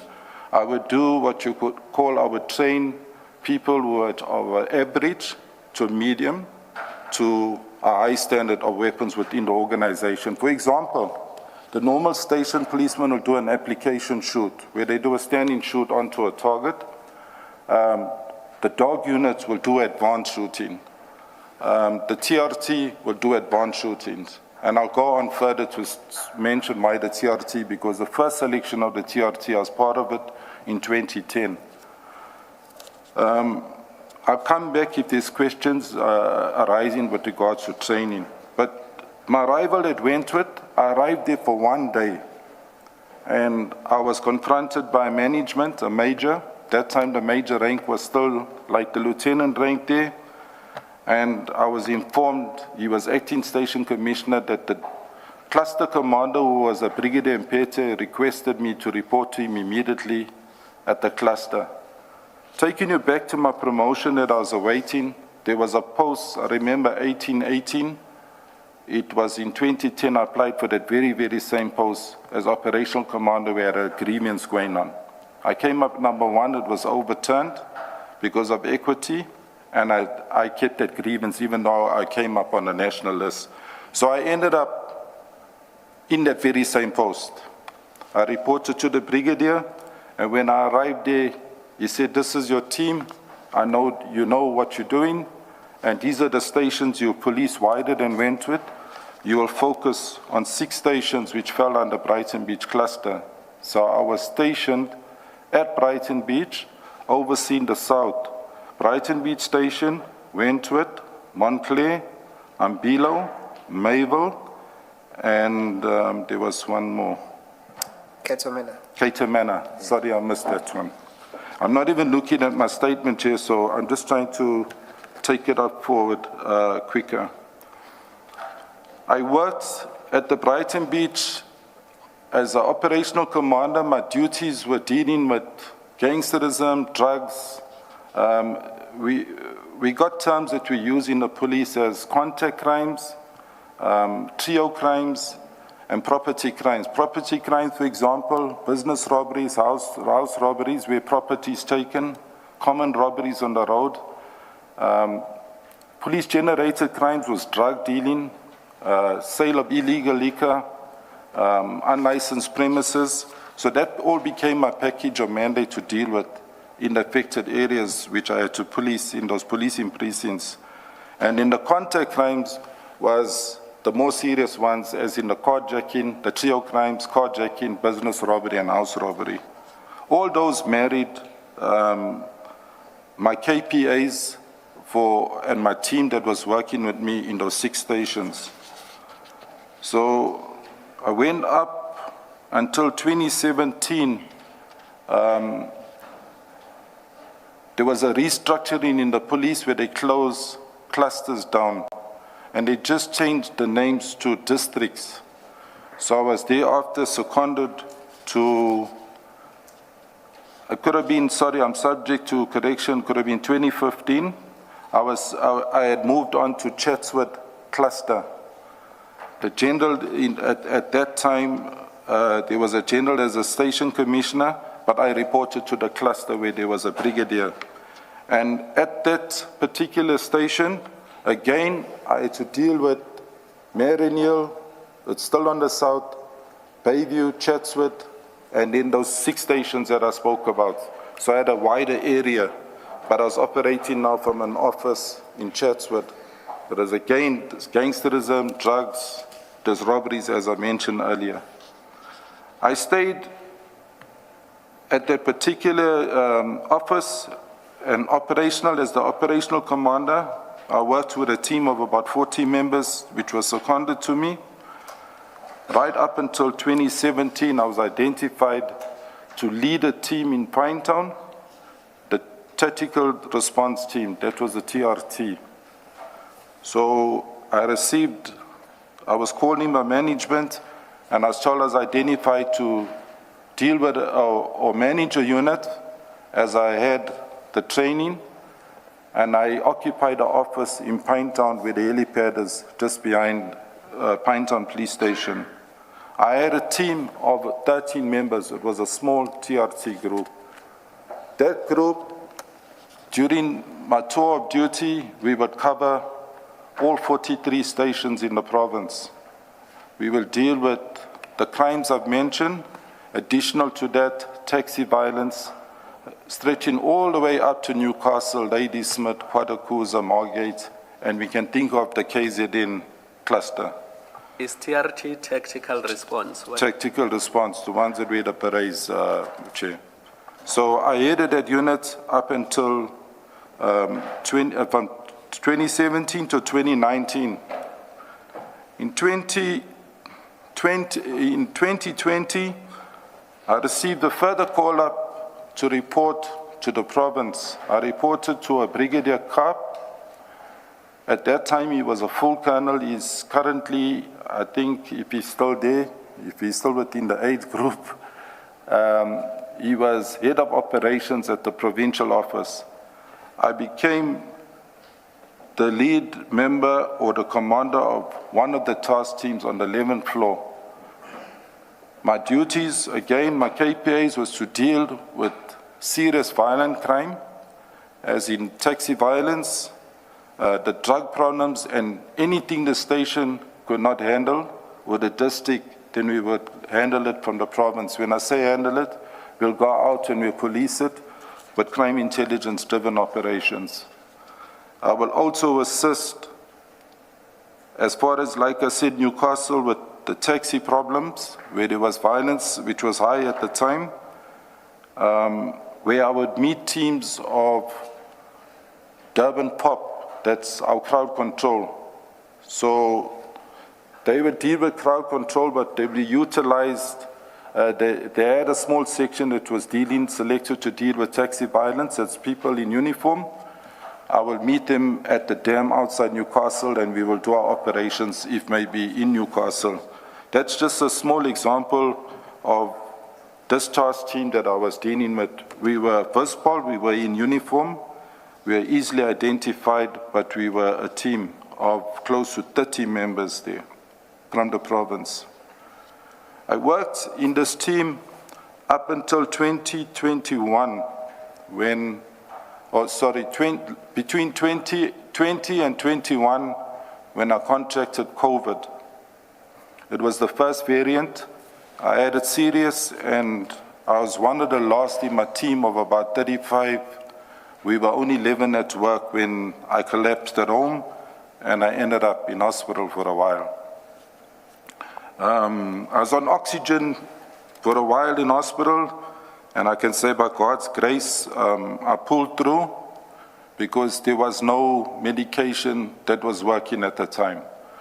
So on recovery, I went into the wing because there was slight memory loss. So the doctors needed, although I was not medicated, they needed to observe my cognizance and understanding and memory. And within 3 days after coming out of IK, I was discharged.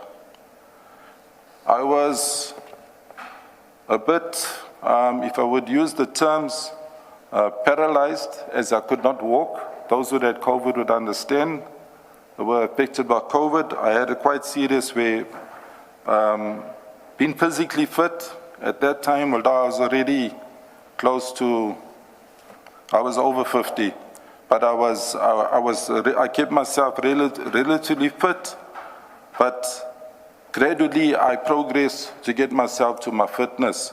I decided, because of my love for my job, to report back to the station, and I started where I started in 2010. I went to Wentworth and I had an arrangement with the station commissioner to work 2 or 3 hours a day, and that assisted me with my memory loss, as in terms of what I had forgotten during my illness. Once I had recovered, I received a call-up instruction. I was operationally invented with this gangsterism and this violence that was happening. Captain, can you just give me a moment? Just give us a moment.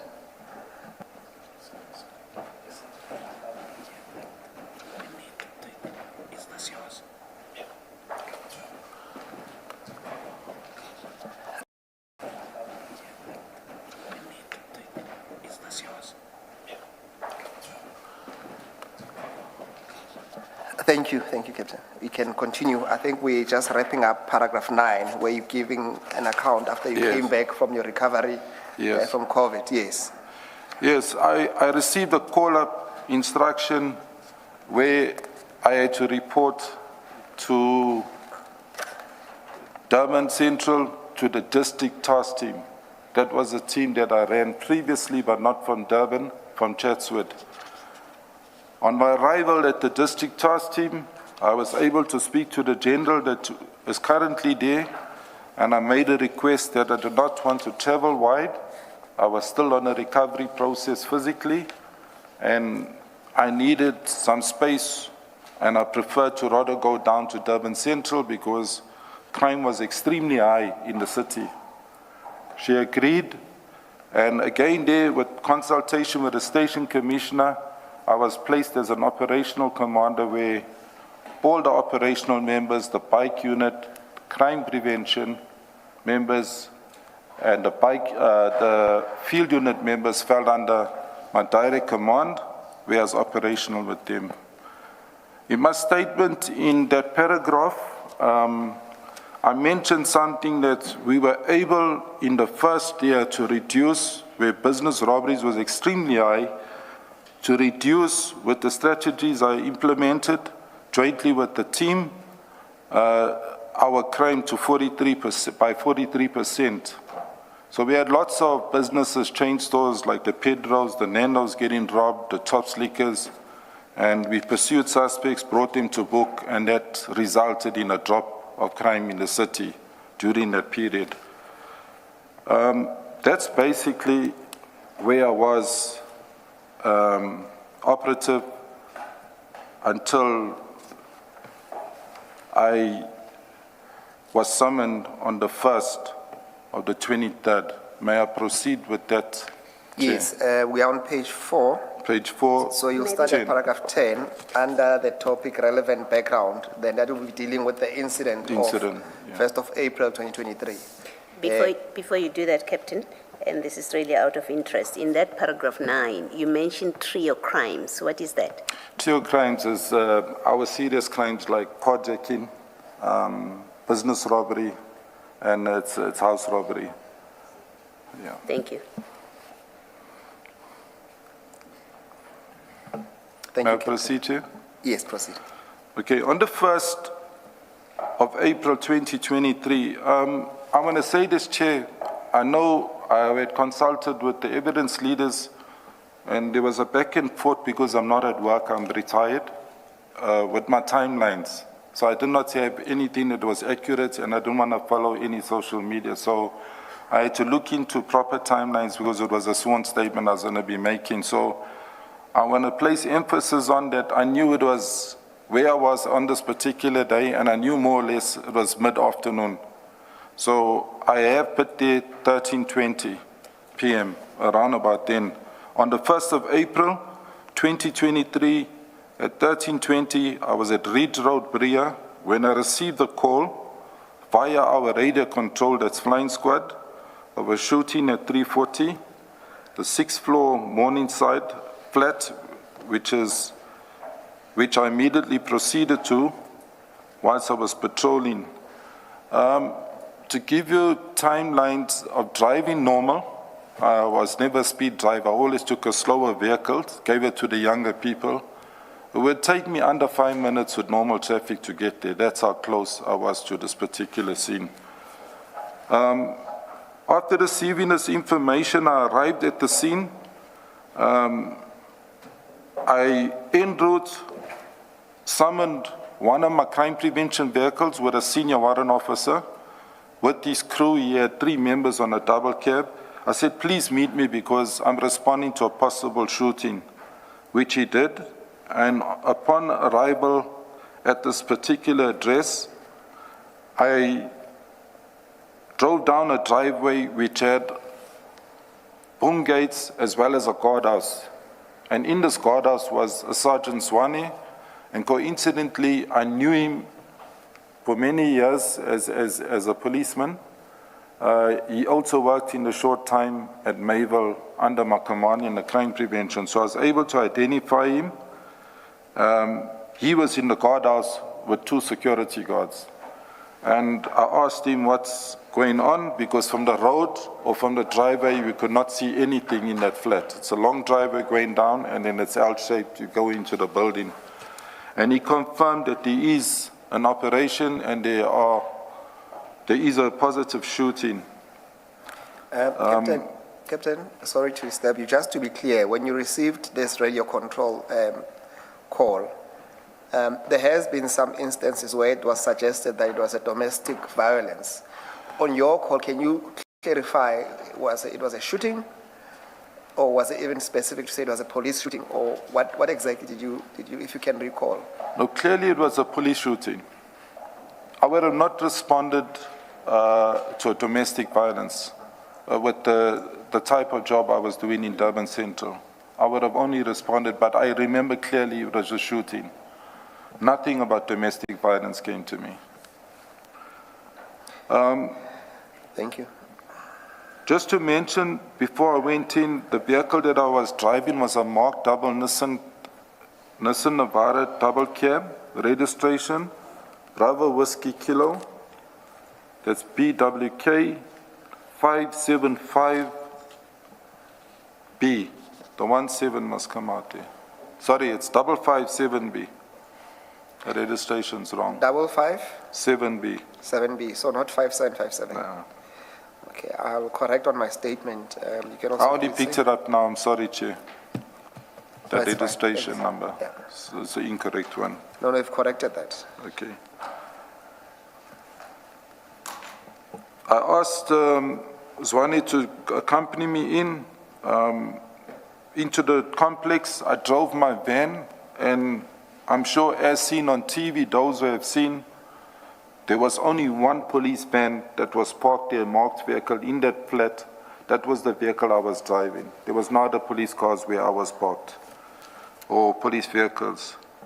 It was load shedding, Chair, at the time, so when I got out of the vehicle and tried to maneuver quickly to the lifts to get up, because I was looking up into the building where there was movement of members,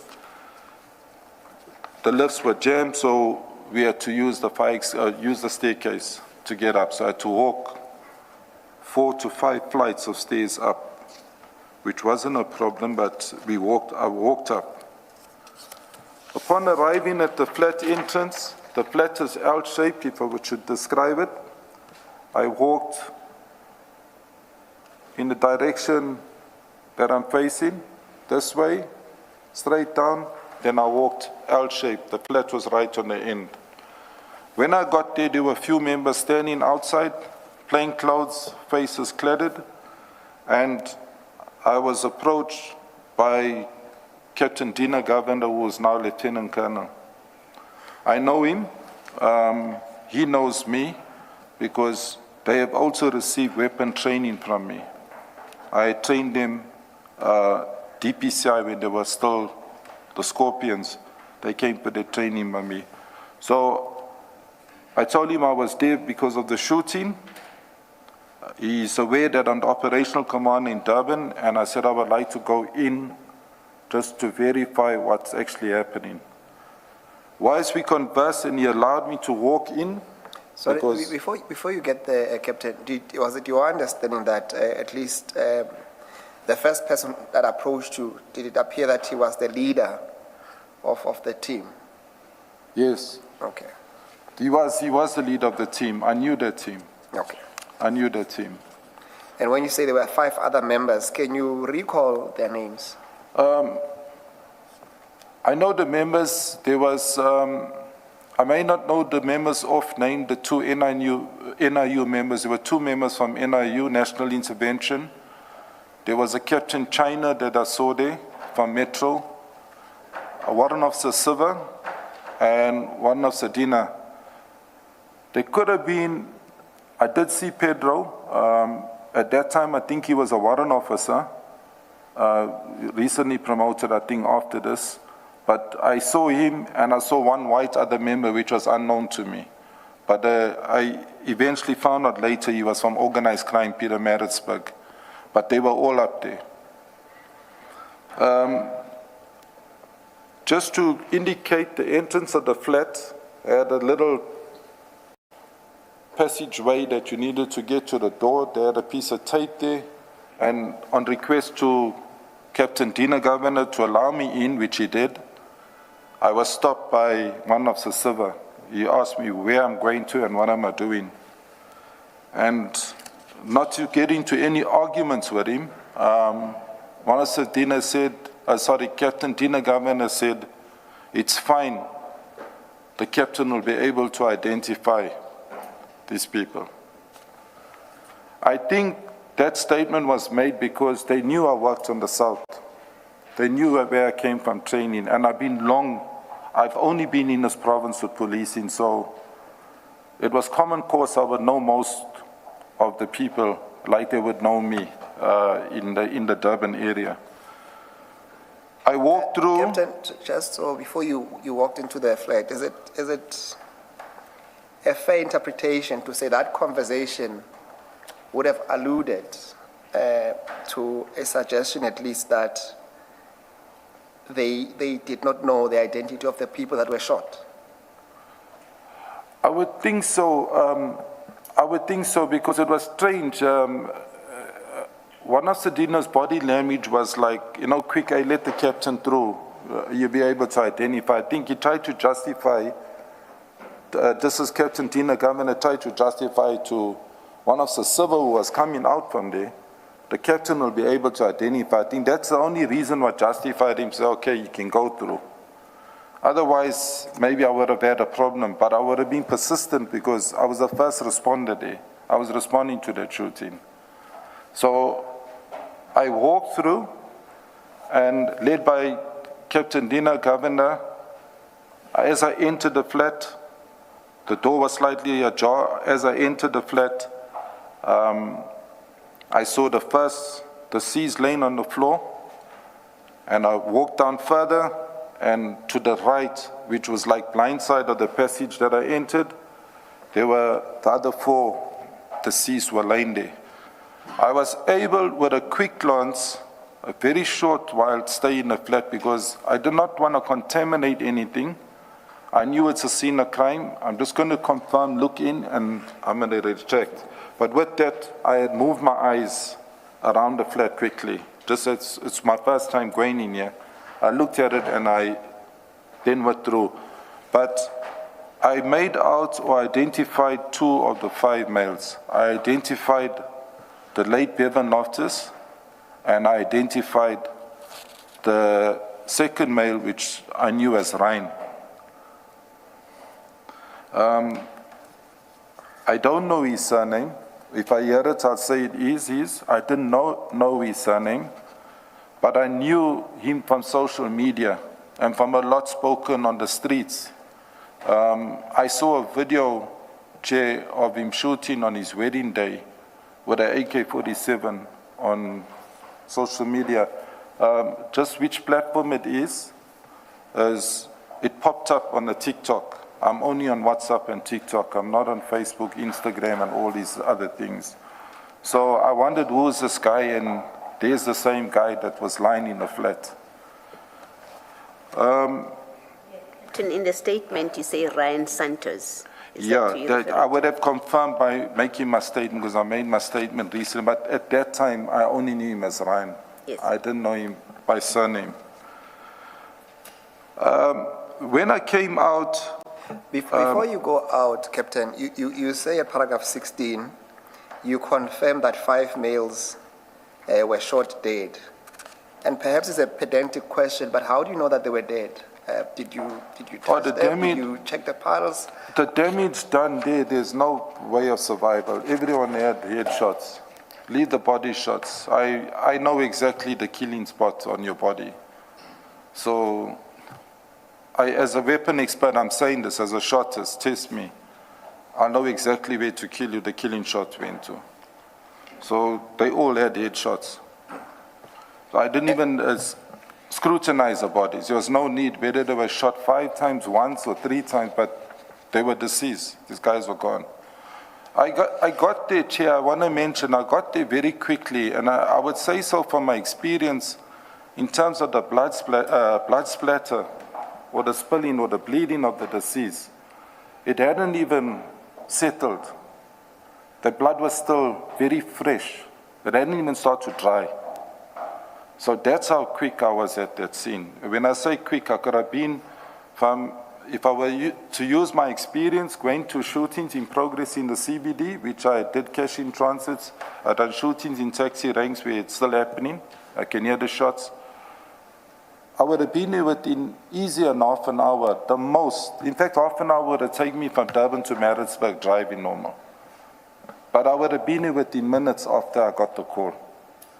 So whoever raised the alarm to 10-111 with the complaint, heard those shots, that there's a shooting, that is when I immediately said I'm going. And I broke on the radio and called one of my bands to say, back me, we got a positive shooting.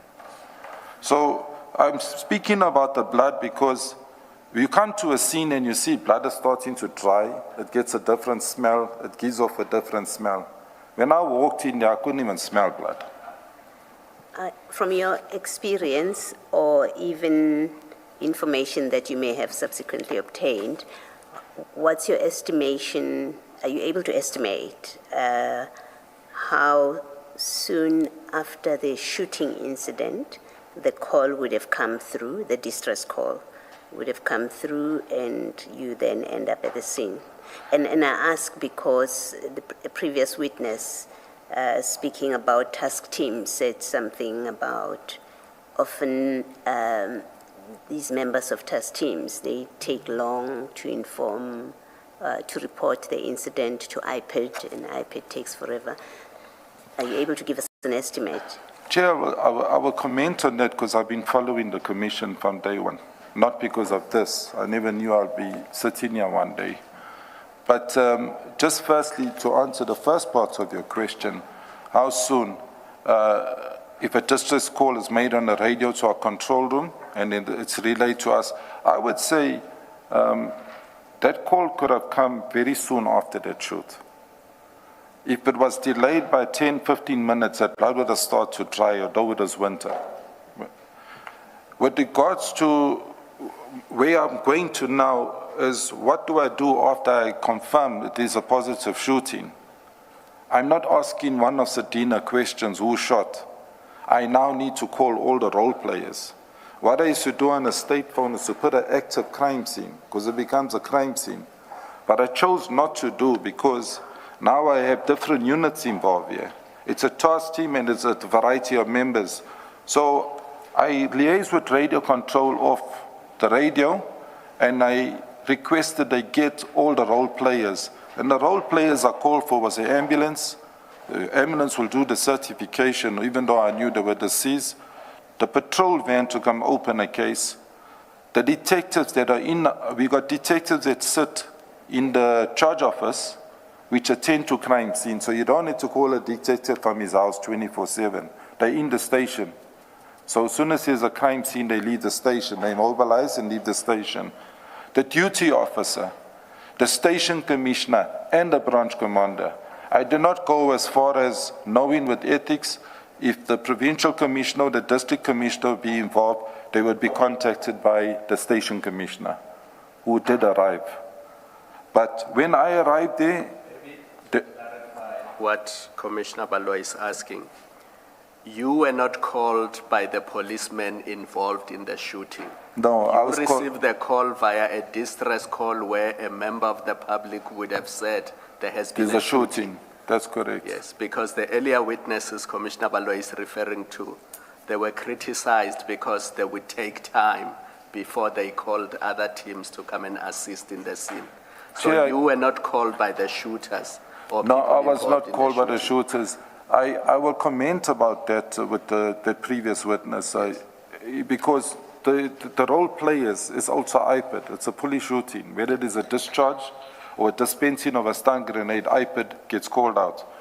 I want to comment on that because I followed it, and sometimes we got all post-mortems on what has been said.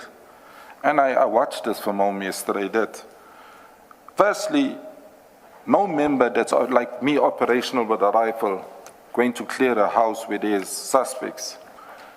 No operational member has IPID's number on their phone, speed dial. I secure a state phone, no IPID's number. Even if IPID has contacted me for statements for my members involved with allegations of shooting, assault, corruption, whatever it may be they're investigating. So when you deal with radio control, that controller silences everyone on the radio. That controller extracts your information and makes sure all the role players, they actually go into more detail. What firearm is used? What's the serial number? And then I say, hold the lorry, call me. Because we're speaking where everyone's listening to this. Even if that radio's been scanned, everyone is listening to a shooting scene. So we try and keep it where limited information leaks out where it shouldn't be leaked out, as in terms of who we're calling out, the protocols. So I would say call me, and I would say get IPID, get this person, get that person. On the story about not calling IPID, no operative or member, I know all the years in the police, will call IPID out themselves. That has to be done by radio control, or if you've got a VOC in your station, and that VOC's monitoring. Because it's a police shooting or incident involving escaping or with the police, they will contact IPID. Now, just somebody mentioned a duty officer. What is the role of the duty officer in that scenario that you've just described? The duty officer will come and he will verify that all his members are there, and he will do a factual, or she will do a factual report on actually what transpired. So we'll come and interview all the role players that were involved at that scene, not necessarily take their statements, and then when they go back to the station and statements are now being confined and placed into the docket, he will do or she will do a final report because they need to escalate everything. So I interrupted you. Duty officer does not call IPID, so tell us who calls IPID. The controllers, because their numbers are right there. In 10-1, if I say now there's a shooting here, accidental discharge, it's a police shooting, radio control here in Pretoria will call IPID immediately, because if there's omission, you deal with radio control, not the shotters. So if there's a delay in calling IPID, the fault is not the police officers. It's not the police. It is radio control. Yeah, I just want to tell you the flip side of the coin, Chair. Operationally, I went out from a lot of locations where my members or myself was involved with a shoot, where IPID was under-resourced or couldn't get a vehicle into, let's just say, a 4x4, they had a normal sedan to get into a rural area or a dangerous, volatile area, where we will go and uplift them, meet them halfway in a safe place and bring them to the crime scene. That's also a delay.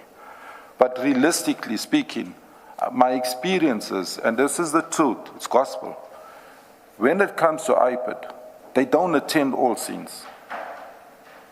So when IPID is contacted, it's like contacting fingerprints or forensics. There's a reference number that's given.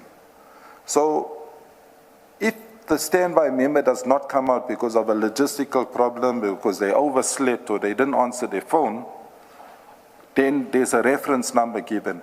That reference number is given to the duty officer. And it's endorsed in the docket, because when we sit as management the next morning and we're discussing the cases, not just that particular case, we say there was a police shooting, well, all role players there. Did the detectives go? They must comment. Did LCRC come there? That's a fingerprint, forensic people, yes. How long did the mortuary take? Because they dispatched from Pietermaritzburg to come to Durban. All those things get accounted for. So if IPID didn't come, then it's endorsed in investigation diary. IPID did not attend. They could come 2 days or 3 days later and come sign for the docket and take the docket away. Thank you, Captain. We've digressed a bit, so maybe you can go back to your statement. Thanks, sir. Sorry, Commissioner Baloyi, just on that point, just to wrap it up, is it a fair understanding of your testimony that if there is an expectation or a policy that the shootist ought to call IPID immediately, that is not realistic. And if this commission was to consider some of the reforms is to deal with some of those issues, that it's not what actually happens in reality, that the shootist will be the one who calls IPID to come to attend to the scene. Is that a fair understanding of your... No. It's not, the onus is not upon the shooters. I stick by that. There are role players at that scene to make sure, but when the distress call goes out to radio control, the transcripts are there. They inform, contact IPID. And if IPID has been delayed, they will reiterate and say, please call IPID out to the scene. The scene cannot, no police shooting, no escaping, IPID has to be there. We'll go without IPID being there. So in short, that expectation is not correct then? It's not correct for the shooters to call. Onus is not upon them. All right, thank you. Captain, I think you dealt with, when you're dealing with Commissioner Baloyi, when it comes to Ryan, can you deal with then paragraph 17 and 18, because you said you were able to identify Bevan Loftus. Can you then explain to the Commission how were you able to identify him, and in those instances you deal with the incidences where you have met him previously? Can you deal with that, please? Commissioner, in 2010, when I was based between 2010 and 15 in Durban, in Durban South at Wentworth, the late Bevan Loftus was a notorious figure already. The station commissioner at the time I was serving, coincidentally, was my station commissioner at Mayville when I arrived there for those few months. He was a Colonel Panzale, which was studying his LLB, and once he achieved it, he had taken early pension or resigned. But coincidentally, he got promoted to a full colonel, and he was moved to Wentworth as a station commissioner. So when I had taken up a post, I ended up working under my ex-station commissioner, which I served for 8 months. So there was a relationship. When I arrived, he said immediately, I know you know what you do in Houston. This is your team. Fix this gangsterism thing up that's happening. Fix this problem, which that's how we spoke at the management level in absentia of our members. So I would strategize how we would go, either doing road shows or doing proactive policing or reactive policing, whatever we did, to improve the situation. But coming back to how I could identify Bevan. Bevan was arrested by me on request of the station commissioner saying there's a case open, I do not have the case number, by the way, where he had threatened to shoot a policeman. The policeman's name was Warrant Officer James. He was working in the one crime prevention unit, but not direct under me. He worked alternative to the group that I was working. And what the station commissioner disclosed to me was that nobody wants to arrest him, as to go for him, because there was a fear. Sorry, I'm just having water, Chair. So I did a patrol with my team. I looked for Bevan. I couldn't find him. I didn't go into the Bluff area, which is like beyond my patrol area when I was at Wentworth.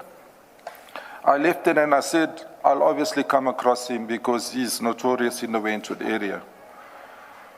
I was coming from the area which I live. I'm not going to mention it before the panel. On the M4, I was heading, and as I came off the M4 into the Wentworth area, there was a patch, where they called it a patch, where I saw these 3 tow trucks parked. I was going to start duty about 10 o'clock in the morning, because I used to work a flexi. I was alone. I always worked alone on my vehicle, and my members close in other vehicles, and I saw him. I approached him, and he knew who I was, because they aliased me Robocop in Wentworth. Obviously, I was fully attired when I worked with equipment. But I approached him and I said to him, you're a person of interest. I know that you carry a firearm. I know that you have a licensed firearm. But I need you to make your firearm safe and hand it to me. I'm taking you in. The detectives need to speak to you. He was standing with about 8 guys there, but it's 3 tow trucks. They were smoking whatever under some form of drugs, could have been dacha. I was not interested in that, I was alone. But I managed to apprehend him, place him in my vehicle, front seat, and I drove him to the police station. But I had his firearm with me. It was a 9mm pistol. When I got to the station, I took him straight upstairs, and I informed the station commissioner at that time to please get hold of the investigating officer. He has access on a computer to see who's carrying that docket, because he's an outstanding suspect for intimidation case where he threatened to kill a policeman, a warrant officer. Captain, when you're told that he's notorious and no one wants to arrest him, what was his notoriety? What was said that he's notorious for? With my short arrival, I would say when I arrived in Wentworth, I had a small team. I had to work for a trusted team. When you say a trusted team, I had a small team of 1 female and 4 males. And there was diversity. I had 3 Indian members. I'm going to speak across the race group, young members. I had 1 new constable colored and 1 new female constable. And the 4 were resident Merebank Wentworth. They lived in that community. The female lived in Sydenham. So when I had to familiarize myself with the different territories in Wentworth or the different gangs, they were of much of assistance to me. So I was able to identify quickly which type of gang is operating in which street, because they don't have it's not widespread Durban gang and Maritzburg gang. It's very close. Streets divide the gangs in Wentworth. So just to come back to answer you, Chair, I used to see this guy sitting where the Hollywood gang is, in Woodville Road. Even though I knew that his granny was in Reiger Road, and Reiger Road was where a notorious gang, the Young Destroyers, was from. But he was not sitting with that gang. He was sitting with the Hollywood, and that Hollywood gang was led by a person, I don't know if I should name him, but he's a fugitive at the moment. He's someone that's wanted as a sentenced prisoner. He's sentenced, but he's somewhere on flight. But that's where I would see him sitting, like you'd see these gangsters sitting. And I say, who's this? You look at a face, you say the guy's got an innocent face, but then these young people that say, hey, who's this, Cap? This is so-and-so.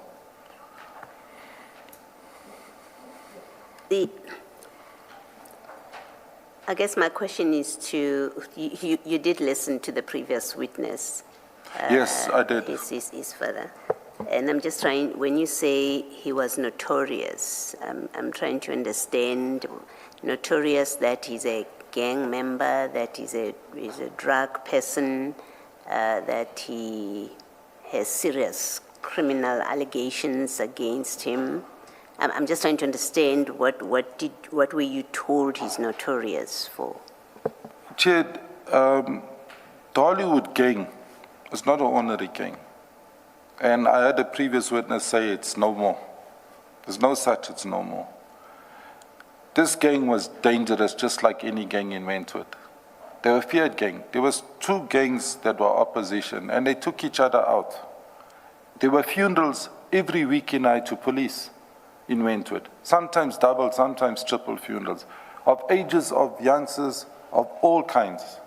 And these gangs were policed harshly by us. When I say harshly, there's some media, obviously, they put where we made arrests and that they actually felt we harassed them, both sides.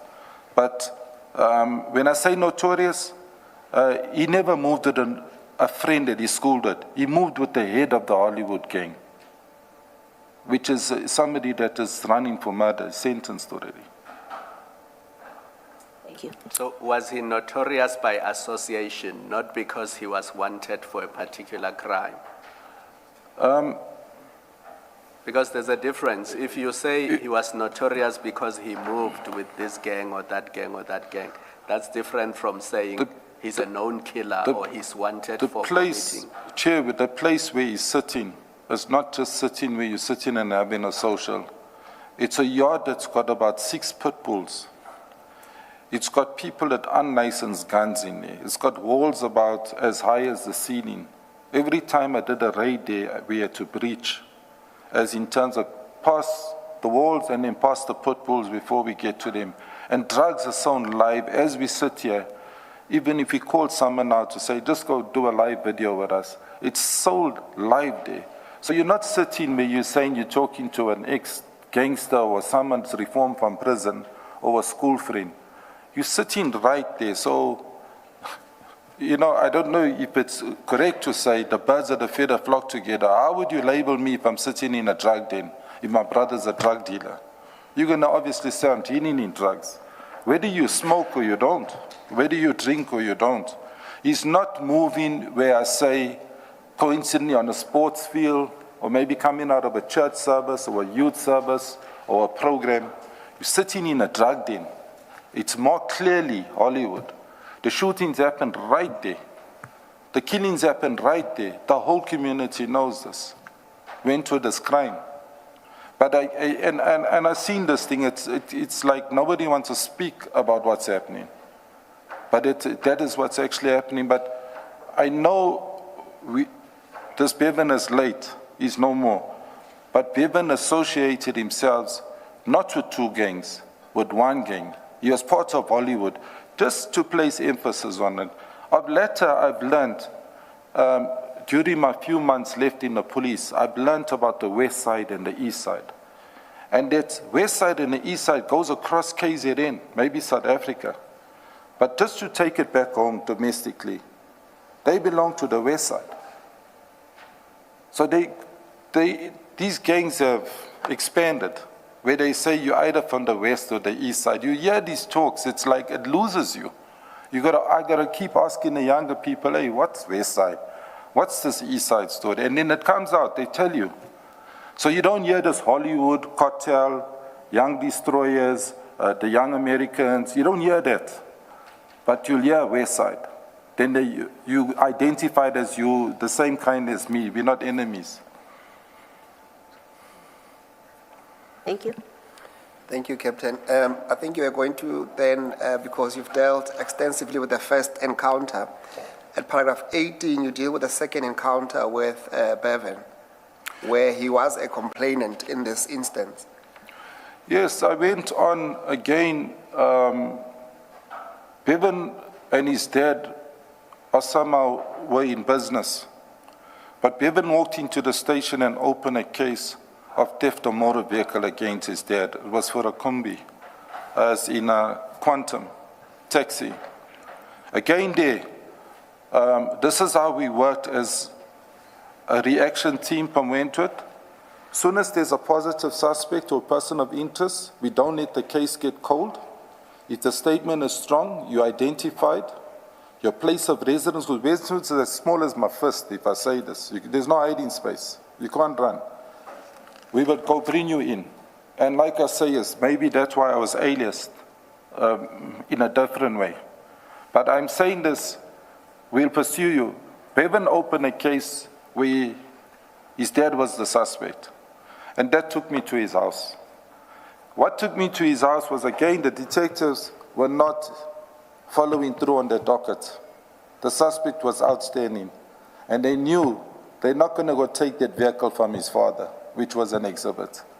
I went up and I dealt with the matter. Did not meet his father.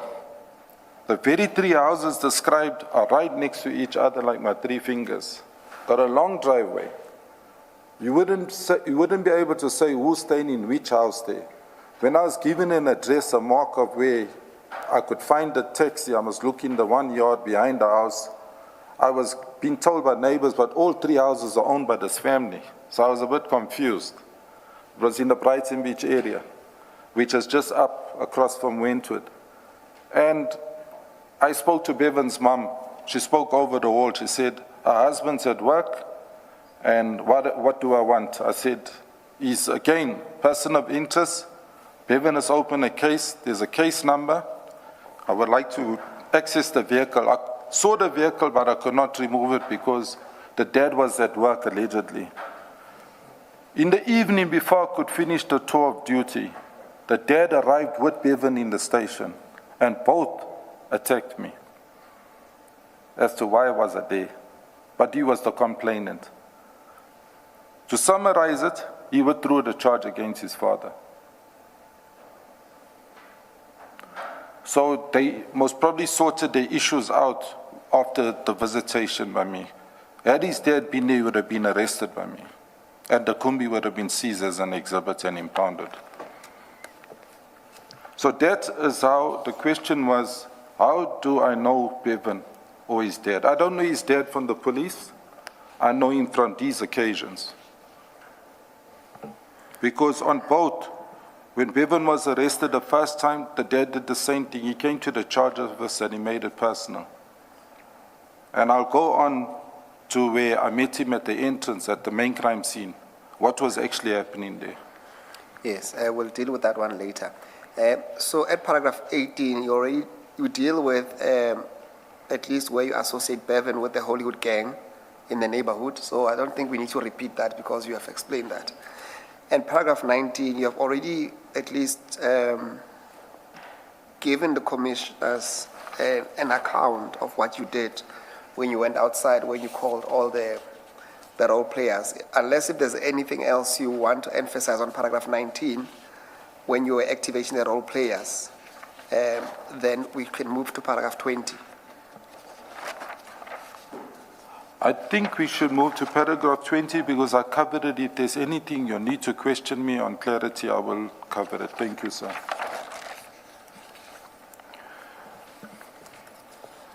On paragraph 20, I'm going to summarize it.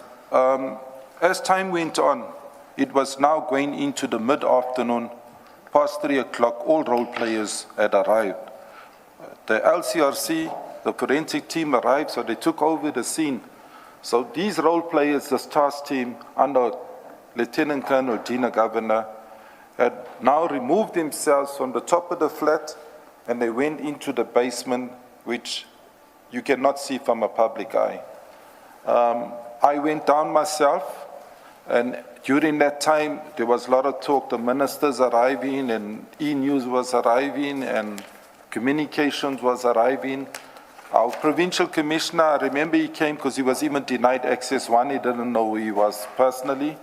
He was denied, so we had to arrange for him to be accessed. But he was accessed, he arrived. He wasn't contacted by me. The station commissioner arrived, the ex-station commissioner. So I did see them, but I did not communicate to them. I did say I was the only police vehicle within the crime scene, besides the LCRC. Again, the proof, not that it's been disputed, is whenever they blow this up on TV, on media, I see the van. My grandson sees, he says, there's your van, Dad. So that van is the only Nissan Navara in Durban. So having this van, I walked down to where this team was, and again when I met this team, I could confirm now exactly who was there.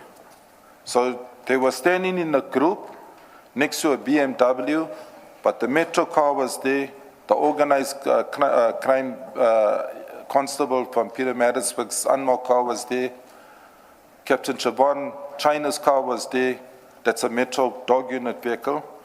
One of Sir Pedro was captain today, his car was there. They were standing and they were trying to work out something, so I joined them, and then I arrived at a point where they were trying to move the so-called person arrested earlier in the day. And I don't want to mention his name, but that particular person, they needed him moved to Pinetown Police Station. So one who was standing with me at the time, and I offered. I said, I will assist you all because there's no need for me to stay at the scene. I will go with one of your members and we'll transfer him. The place of his movement to Pinetown Police Station was kept secretive because of security, to give the chair a clear understanding what happened on that day. We were running parallel events in Durban. There was rugby and soccer. It was a Saturday. So we had armored vehicles, Nyalas, in the stadiums. I have access as an operational commander where I also oversee events. So I have access to communicating with those commanders that are placed at these events. So I requested, knowing that the road was getting very busy, and by then I, on my state phone, did get a call from home. I also got a picture which was taken at the scene, sent to me, to say, look what's floating around. And I said to my wife, I called her, I said, please switch off the TV, and I don't want my family to see what's happening here. It wasn't nice, as in terms for people to see that, because I don't know how far on social media this thing is. So I had called before I'd left with the male that was arrested, or the suspect was arrested earlier. I had called for 2 sections of the POP guys to come down to that street to lock it down. The reason, because of that, a picture went viral on social, and that drew people from all walks of life who had an interest in this drive-by shootings and these killings that are going on in the Durban area and surrounding. So that road got, from a quiet road, it got very busy. And I could see it from the flat, and I said it's time we lock down the road. So to give the chair a clearer indication, with any crime scene, you have the inner and you have the outer.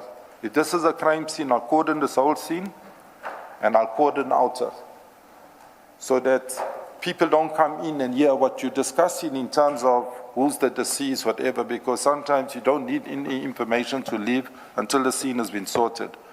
So I locked down using, with the assistance of one of the squires, that's my crime prevention, to place those nyalas. And I said to the commander, I'm going to need them indefinitely placed, because this crime scene doesn't look like it's going to be an hour. It's going to be more than that. And just to sensitize all, that crime scene went on for almost a week. I had to place members to guard it. So even though the bodies were removed early hours of the morning, I know I'm hopping, as skipping part of my statement, we still had to guard that scene for a week. When I say there was work to do at that scene, I was only involved with placing of members.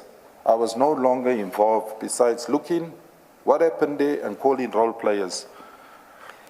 Captain, before you move on, just give us a better understanding. At paragraph 20, you say that there is this young black male inside Captain Dina Govenda's BMW that is being handed to you. That is correct. Did they inform you as to why he was detained? Yes, I by then already knew, because they were talking. I could hear that this guy was arrested with an AK-47 rifle and he was arrested with drugs. So there was some association with him and the deceased. That's how they arrived there. So he was seated in the BMW, which had tinted windows, and that BM I know the car comes into Durban Central Air Station. It's driven by Lieutenant Colonel Dina Govender. He was in the back seat, so I said I'll transfer him with Zwane, because Zwane was seconded to them at the walks. I said, long as I got a rifleman, we'll take him away from here, because they can't leave the scene. So we loaded this male. This male wasn't handcuffed. He didn't have leg irons or nothing. So I wondered, suspect AK-47, I don't operate like this with suspects. I'll cable tie you same time. But he had treatment like where he was very casual. So I thought, well, they were here before my time. I'm going to have to just treat it the same. So I warned this guy. I said to him, you're a suspect or you're not handcuffed. So don't try anything, you know. So Zwane sat next to him in the van. And I drove out. By the time I drove out, there was a crowd outside this complex. And that crowd was not just the deceased's family. There was other people of interest. So there was opposition. I picked it up in my eye. This is rivals. And I drove out, and I said the shortest route for me to get out to Pinetown was, if you know Durban, was to take the M19. Not to go up Spaghetti, the long way up the entry like you're heading to Johannesburg. As to go down Quarry Road, past the Macro, Springfield, straight up the M19, and I'll end up in Pinetown. I managed to get to Pinetown, and this is the time frame I want the chair to know. When I reached Pinetown, it was already the change of shift, and now I know this. It's now 1800 hours from the afternoon we arrived. Because a lieutenant colonel, which worked with me in Sydenham years ago, was now in charge of the cells. And when I walked in, and he saw us with the suspect, he said, I saw your van, you're involved with a shooting.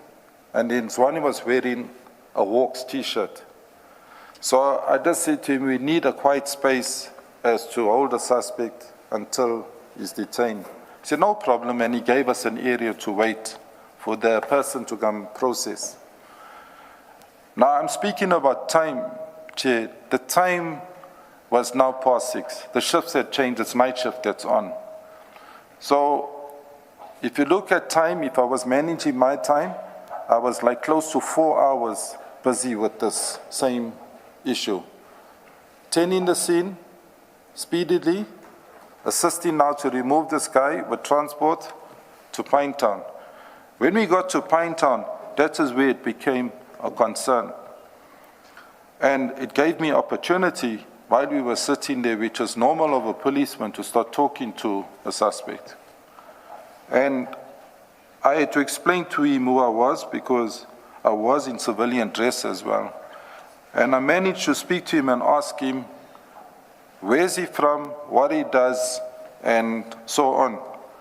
And the indication are you now that reading from paragraph 29. Have we skipped the other paragraphs? Yes, he's jumped to paragraph 29 on page 9, where he's dealing with the transportation. The transporting the suspect. The suspect, yes. So it's 29 and 30.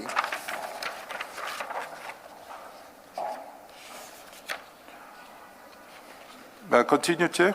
Yes, if you please. need to take me back, what I'm doing, I'm not reading my statement verbatim because I know this thing as far as I remember it.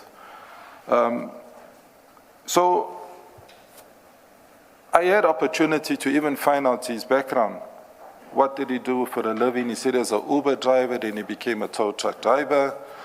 Then he was supposed to be transferring a vehicle. The same vehicle was arrested in the same day. There was papers to transfer it onto, I think, Bevan's name, he said. And I didn't realize that that vehicle was a vehicle used in a previous shooting because I hadn't seen the vehicle at the scene. And I was not present when he was arrested. And then I went on further to find out his family background, and it was then he disclosed to me where his mother of his children works, and how many kids he has, and where the police had taken him to, where he had further exhibits which were seized by this unit. So I won't discuss that because I was not part of it, but he confirmed that there was items seized, he was cooperative, and then that's how they ended up in Morningside. So I kept it in the back of my muscle memory that this guy has a landmark where he stays, he has a family, he has a spouse. So should he, let's say, hypothetically escape one day or go missing, I know who to ask questions. And one would ask, why would you say that? The mere fact that I had him in my custody, it was a prerequisite to question him as to who are you, what's your name, even though I do not remember his surname. To fast forward, when I was dealing with the evidence leaders and I was dealing with IPAD previously, it was alleged that they lost this person. But due to what I furnished them with, they were able to locate him. I'm not going to mention who and where. So I was given a phone number. But before you do that, you say something in that last sentence in paragraph 29. His association with Bevan. Yes, I did question him. He did say he's a middleman. He only keeps the weapons and he keeps the drugs. On this particular day, he was taking the drugs to Newlands and then he was going to meet with them. He didn't mention that to me. Thank you. I did not include names here, but he also mentioned, besides Bevan, another deceased. He wasn't too sure that guy was there. He said that guy's gone on a trip, as on a boat trip, as with the MSC, the trip that takes you out for 3 days. So he was unaware that this guy was in the flat, as basically confirmed normal or deceased. In simpler terms, Captain, when you say that, because you use the word middleman, what does that mean? He was middleman for Bevan. Yes, what he says, whenever it comes to moving or storing or safekeeping on the guns, because he's in an estate, they would leave everything with him. They entrusted him to keep it. That was his role playing. And I still wanted to associate because I've never seen him in Wentworth, this guy, during my period that I was policing, because even when I moved from Wentworth, I moved to Brighton Beach, I still oversaw Wentworth. When I moved to the provincial task teams, I still oversaw Wentworth, even though it took me wide and far. I never seen this youngster. This gentleman was the first time I've seen him. And I was asking questions of interest, which he was not being forced, but he was talking, because we were very calm. Zwane, as a member, or was a member that was never vocal, very reserved, very professional, and he wouldn't interrogate you by questioning you. That's one. So I was doing most of the talking with him. And what kept me talking to him was, we waited for a long time. From when I left that scene, which takes me less than 15 minutes from the scene up to Pinetown, I was sitting in that holding cell area almost till about 8, 8:30, and I was getting agitated. But I had a phone number, because before I left, I said to Captain Dina Governor, please give me a number so I can phone you, because I don't have their phone numbers. And he gave me a number. So when I phoned him, after an hour, and said you're sending somebody to come process your suspect. Now we're sitting here, nobody's come here. He did not answer. One of the civil answered. And I'm saying, is that Captain Dina? He says, no, it's Siva. I said, I need to speak to the captain.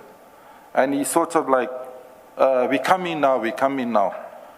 Eventually, after about 2.5 hours, after I made off my state phone, several calls to them to say that I am going to leave this guy and I'm going to go home. I'm in the duty off. It's out of my time. I'll drop Zwane and I'll go home. An NIU member, National Intervention member, one member arrived. When he arrived, I was quite happy to see his face, because I identified he's the same one I saw at the scene. I don't know his name. I'm not going to even mention it if it's mentioned. But he said he's there to process the suspect. I was shocked that the NIU member is now going to write a statement. So I looked at him and I looked at the exhibits. He arrived with a rifle and he arrived with a small amount of drugs. And that was like contrary to what was being said before he arrived, what was being seized. So I don't want to even visit that. Because what this arrested person, which was arrested earlier, told me he was arrested for, wasn't speaking to what the NIU member arrived with. So he asked me, Captain, can you assist me with processing the suspect? I said, I'm sorry, I can't. You need to get your crew, or you need to get one of the civil or Dina to come and assist you. I am now leaving you here.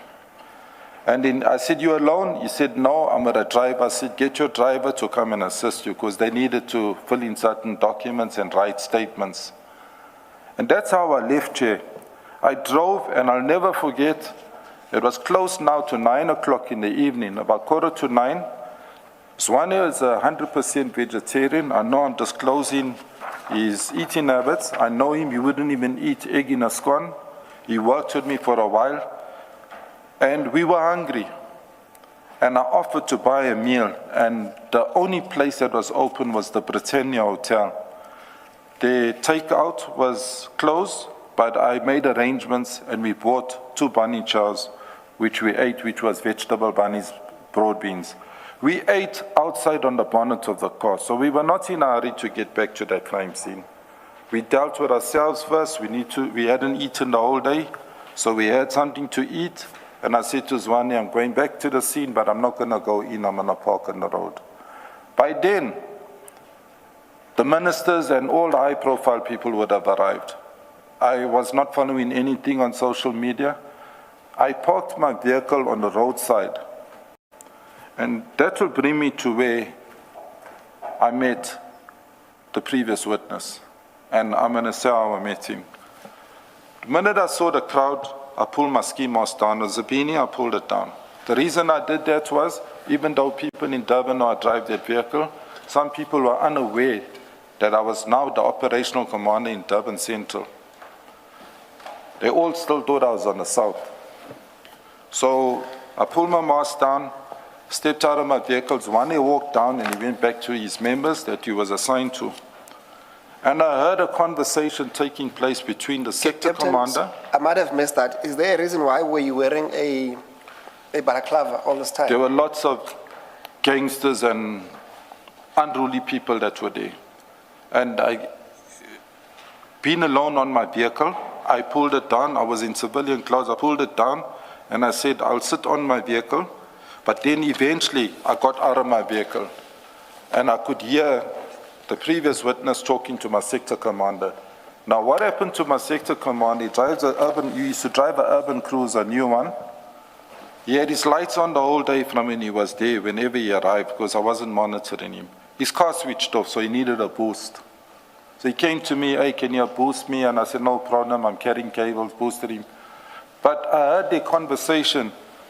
The previous, Mr. Loftus, as in Gregory, was having a small argument with him. That's not Houston.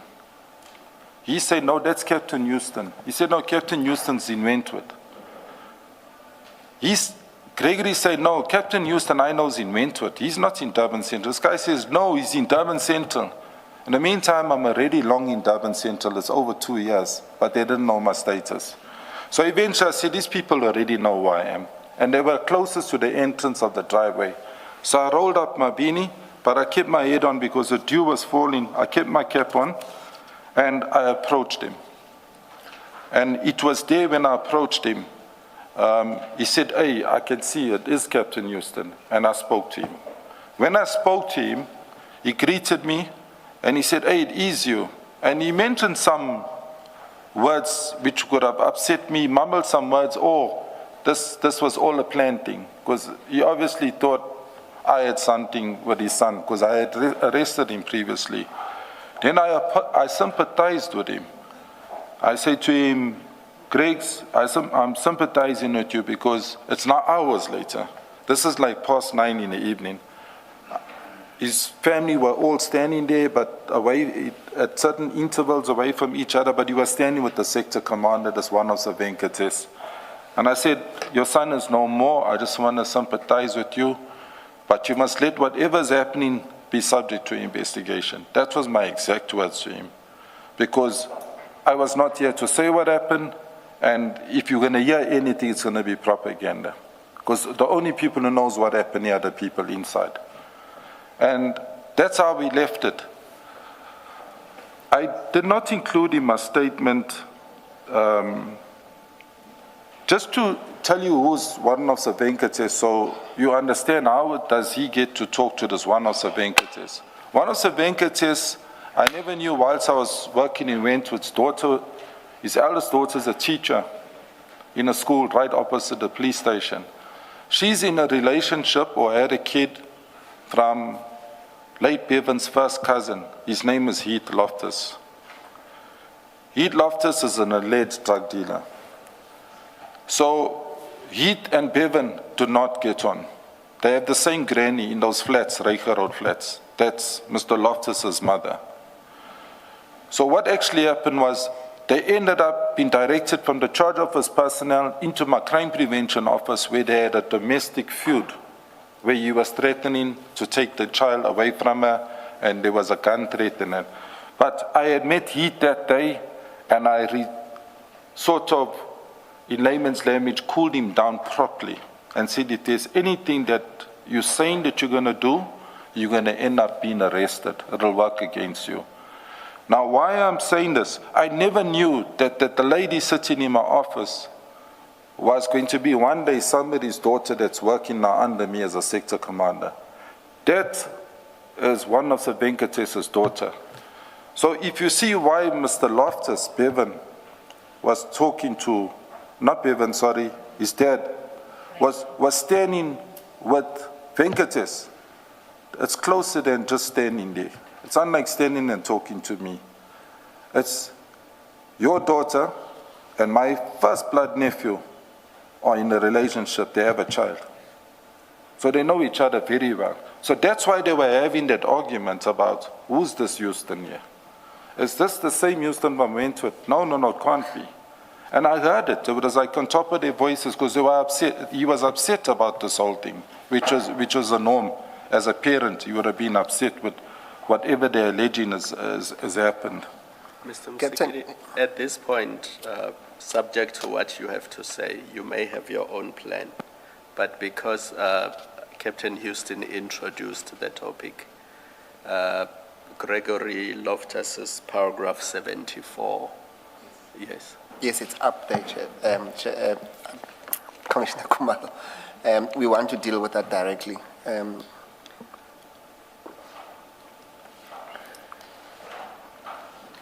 You will deal with it? Yes. Yes. Okay. Captain, you would have heard from the previous witness, being Mr. Gregory Loftus, at paragraph 73 and 74 of his statement. It's in front of you there. I think you can see it there. He deals with the encounter that he had with you on the pavement of the crime scene. And in particular, paragraph 74, this is what he says you said to him, and I would like to invite your comment to that. He says at paragraph 74. Does he have the... No, I don't. Is that in the second file? Let me arrange it for you.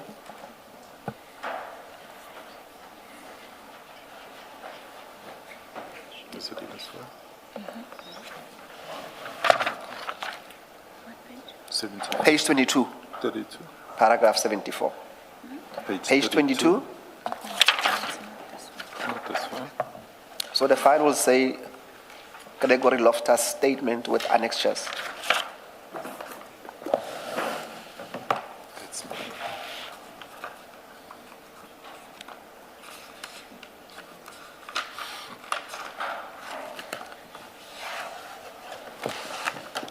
Now, I want you to focus on, in particular, paragraph 74, where he makes specific allegations against you as to what happened on the outside, while you're waiting outside. He said, at paragraph 74, at the bottom of the page, Captain Houston relates that when he entered the flat, he first saw Sihle Zondi laying in a passage in a pool of blood. He then saw 4 men in the lounge lying side by side. He at first did not recognize any of them, but on a second closer look, he recognized Bevan. They were all lying in blood on the floor. He said that it was one of the worst scenes he had been in. He said, I must not leave it because they were executed. Chair, that's not my words to him. I deny saying that to him. I would not say something like that. Not to protect anyone's actions, but that is unbecoming on me to say that. About seeing the first person, I didn't even know that person. Up until today, I don't even know. This name is foreign to me. So, with identifying who Bevan was and who the second person, as I said, I didn't know his surname, those were clearly identified. Just with a quick glance at them, I could say who they were. The other 3 deceased, I could not say who they were. And there wasn't a second look. When I went in, because I knew they dialoguing about me being in there, I looked and I extracted myself, I left. I was satisfied that there is a shooting, there are 5 deceased, I need to get people out there ASAP. So with Gregory, I would have not discussed such. Other than identifying his son, did you tell him about the scene? Did you tell him what you saw when you went into the flat? No. I'll tell you where he picks that up, or he depicts that. Whilst we were up on the flat, before we even came down, a picture was circulating. And that picture circulated of social media. There was a family member, I'm not too sure, that got hold of me. It was never my wife, because she's also not on this Facebook stories. And then we said, hey, there's a shooting at Gillette where these people have been shot. It was a sensitive picture. And I was upset about it. I had to wrestle with it the whole night, in fact, for a couple of days. As to say, who would do such a thing? Only somebody who was up at the scene. And it was definitely not forensics that will circulate a picture like that. So that picture he already had. Before he even spoken to me, it was, remember, when he testified here, it sounded like The shoot took, say, for example, 2 o'clock. He was there 2:30. I only saw him when I came back 8:30, almost 8:45 in the evening, standing by the gate. I did not communicate with him prior to that. When Zwan and I returned after depositing the so-called detainee and handing over to NIU, only then people saw me close up when I removed my cap. So my communication was short. Clearly, I did sympathize with him. I would do that even if I'm in a shooting with someone. I will sympathize with parents need to know what their children are up to. We all defend our kids. Thank you. So you never said to him that it was an execution? Never mentioned that. Okay. He mentions I went in a second time. I did not go a second time and look. There was no second time. No, he does not say you went in the second time. He said at first you could not recognize any of them, but on a second closer look. In other words, you went closer. So not that you went in and left and went the second time. No. I did tell him I identified. I only spoke about his son, that I identified his son. The rest I didn't even discuss who's the deceased, even though I could identify a second person. You must remember, Che, the deceased, the second one that I identified, that I mentioned, his parents didn't even know he was there. They thought he's gone on holiday. That particular detainee that I took to Pinetown didn't even know that that particular individual's no more. And I never disclosed that to him. So when I say I never disclosed, there was no need for me to explain who's now deceased up there.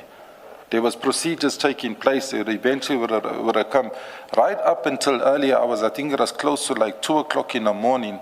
It's not in my statement, but we had to abseil those bodies down.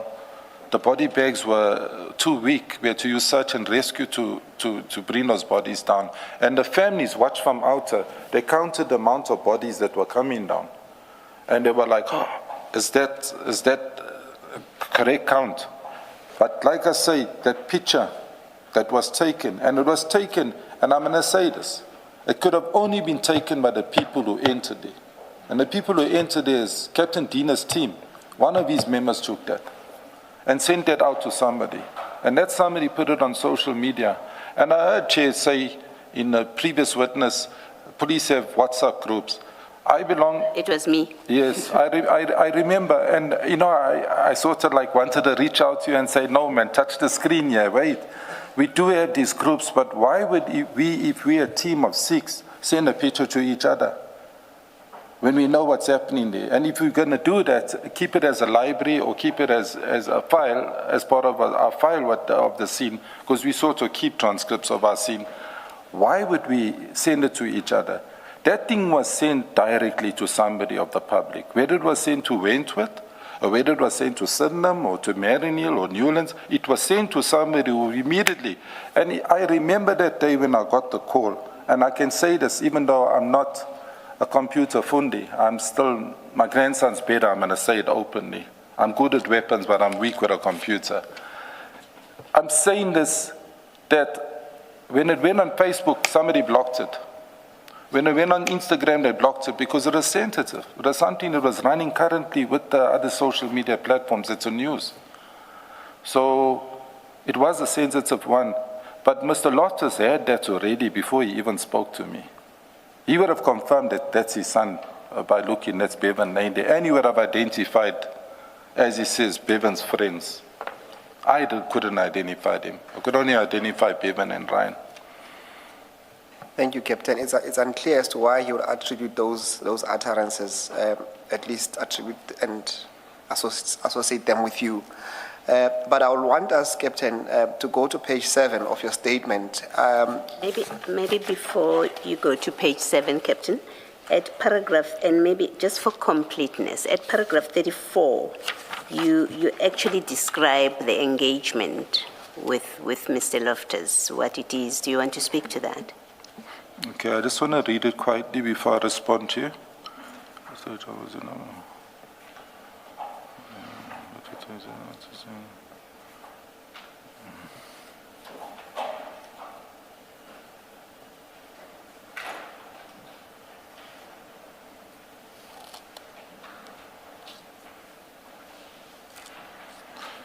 Yes, I think I designed my statement wording like that, Chair, away from this. You must remember that very same firearm, the license firearm I referred to, I seized it in Wentworth. And somehow it went back, obviously, because the policeman's case obviously didn't go to trial. Outcome I did not follow as respect of it. So I think it would have been normal that you would have had a licensed firearm with him if it wasn't in his safe at home. And yes, his dad he was mumbling a lot of things at the gate. He was upset and he was saying a lot of things. Because obviously of his history, I heard a little that night, I heard more when he testified. I got texts on my personal phone or maybe even my state phone from him, where eventually I did not just respond to him because he was trying to extract stuff from me. And I think, and I'm not pointing fingers, but I'll say it openly, I think one of the Venkates was one to furnish my numbers, because nobody has my personal numbers.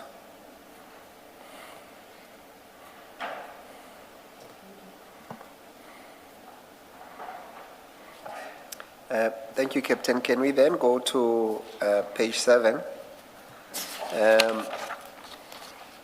I want us to deal with your observation of the crime scene. And that, it starts at paragraph 21. So we're going back to so on your statement, yes. Okay.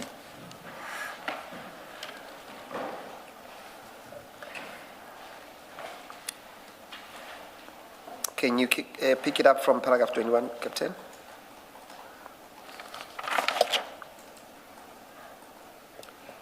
I've got it. I'm just reading it before I comment on it.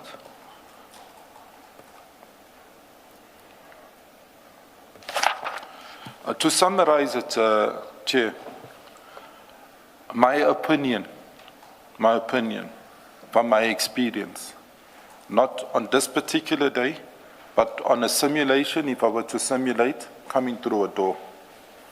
My tactical experience doesn't speak to this movement of these members.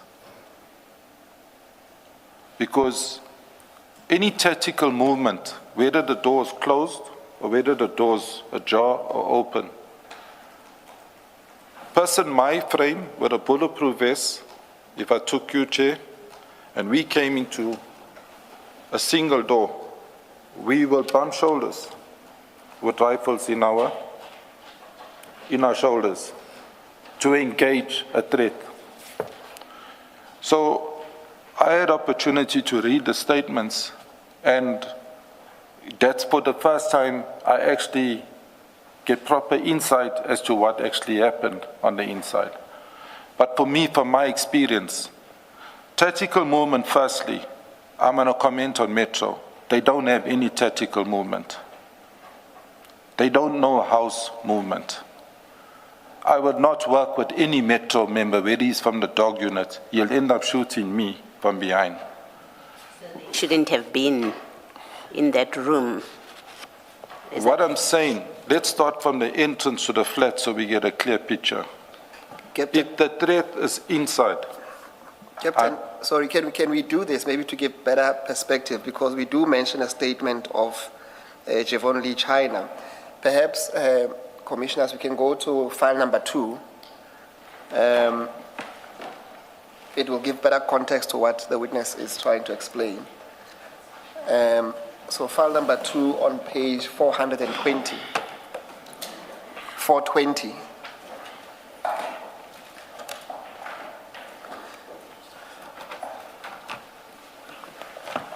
So, Captain, you'll see there it says the statement of one Javon Lee China. You will accept that this is one of the statements that you looked at. Is that correct? That's correct. Yes. And for the purpose of this discussion, I only want you to read into the record and then you can explain paragraph 4 of that statement. Maybe just read that into the record without explaining first. Sorry, Chair, you want me to read? Yeah, into the record, just that paragraph. Read the whole paragraph. Yes. Okay, paragraph 4 from Javon Lee, China statement, that's the captain from Metro, reads as follows. As we approached the flat, I noticed that the flat door was open. Captain Rodriguez, which is Pedro, was slightly ahead of me. Captain Rodriguez shouted out aloud as we entered that we the police. I also shouted out identifying ourselves as policemen. There was a lot of movement from the occupants of the flat, from the lounge area, away from us, further into the flat. For a few seconds, I lost sight of the suspects. Suddenly, there was a deafening sound of gunfire coming from the position of the suspects. The suspects fired at us. Captain Rodriguez returned fire. I saw the suspects firing in our direction. I returned fire as my life or our lives of my colleagues were in imminent danger. I fired 2 rounds from our department LM5 rifle. I'm not going to read the serial number, it's there. My colleagues, one of Munsami, one of Shabalala, and Constable Halford, also returned fire simultaneously. When the gunfire stopped, in a couple of seconds, Captain Rodriguez informed us that he had been shot in the abdomen. Fortunately, he was wearing a bulletproof vest. And then, before you comment, can you also go to page 405 of the same document? And the statement starts at 404. And can you confirm that is a statement of Matthew Roger Halford? And can you confirm that is one of the statements that we provided to you? Okay, I get that. Which paragraph would you like me to read? 405, just read into the record paragraph 7. 404. 405. 405, paragraph 7. Yes.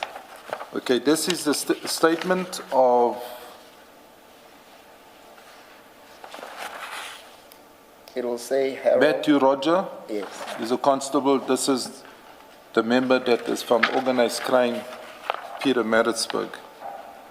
Paragraph 7 states, I further with Captain Rodriguez, Captain China, that's his surname, Metro Police, one of Munsami and one of Shabalada, proceeded to the said flat. As we approached the flat, we noticed the front door was ajar. As entry was gained into the flat, we identified our office by shouting verbal warnings at the time. I observed the group of males jump up from the couch and move further into the flat, where we temporarily lost sight of them. At this point, we came under high caliber automatic fire. A stun grenade was thrown into the said flat, and we moved forward into the flat simultaneously firing. Can you also read paragraph 10 for completion? Paragraph 10? 10, yes. Of same 405? Yes. It's on the same page, yes. Paragraph 10 from the same member states, I later established that I had fired 10 rounds with my state-issued rifle, serial number, and I'm not going to mention it. And then lastly, please go to page 425. That's a statement of Pedro Rodriguez.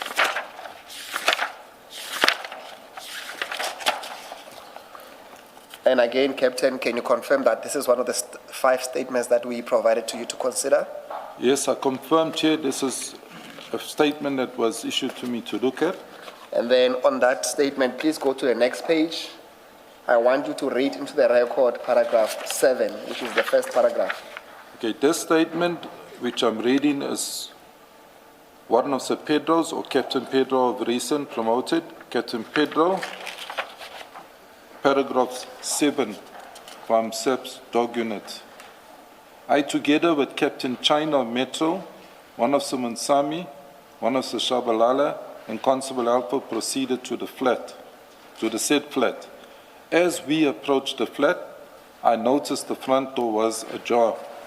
As I entered the flat, I identified our presence as police officers shouting verbal warnings.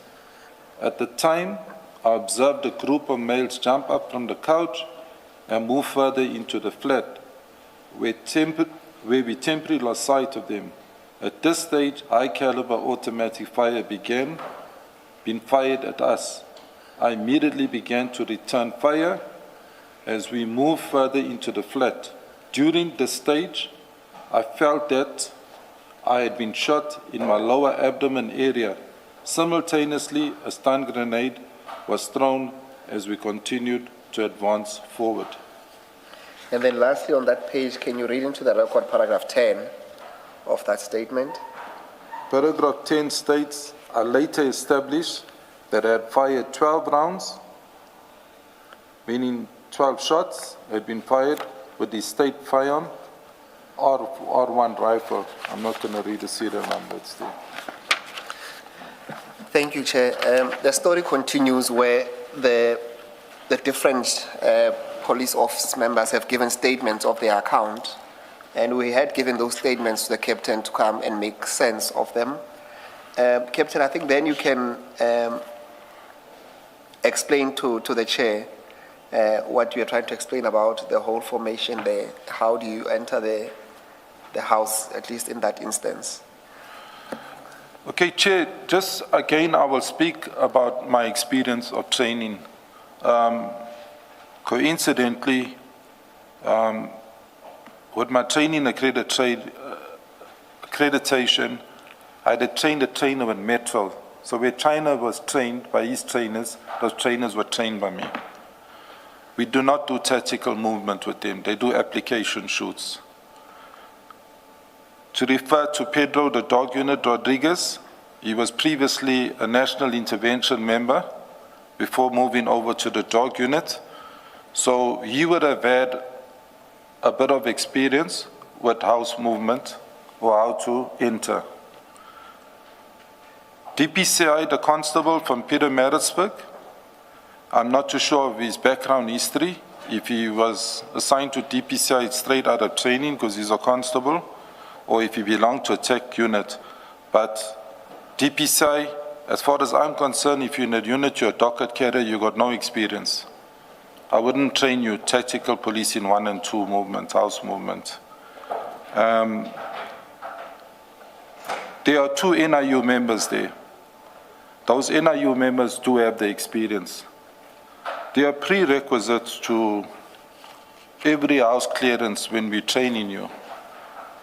The prerequisite is 7 members to any room. If you got less, we are not to enter. The reason why we're not to enter, if there's a casualty on the state side, then that person leading that group will have to answer, and vice versa. If you look at the amount of rounds the members are counting for what they shot, realistically speaking, if they fired those amounts of rounds in such a small area, then I would describe it as an overkill. I don't have copies, or I was not part of seeing post-mortem reports. I have nothing in front of me. I'm speaking of my experience. I'm going to stick to my experience. Again, I use a chair myself going through a normal house door. There is a tactical movement way in which we cut that door. When you're looking down the passage, we call it you're looking at your 180, straight down. So your threat is either ahead of you or was ducked out of your sight. Now, the way these members are saying in their statements they moved, seemed like they were sucking thumb. If that door was ajar and they managed to set foot inside and I was sitting on that couch, I would have eliminated them. Because I would have had sight for them, a sight on them. Because it's either they had intelligence of the whole setup of this flat. Because if I don't know what's on the side of the lounge, you lost sight of the people. That flat's not very big. So hiding spaces, you're going to run around the corner, you're only going to go 2 meters and you can't go anywhere after that. If you ran the balcony, you're 5 floors up. You're going to jump to your death.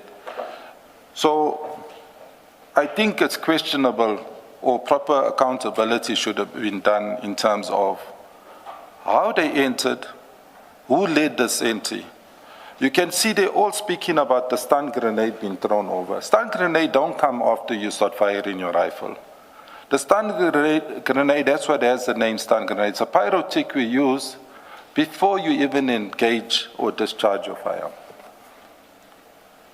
You'd see in the statements, and I'm seeing it now not for the first time, well, the statements were said and I read, and I don't want to study it paid for, but when I read the story, I said, it doesn't sit well with me from my training experience. Because if they were to simulate that dry fire where they're going through, and I left a manigan around the corner, or 4 manigans around the corner, and I stood there, I would have tapped them on their heads with their dry guns and said, listen, you failed.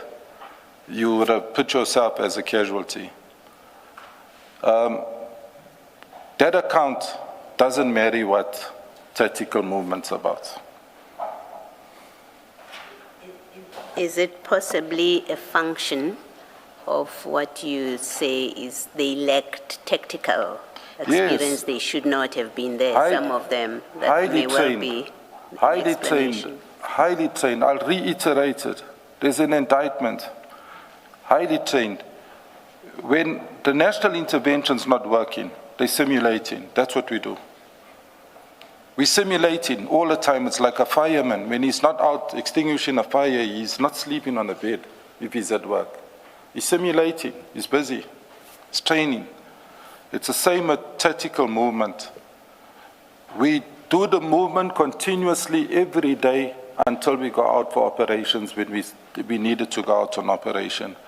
There's no space for an error, when I say an error, because we will come back with a casualty, if we're coming back. But I'm saying the way these statements are made, there are members that are not tactical. In other words, the blind is leading the blind. Let's hypothetically say Pedro or Rodriguez was tactical. He fired so many rounds of a rifle, a R1. R1's high caliber, you 1 round, you drop an elephant. You're in a space of less than 4 by 4, a room. So many rounds.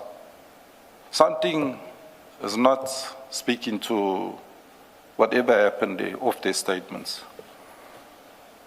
Captain, so you highlighted 2 things. I want to ask you about a third one.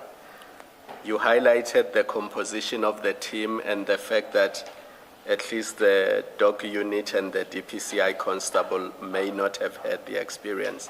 And also, I guess, Javon Lee, the Metro Police officer. The second issue you highlighted was how they were supposed to enter the room. But something strange here, because what the statements seem to suggest is that these 5 officers were ambushed, as if the people who were in that room were waiting for them and were already carrying their firearms. Because they are all saying as they entered, the people inside started firing at them. That's what the statements seem to suggest. But then what is odd is that only Captain Rodriguez was hit, and he was hit by the vest. And the reason why you say this is improbable, you said if the scene happened as they say it happened, they would have been shot or they would have been hurt. That's correct. There would have been a casualty because, again, I start at the door. Machi, I start at the door. The movement shoulder to shoulder. Nobody walks in front of somebody unless you know what you're doing. If you're in front of me, I'll demonstrate it to you. My rifle will be on your shoulder. The next person's rifle will be facing the back because you don't know who's coming from the back. And we will cut this place nicely, as in terms of cut our corners tactically. I don't want to demonstrate the whole foot movement, but they will know as tech people what I'm talking about. Even if the door's ajar, there's a way you go into a door. You don't if the person standing behind the door. So again, what you're saying, you're absolutely right. I'm saying is, even with panic, they would have shot each other up in that narrow space because they fired so many rounds. That means all the shooting happened around the corner. And Chair has been careful to point out that we are not so much concerned with the shooting and how it happened. The focus of the commission is whether the police have been infiltrated by the gangsters and the drug dealers and other people. So I don't want to go into detail about the shooting itself. But Mr. John, the DPCI officer, when he gave evidence, he talked about the way the victims were lined up. IPID, sorry, did I say DPCI? IPID. The way they were lined up, because you saw them when you entered the flat, what was your impression of how they were lined up? Does it accord with the statement? The 4 doesn't speak to the shoot. Even if I took the picture that was circulated, the 4 deceased, leave the one that's laying closer in the picture. The 4 around the corner, that's Loftus, Ryan, and the other 2 unknowns to me. It doesn't speak to the shoot. When I say it doesn't speak to the shoot, how does one cut a corner and you find 4 people standing there and you hit them? Now they fired so many rounds. Now if that shots fired missed, they would have hit the walls behind them. Nowhere high up is there one round that missed where there's damage to the walls high up. Do you still have file 2 next to you? Yes, I do. Just have a look at 699. They don't have to flight it.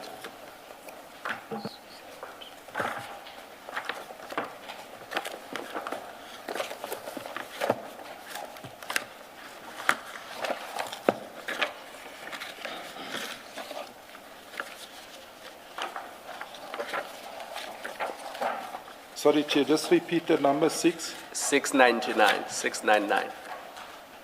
Okay. Yeah, I got it.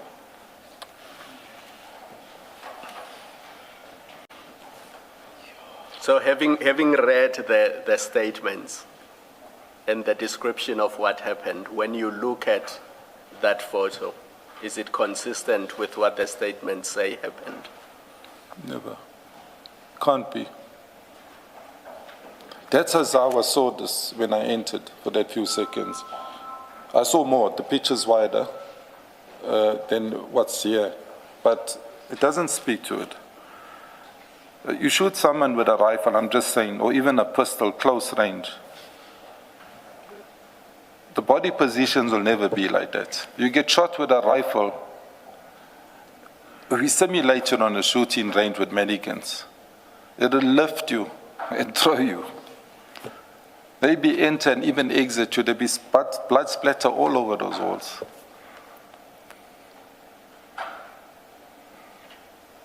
So I'm saying on their statements, my opinion is what I read and what I see, for me, it doesn't speak to each other.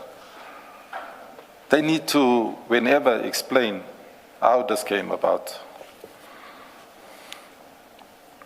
Captain, while you are there, can you also go to 767 on the same file, file 2?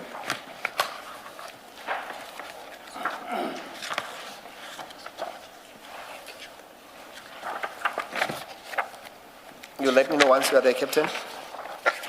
767.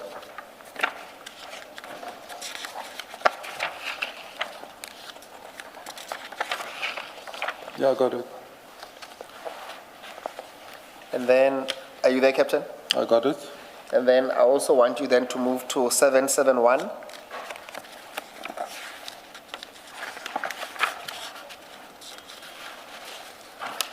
And then go to 772.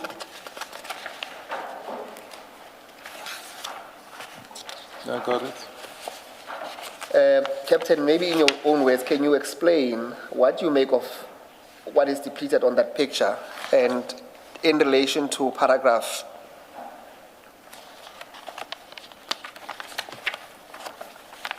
25 and 26 of your statement in terms of those bullet wounds, those gunshot markings, and some of the blood spatters on the floor. What page on the statement here? Now we are on 772. No, I got those, the statement. Your statement, page 8. Oh, my statement. Yes, I'm saying in relation to what you are saying on your statement. So maybe you can refresh yourself what you say. Sorry, which paragraph are you referring him to? 24. 25. Okay. We are on 26. 26. Paragraph 26. Thank you. This is where you say, having refreshed my memory by looking at the photos of the scene, it is observed that most of the blood spatters were on the lower level on the wall. And it goes on, page 9. Do you see that, Captain? Yes, I see that. Yes, I've just given you a demonstration of some of the bullets where they landed.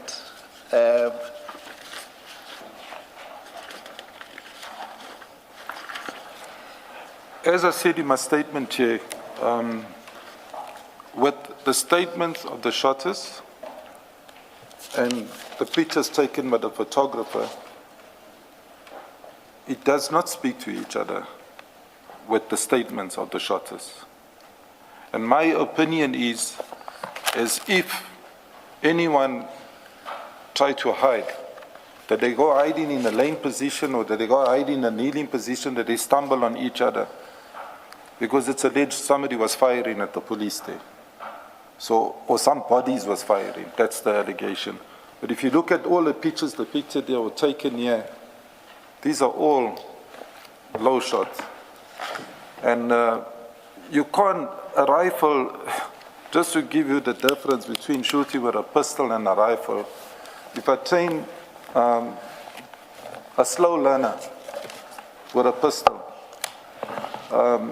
if they're in fear of the sound going off and they don't follow the fundamentals which I would teach them, they will shoot the ground. And from 5 meters, they shoot the ground.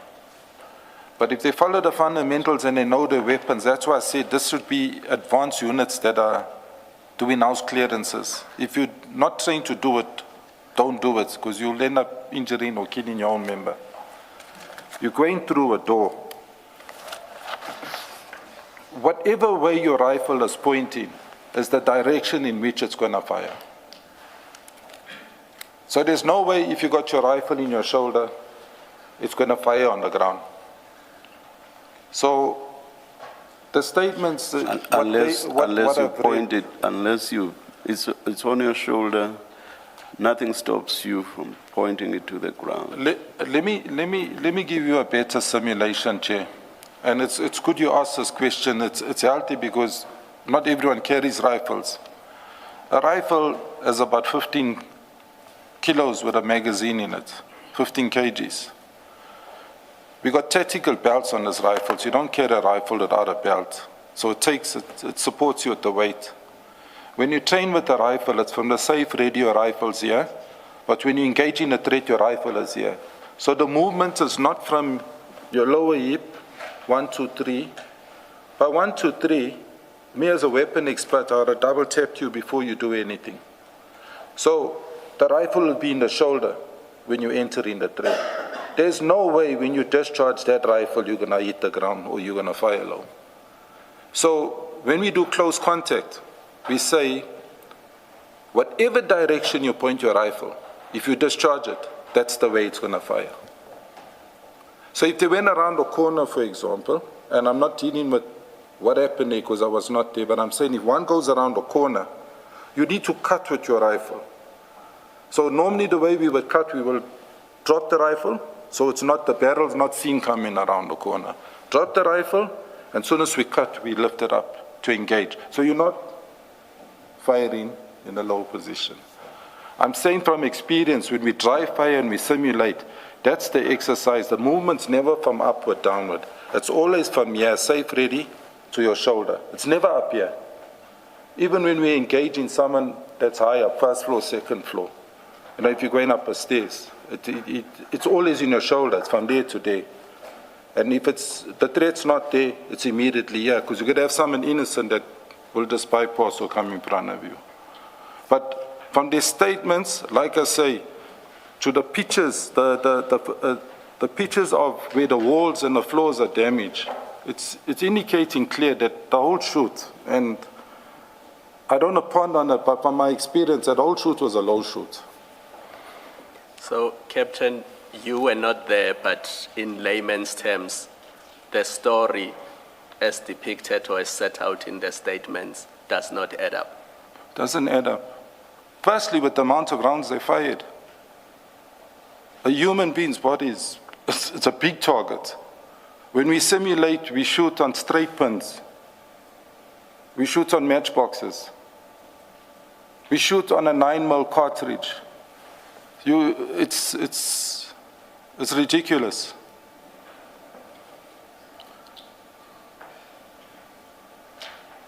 And perhaps, Captain, to give better context, at paragraph 24 of your statement, maybe read into the record as to how many rounds were shot by each of the 5 members.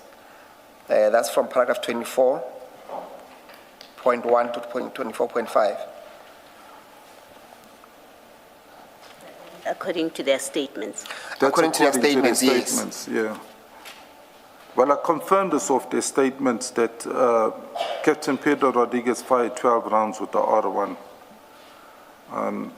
The magazine capacity there is 20 rounds if it's not an extended mag, but the standard issue is 20 rounds of ammunition.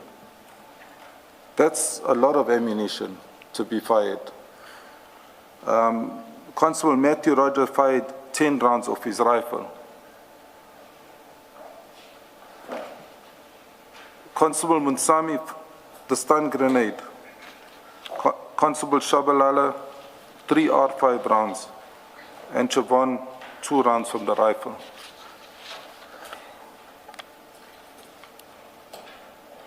Now, I want you to consider, Captain Chair. Let me take you to 776 and 780. Do we have any idea where those, whether it's the wall or whatever else, where exactly those are supposed to be? And how does that fit in with what you are telling us? I'm not saying it doesn't. I just want you to please explain. Chair, that 776 looks from if you look at 773, that's looking like that's the passage wall which leads you to the lounge. I could be subject to correction.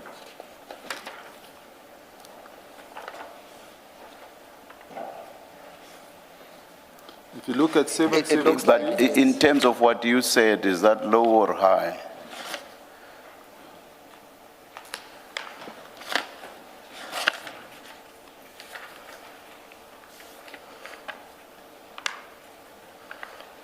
Perhaps it will help that when you answer that question on 773, look in relation to the green couch and answering that question. Maybe that will assist.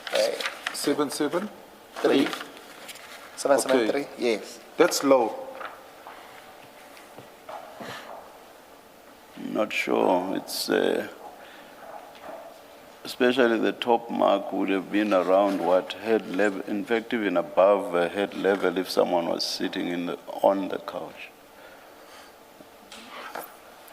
That picture, if we entered as we are going towards a threat, there's no way we're going to engage the wall by accidentally shooting it.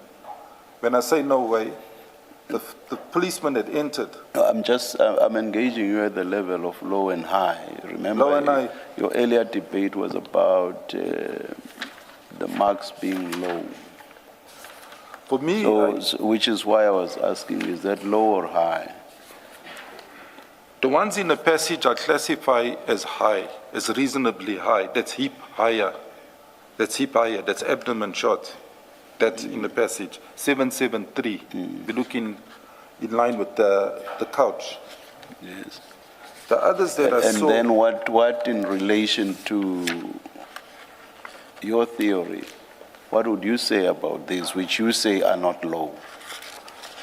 Based on your theory about when you enter, this is what you would do. You would. 773, you're referring to, Chair? Yes. Again, I'm saying that if we're going down the passage where you're sitting, if that's the wall, if I'm going down the passage with a rifle, there's no way that I'm going to accidentally shoot that wall.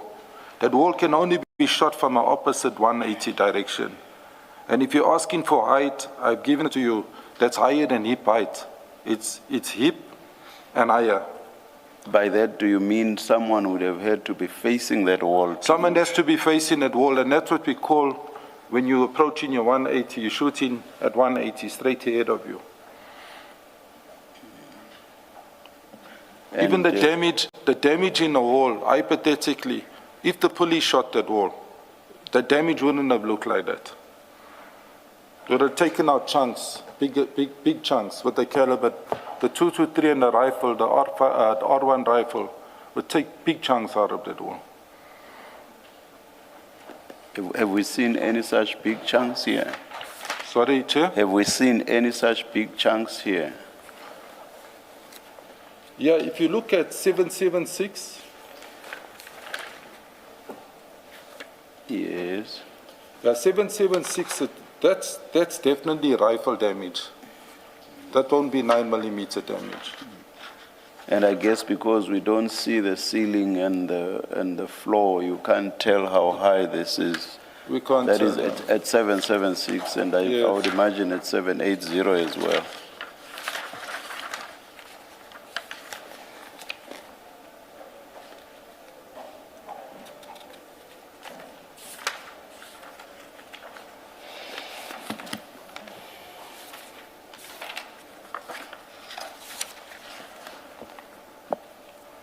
Did you agree that you can't really tell? I can't really tell you. Okay. Especially with the way that picture's taken, you wouldn't be able to tell. It's a close-up on the wall. Did you get to see these bullet marks yourself, or did you just enter briefly, look at the bodies, identify those deceased that you managed to identify? With my experience attending a crime scene to confirm, I was led by one of Captain Dina Governor. So he walked me down the passage. I was not even looking kitchen, bathroom. I walked behind him until I saw the deceased. I could see one person name, and then that's when I looked in. I didn't even walk, I would step over them or anything. I don't want to contaminate.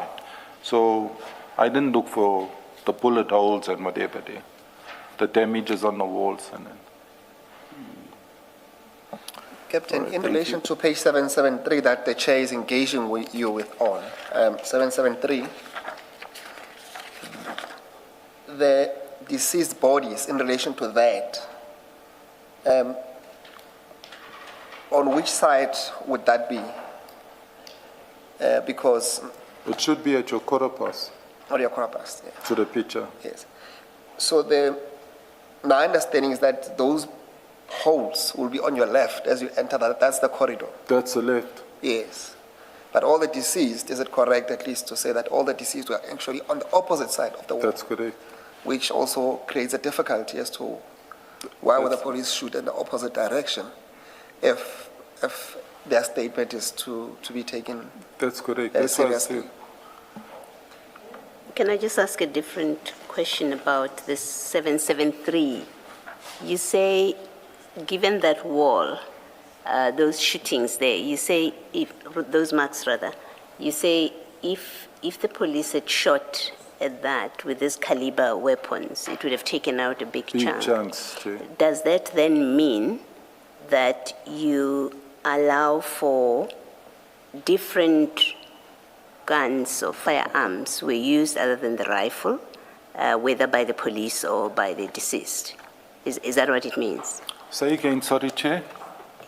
If you say, as you have done, if you say that if the rifles that we see listed in the statement had been used, a big chunk of that part of the wall would have been taken. That's correct. My question is, does that mean, therefore, that you allow for the possibility that the police officers used different caliber weapons. That's one alternative. The other is that the deceased shot with different caliber weapons. I agree with you. Yeah. I agree with you.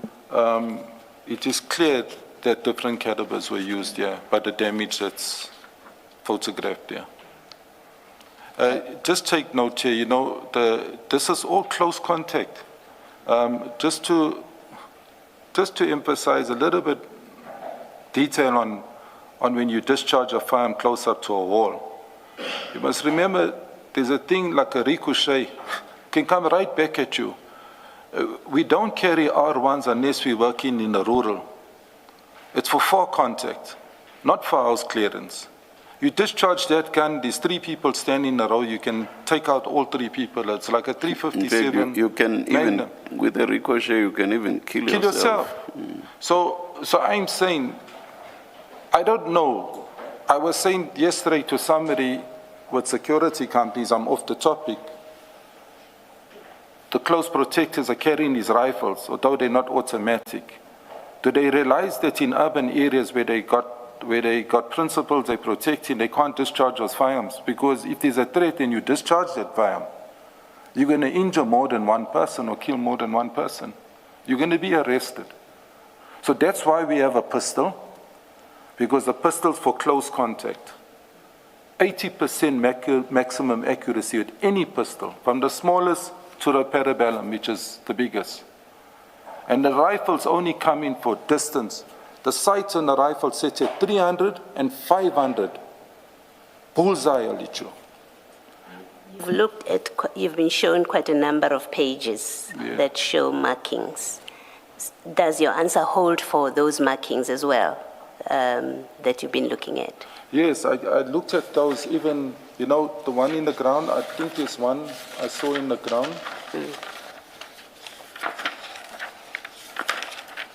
There's some that look obviously low, and then you've got some on the ground. And my question is it the same reasoning that you apply? Same reasoning. That if it had been these caliber weapons, there should have been a bigger... That's reasoning.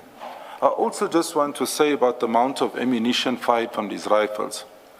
I'm not saying when there's a threat, you stop shooting when you've still been fired at, if that's happening.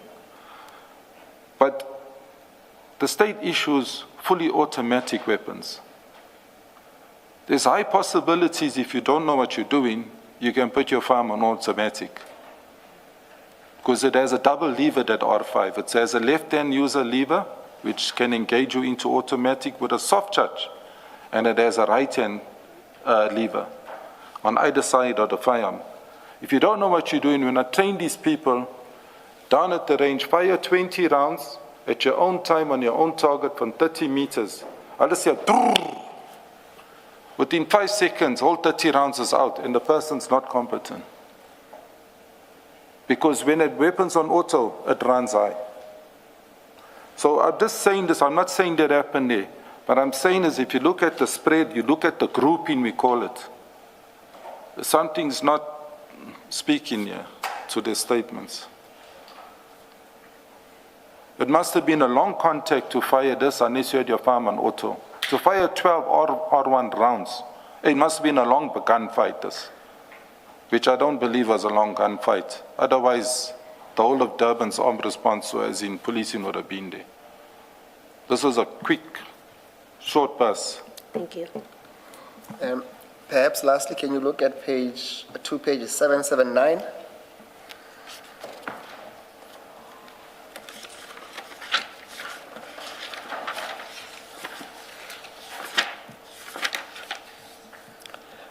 That marking there, would you say it accords with, are you there, Captain? I've got it, 779. Yes, there's a marking there next to the television. What's your observation of that marking? Again, there's a low shoot in terms of height, it's a low shoot. So whatever direction the shot was firing is obviously firing at something low. The caliber I'm not going to be able to tell you because if you look at this building closely, I'm not too sure if it's built out of block as in corrugated block or if it's brick. But from the plaster work there, a 9mm on block can do that damage. But at the same time, I can say a rifle can also do this damage. So it's debatable.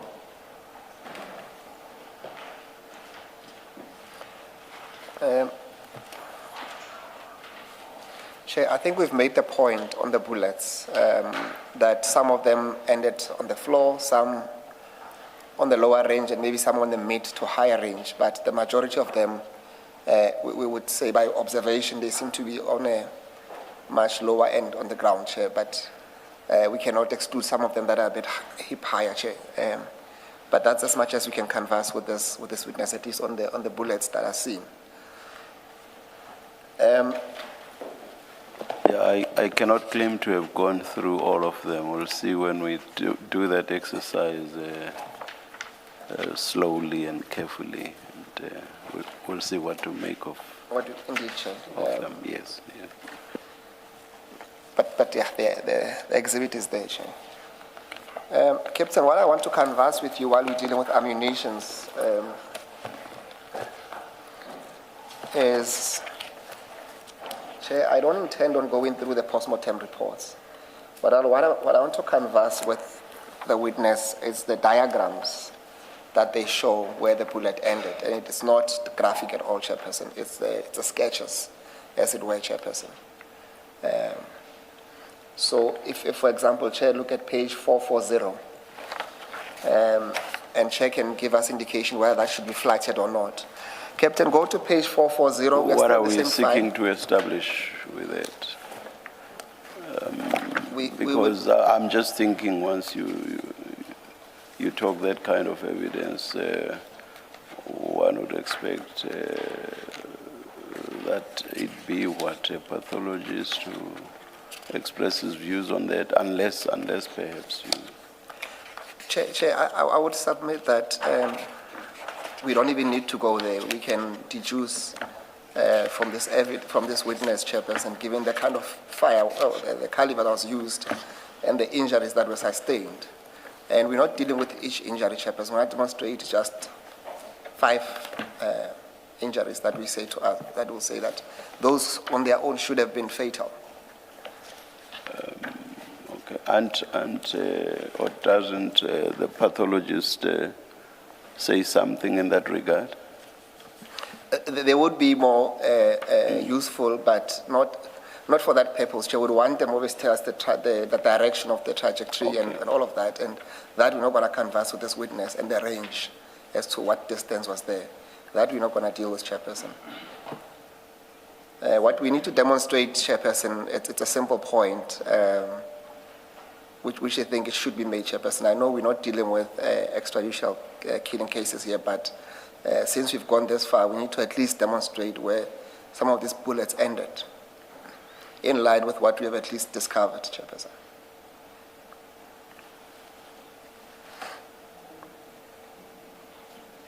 Yeah, Mr. Msikide, I wanted to suggest that, I mean, there's no controversy that these people were killed in that operation by police officers, and without knowing which shot came first and was the fatal shot. Is there what is the point that we are seeking? If the discussion is not to say, well, there's a headshot there, that shot would have killed, and therefore it wasn't necessary to shoot this person further, what would we be seeking to demonstrate? Commissioner Baloyi, I don't need to go there.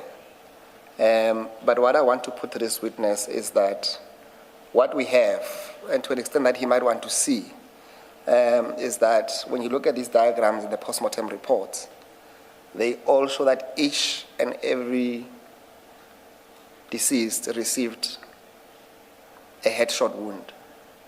And some might have 4 or 5 wounds for the rest of the bodies. And I want to see if you can comment, especially on the calibers used, and accepting that on the facts presented, at least the diagrams presented in the post-mortem reports, that there were head wounds that were at least each and every deceased? I believe I may be wrong. We do know that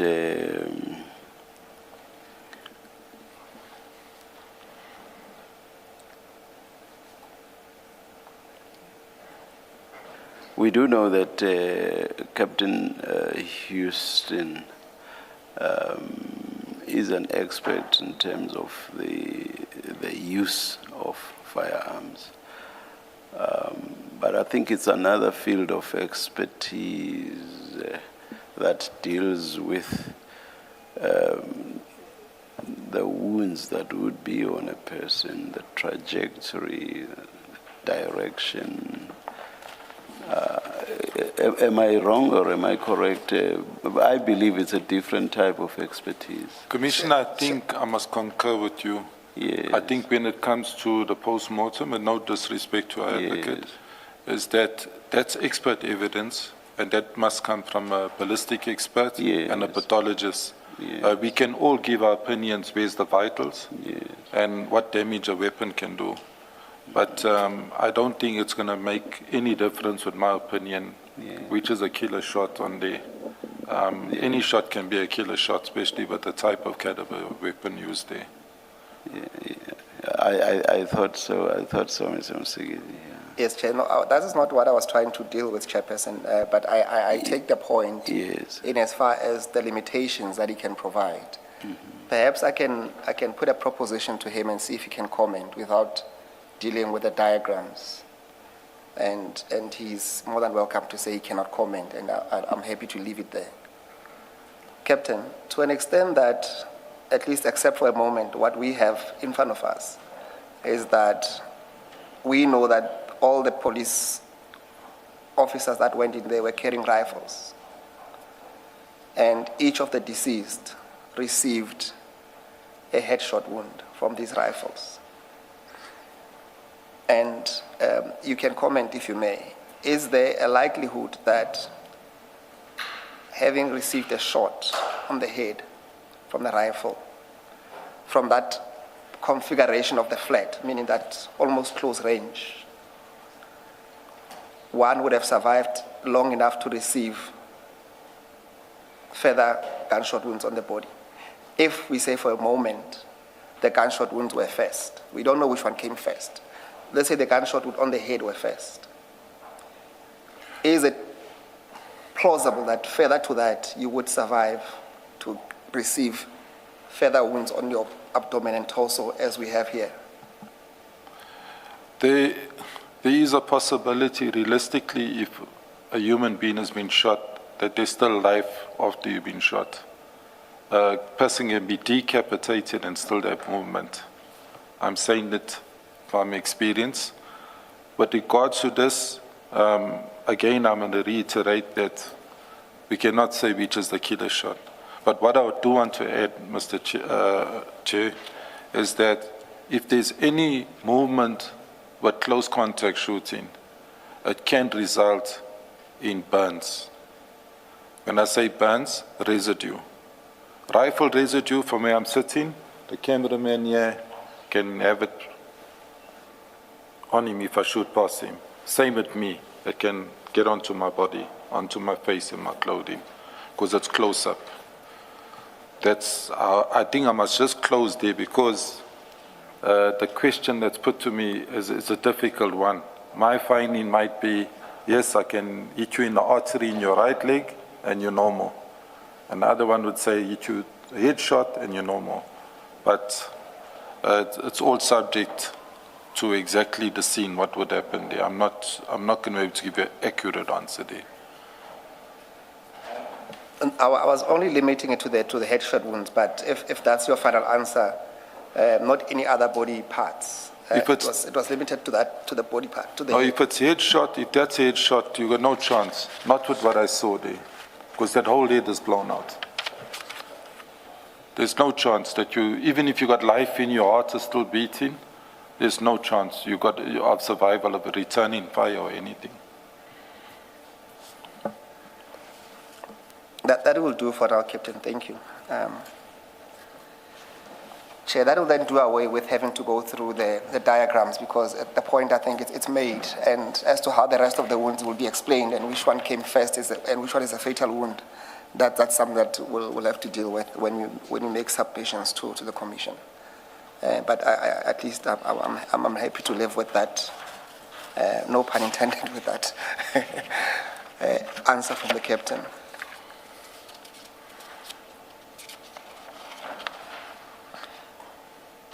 Captain, can we then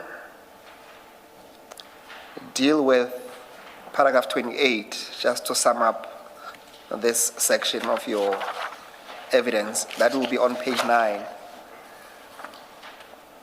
That's when you deal with the presence of the dog unit on the crime scene. Okay, Chair, I think I included this part in my statement. When you're going for high-profile suspects, if they're classified as high-profile, dangerous suspects, and a dog vehicle is utilized. Normally, a dog vehicle has a dog on it, and a dog is normally the first line of defense. You would send a dog in, you get 2 types, or you get various types. I'm just going to stick on the patrol dog. A patrol dog is a biting dog. When you release it, there's a robbery and a suspect's running, the dog will bite and subdue the suspect. If there's housebreaking, I'm just using examples away from this, you release the dog, you got a positive spore or scent, the dog will find the suspect and flush them out. So a dog vehicle will be utilized for flushing out a suspect. In this case, there were 2 dog vehicles, there are no dogs. That was, when I say I had no dogs, I never saw dogs, but there were dog vehicles. That was Captain Pedro, who belongs to the dog unit, and Metro Captain China, Japan China. He didn't arrive with a dog. I'm not saying the scenario would have been better, but if they part of the team because they're dog handlers, that's what the dog units will be used for. Can I just find out, Captain, I think Mr. John, the first witness, he spoke about a task team which is led by Colonel Dina Govender. Now, these people that you're describing, including the dog unit and the Metro police officer, are these part of, to your knowledge, are these part of the task team led by Colonel Govender, or on the day these are randomly put together people, are not ordinarily his task team? I'll answer this 2 ways, if you allow me to, Commissioner. When I worked Western, I ran the TRT, that's 2017 in Pinetown. Pedro worked in my unit as a dog unit, as a dog handler. So we would attend to cash in transit, business robberies, serious crime.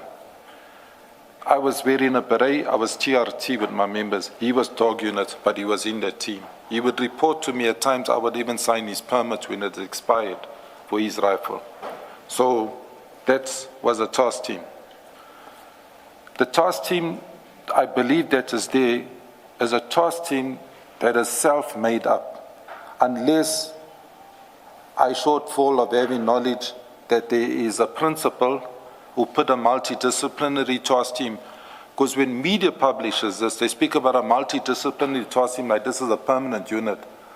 But if you look at this, you can see there's immobilization of certain people only work with certain people. I don't know if that answers you.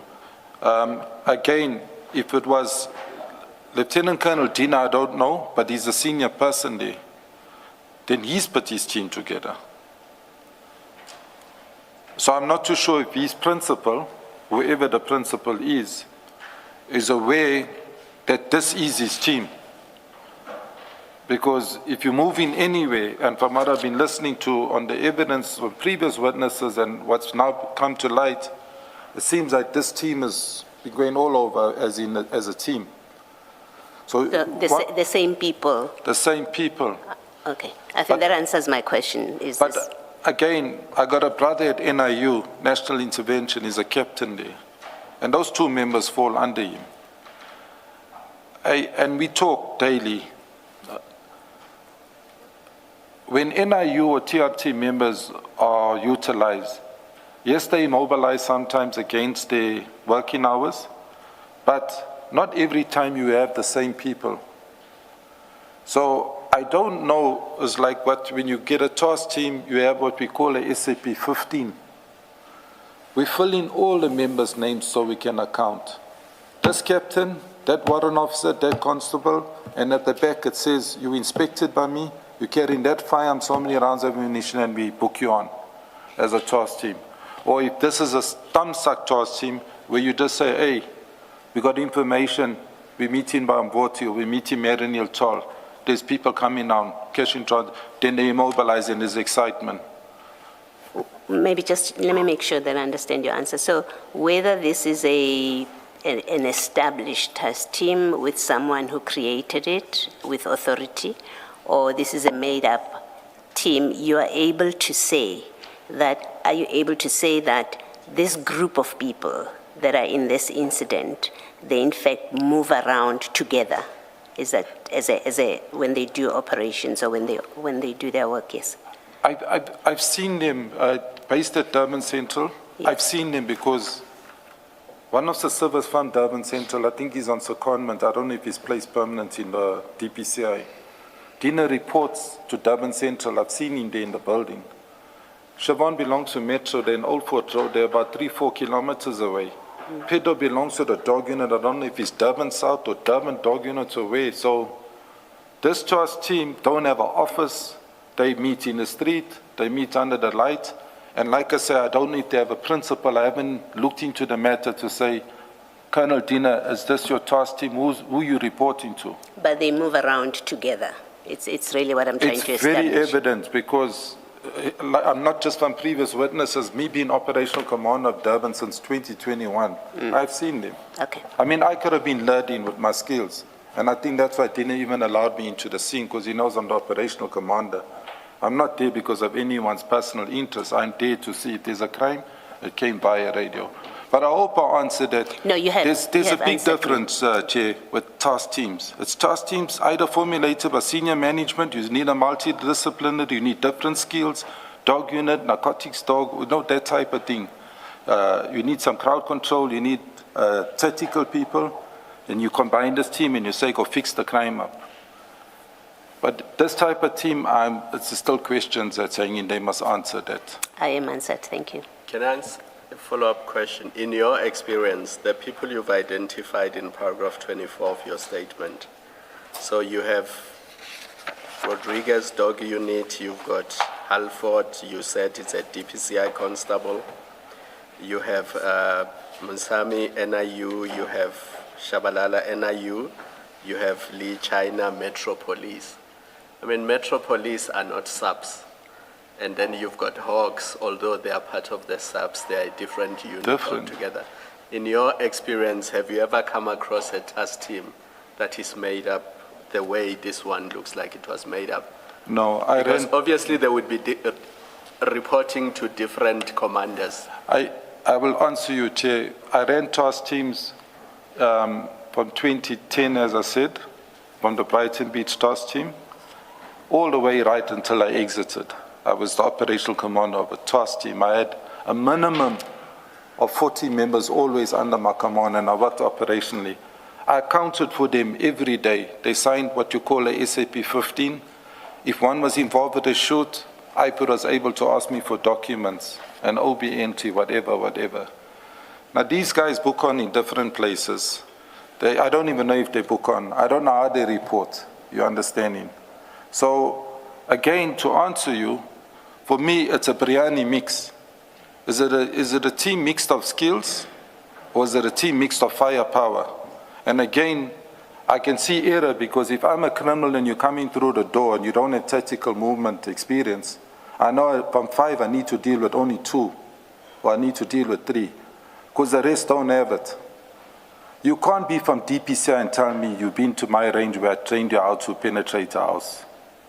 You'll stand on the road while the riflemen go in. So I hope I'm answering it. You get a docket carrier. When I ran a task team, I asked the general, please give me 2 detectives where I'm in Richards Bay dealing with a case to sign for those dockets. Our dockets don't get left there. If I'm in Pietermaritzburg, we keep those dockets with our detectives. The detectives will write those dockets up. I will sign it as an officer. It will go to the respective courts or the magisterial district. There's control and there's command. But now if you have like DPSI and you're wide, obviously there's a docket carrier there, there's a task team leader, and the rest are riflemen. So I hope that answers. Like I say, is I don't know how they formed. Yeah, it does. I had a question unrelated, but it's been bugging me the whole day. In a different stream where we were dealing with drugs and drug busts, certain members of the force, whether they're the Hawks or subs, found themselves at a scene of a bust, and they were questioned about their inquiry number, because it was suggested that for them to be present at that scene, an inquiry must have been opened. I'm trying to understand whether in KZN, and specifically this scene, that would have been a requirement. For a team like this to go to that flat to conduct whatever operation they were conducting, would they have been required to have an inquiry number? Or could they just get a tip-off and go there and do whatever they did? Let's answer on the drug first one, Chair. On drugs found abandoned or seized, you open an inquiry because it's subject to an investigation to track and trace the person linked to it. The inquiry gets registered like a docket, and the person, if detective, a detective, must be a detective, whether you're the Hawks, DPCI, or a local station detective. You'll be assigned to carry your inquiry. And then you got to pay attention in all the forensics, moving it to the lab to be tested, to see if it's drugs and whatever. With regards to the other part, I haven't heard of an inquiry being opened when you're pursuing suspects allegedly wanted for, let's just say, serious violent crimes. They should have been having dockets, J50s, etc. You cannot act impulsively. Yes, information comes through informer networks, but then once you have the informer's going to Cape Town and he's on a bus, you can still apply for the documents. Because you don't have to walk in physically into the court, you can make a phone call and you can get the necessary documents. So I don't know if that's been followed. I don't accredit whoever's overseeing carrying whatever, or if there's nothing they're carrying, then I think there's questions to answer there. You have a docket and a docket number, even when there's no identifiable complainant? No. Unless there's a state case open. A state case means there's a complainant. It'll be state as per Captain Houston, SAPS, Durban Central. Then say I recovered a AK-47. That refers you, Chair, to the inquiry now. So I'm registering it saying I'm going to do touch DNA on it, and I got an informer saying it belongs to Joe Slovo, and I'm going to start checking him. And after I get all my statements, I apply for J50 and I check Joe Slovo. But there's no docket that can have no complainant, whether the elements of the crime is there. And the complainant themselves doesn't have to be, let's just say, the victim. You can open a case on behalf of a person. Thank you. Thank you. Captain, can we then go to the tail end of your statement on page 12, where we deal with comments and closing remarks? And the subtopic there is truck towing, taxi, and drugs.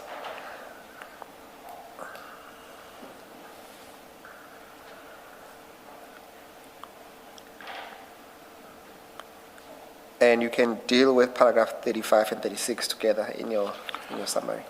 To sum it up,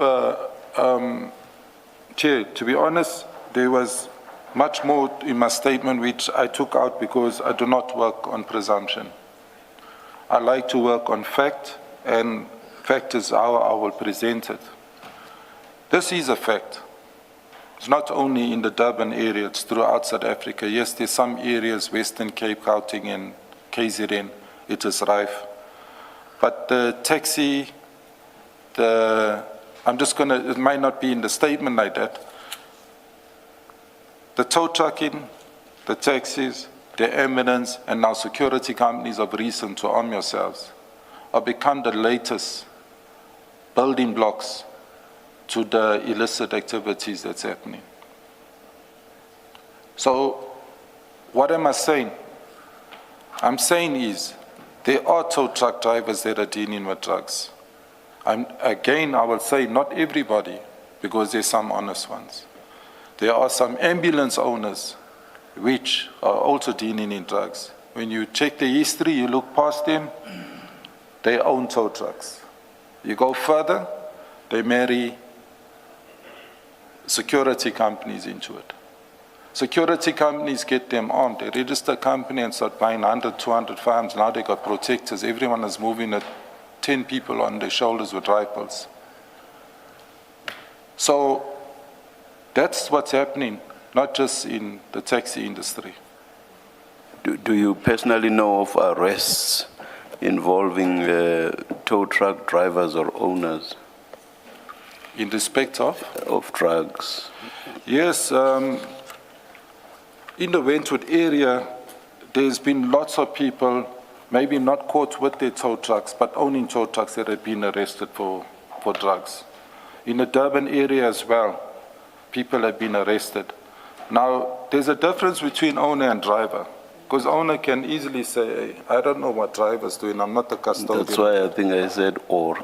Exactly, and that's why I changed my statement a bit, because I don't want to work on a presumption.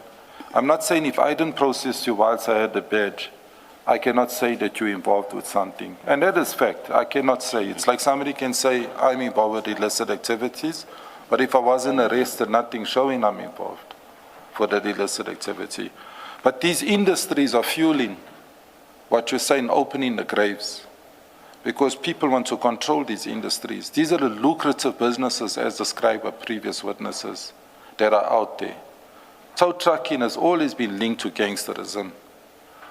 It's a violent thing. And just to add on to authorities, the authorities are pushed one side. The metros and the SEPs, they don't even dictate.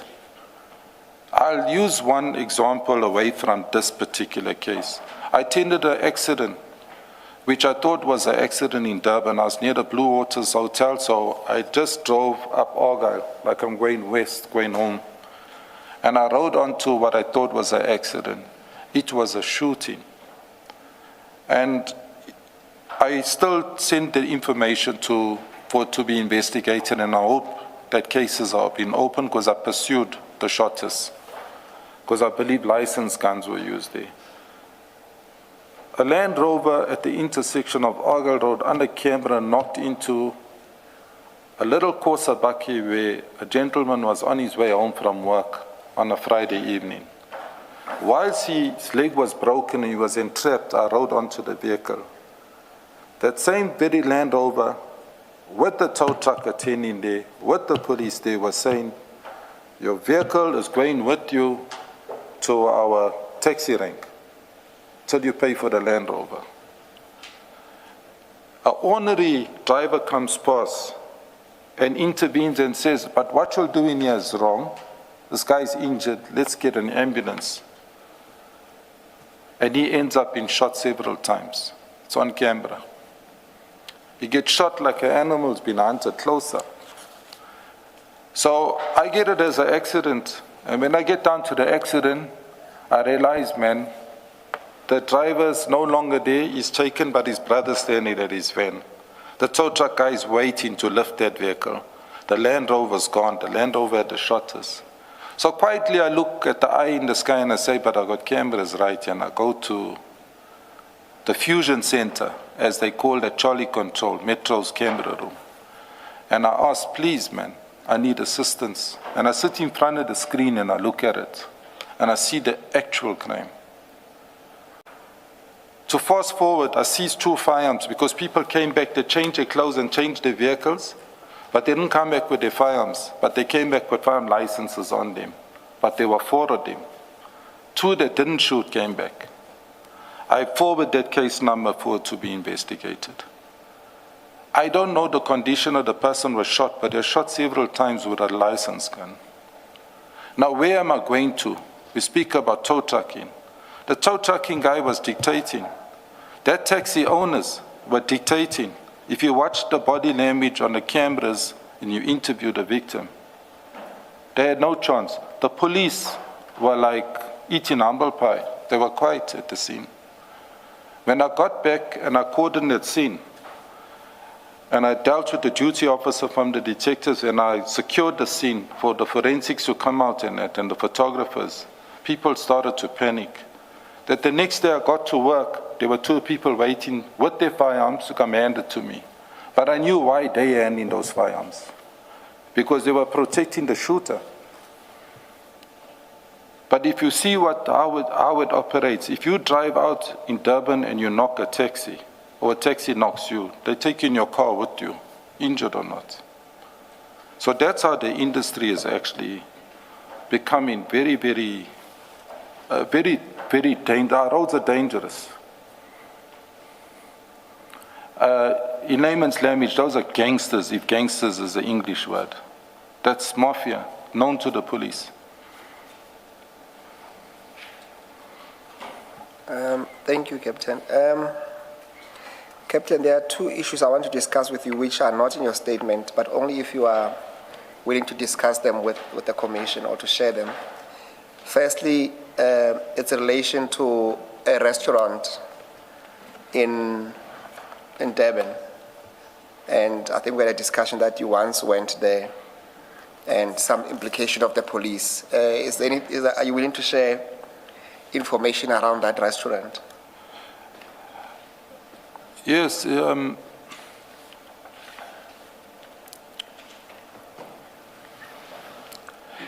It's simple. I think where the evidence lead is taking to me is where I extracted certain things from my statement.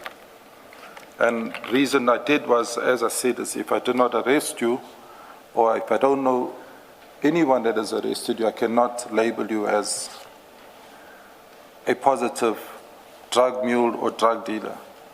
But during my arrival at Durban Central, I was invited by staff, management, and a very same sector commander that one of the Venkats is one morning. Let's go for breakfast. They taking me. So I said, okay, fine, I'm not a breakfast guy because I train before work and I normally have something light. That was my program every day, they knew.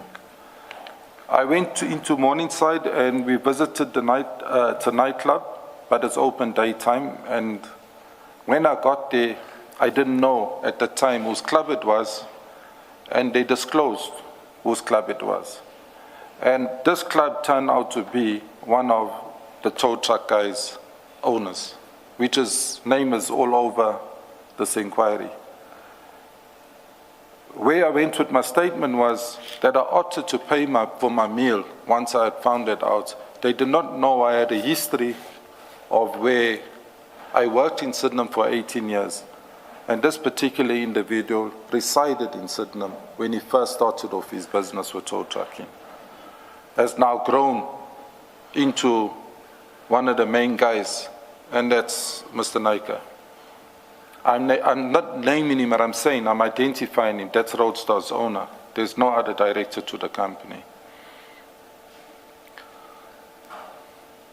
Now, I think if I should elaborate, the question was put because I had put something in a statement because I know we're pursuing or we're trying to get clarity as to how do we identify what's going on here, because there's implications of the tow trucks competing with tow trucks, the drug dealers competing with drug dealers, because this is where all this is going with this particular scene.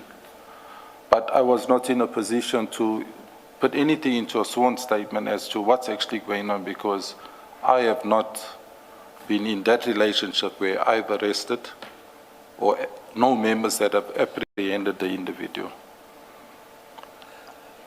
And to understand you well, Captain, what you are saying, and I will not hold you to that, is that in essence, there is a restaurant somewhere in the central where at least you were told on one account that the police eat for free, or they have a free meal.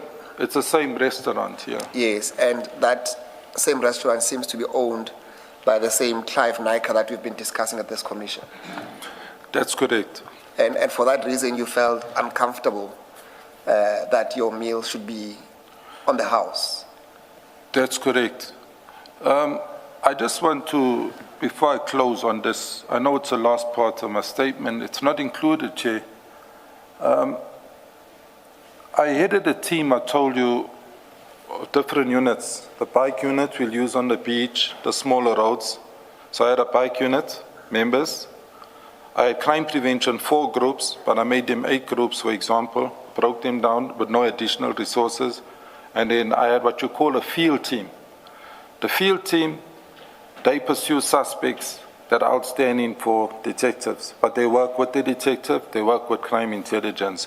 They obviously run it by me or I'm involved with them, especially when there's business robberies. I received a call from the branch commander from Durban Central a few months before I retired. Where am I? And we got a good relation. We sit in meetings. I help him a lot with the suspects that are wanted. And he said, where am I? Where's my team? Who have we put in the boot of the car outside this particular premises? At the premises, the evidence leader is talking about is curfew in Morningside. So I said to him, I am on duty, my members are on duty. He said, are you in civilian clothes? Now in Durban I wear shorts a lot. Very informally dressed, a dorm on a marked vehicle, and so does the field unit. So I said, yes, we're in civilian clothes. He said, you're driving a caddy, you're driving a Polo. I said, my members got that. He knew which vehicles we got that are unmarked. He says, hey, please find your members and find out who's kidnapped a person. We got a complaint, there's a shooting at curfew. So I made my way there. When I arrived there, I found a Sydenham vehicle, 7 k's away from the station. The station commissioner was sitting inside the vehicle. So I asked one of my members, approach and find out, was there abduction or kidnapping here? And she rolled down the window and she said she heard it on the radio and she responded alone from Sydenham. I found it strange that you would leave Sydenham to come into the CBD. It did not take me long to get there, but whilst I was there, it was established that it was organized crime that had come and take a bouncer from that particular premises, sun up in the morning, which was outstanding for a shooting.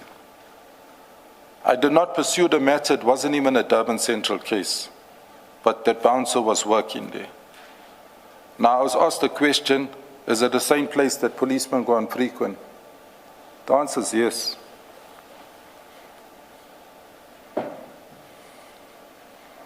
Thank you, Captain. And lastly, and only if you are willing to share these details with the Commission, you had indicated that you were involved in an arrest of a police officer, and that police officer had a dealing with one of Clive's uncles.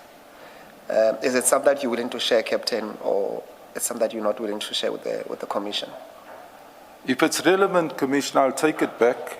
When I was in Sydenham, I did say I was there from 1988. During my time, I was there the 18 years. Within the time frame, I'm not too sure the year, but Mr. Nyka had an uncle shot by a policeman, and I responded to the shooting. I was working crime prevention. I was much younger, much quicker on my feet. I responded to the physical address that was given. It was, I still remember it because I know the house. I'm not going to mention the house, but when I got there, it was a warrant officer which was stationed at Sydenham. He had earlier went there with an off-duty warrant officer who's now deceased, and he demanded for them to buy alcohol. This was for Mr. Nyka's uncle. Unawares that they were there earlier, they came a second time and they refused to give money. This is the uncle I'm speaking about, as in Mr. Naika. And as a result, this policeman shot him with a Glock to his chest on the stairs, and he died.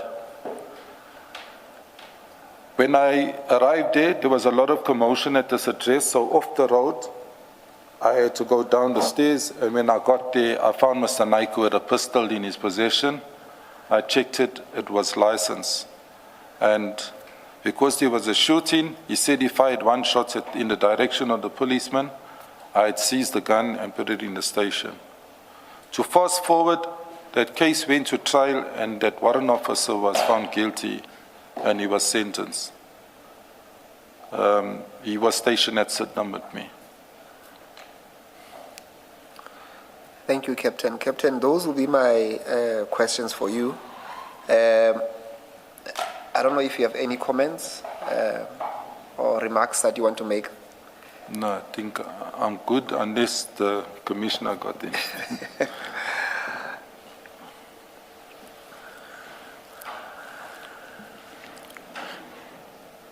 Chair, that will be it from our side. Thank you, Mr. Musigiri. Captain, thank you very much. You are excused. Thanks, Chair. 9:30 tomorrow. Yes, Chair. Let's adjourn until then.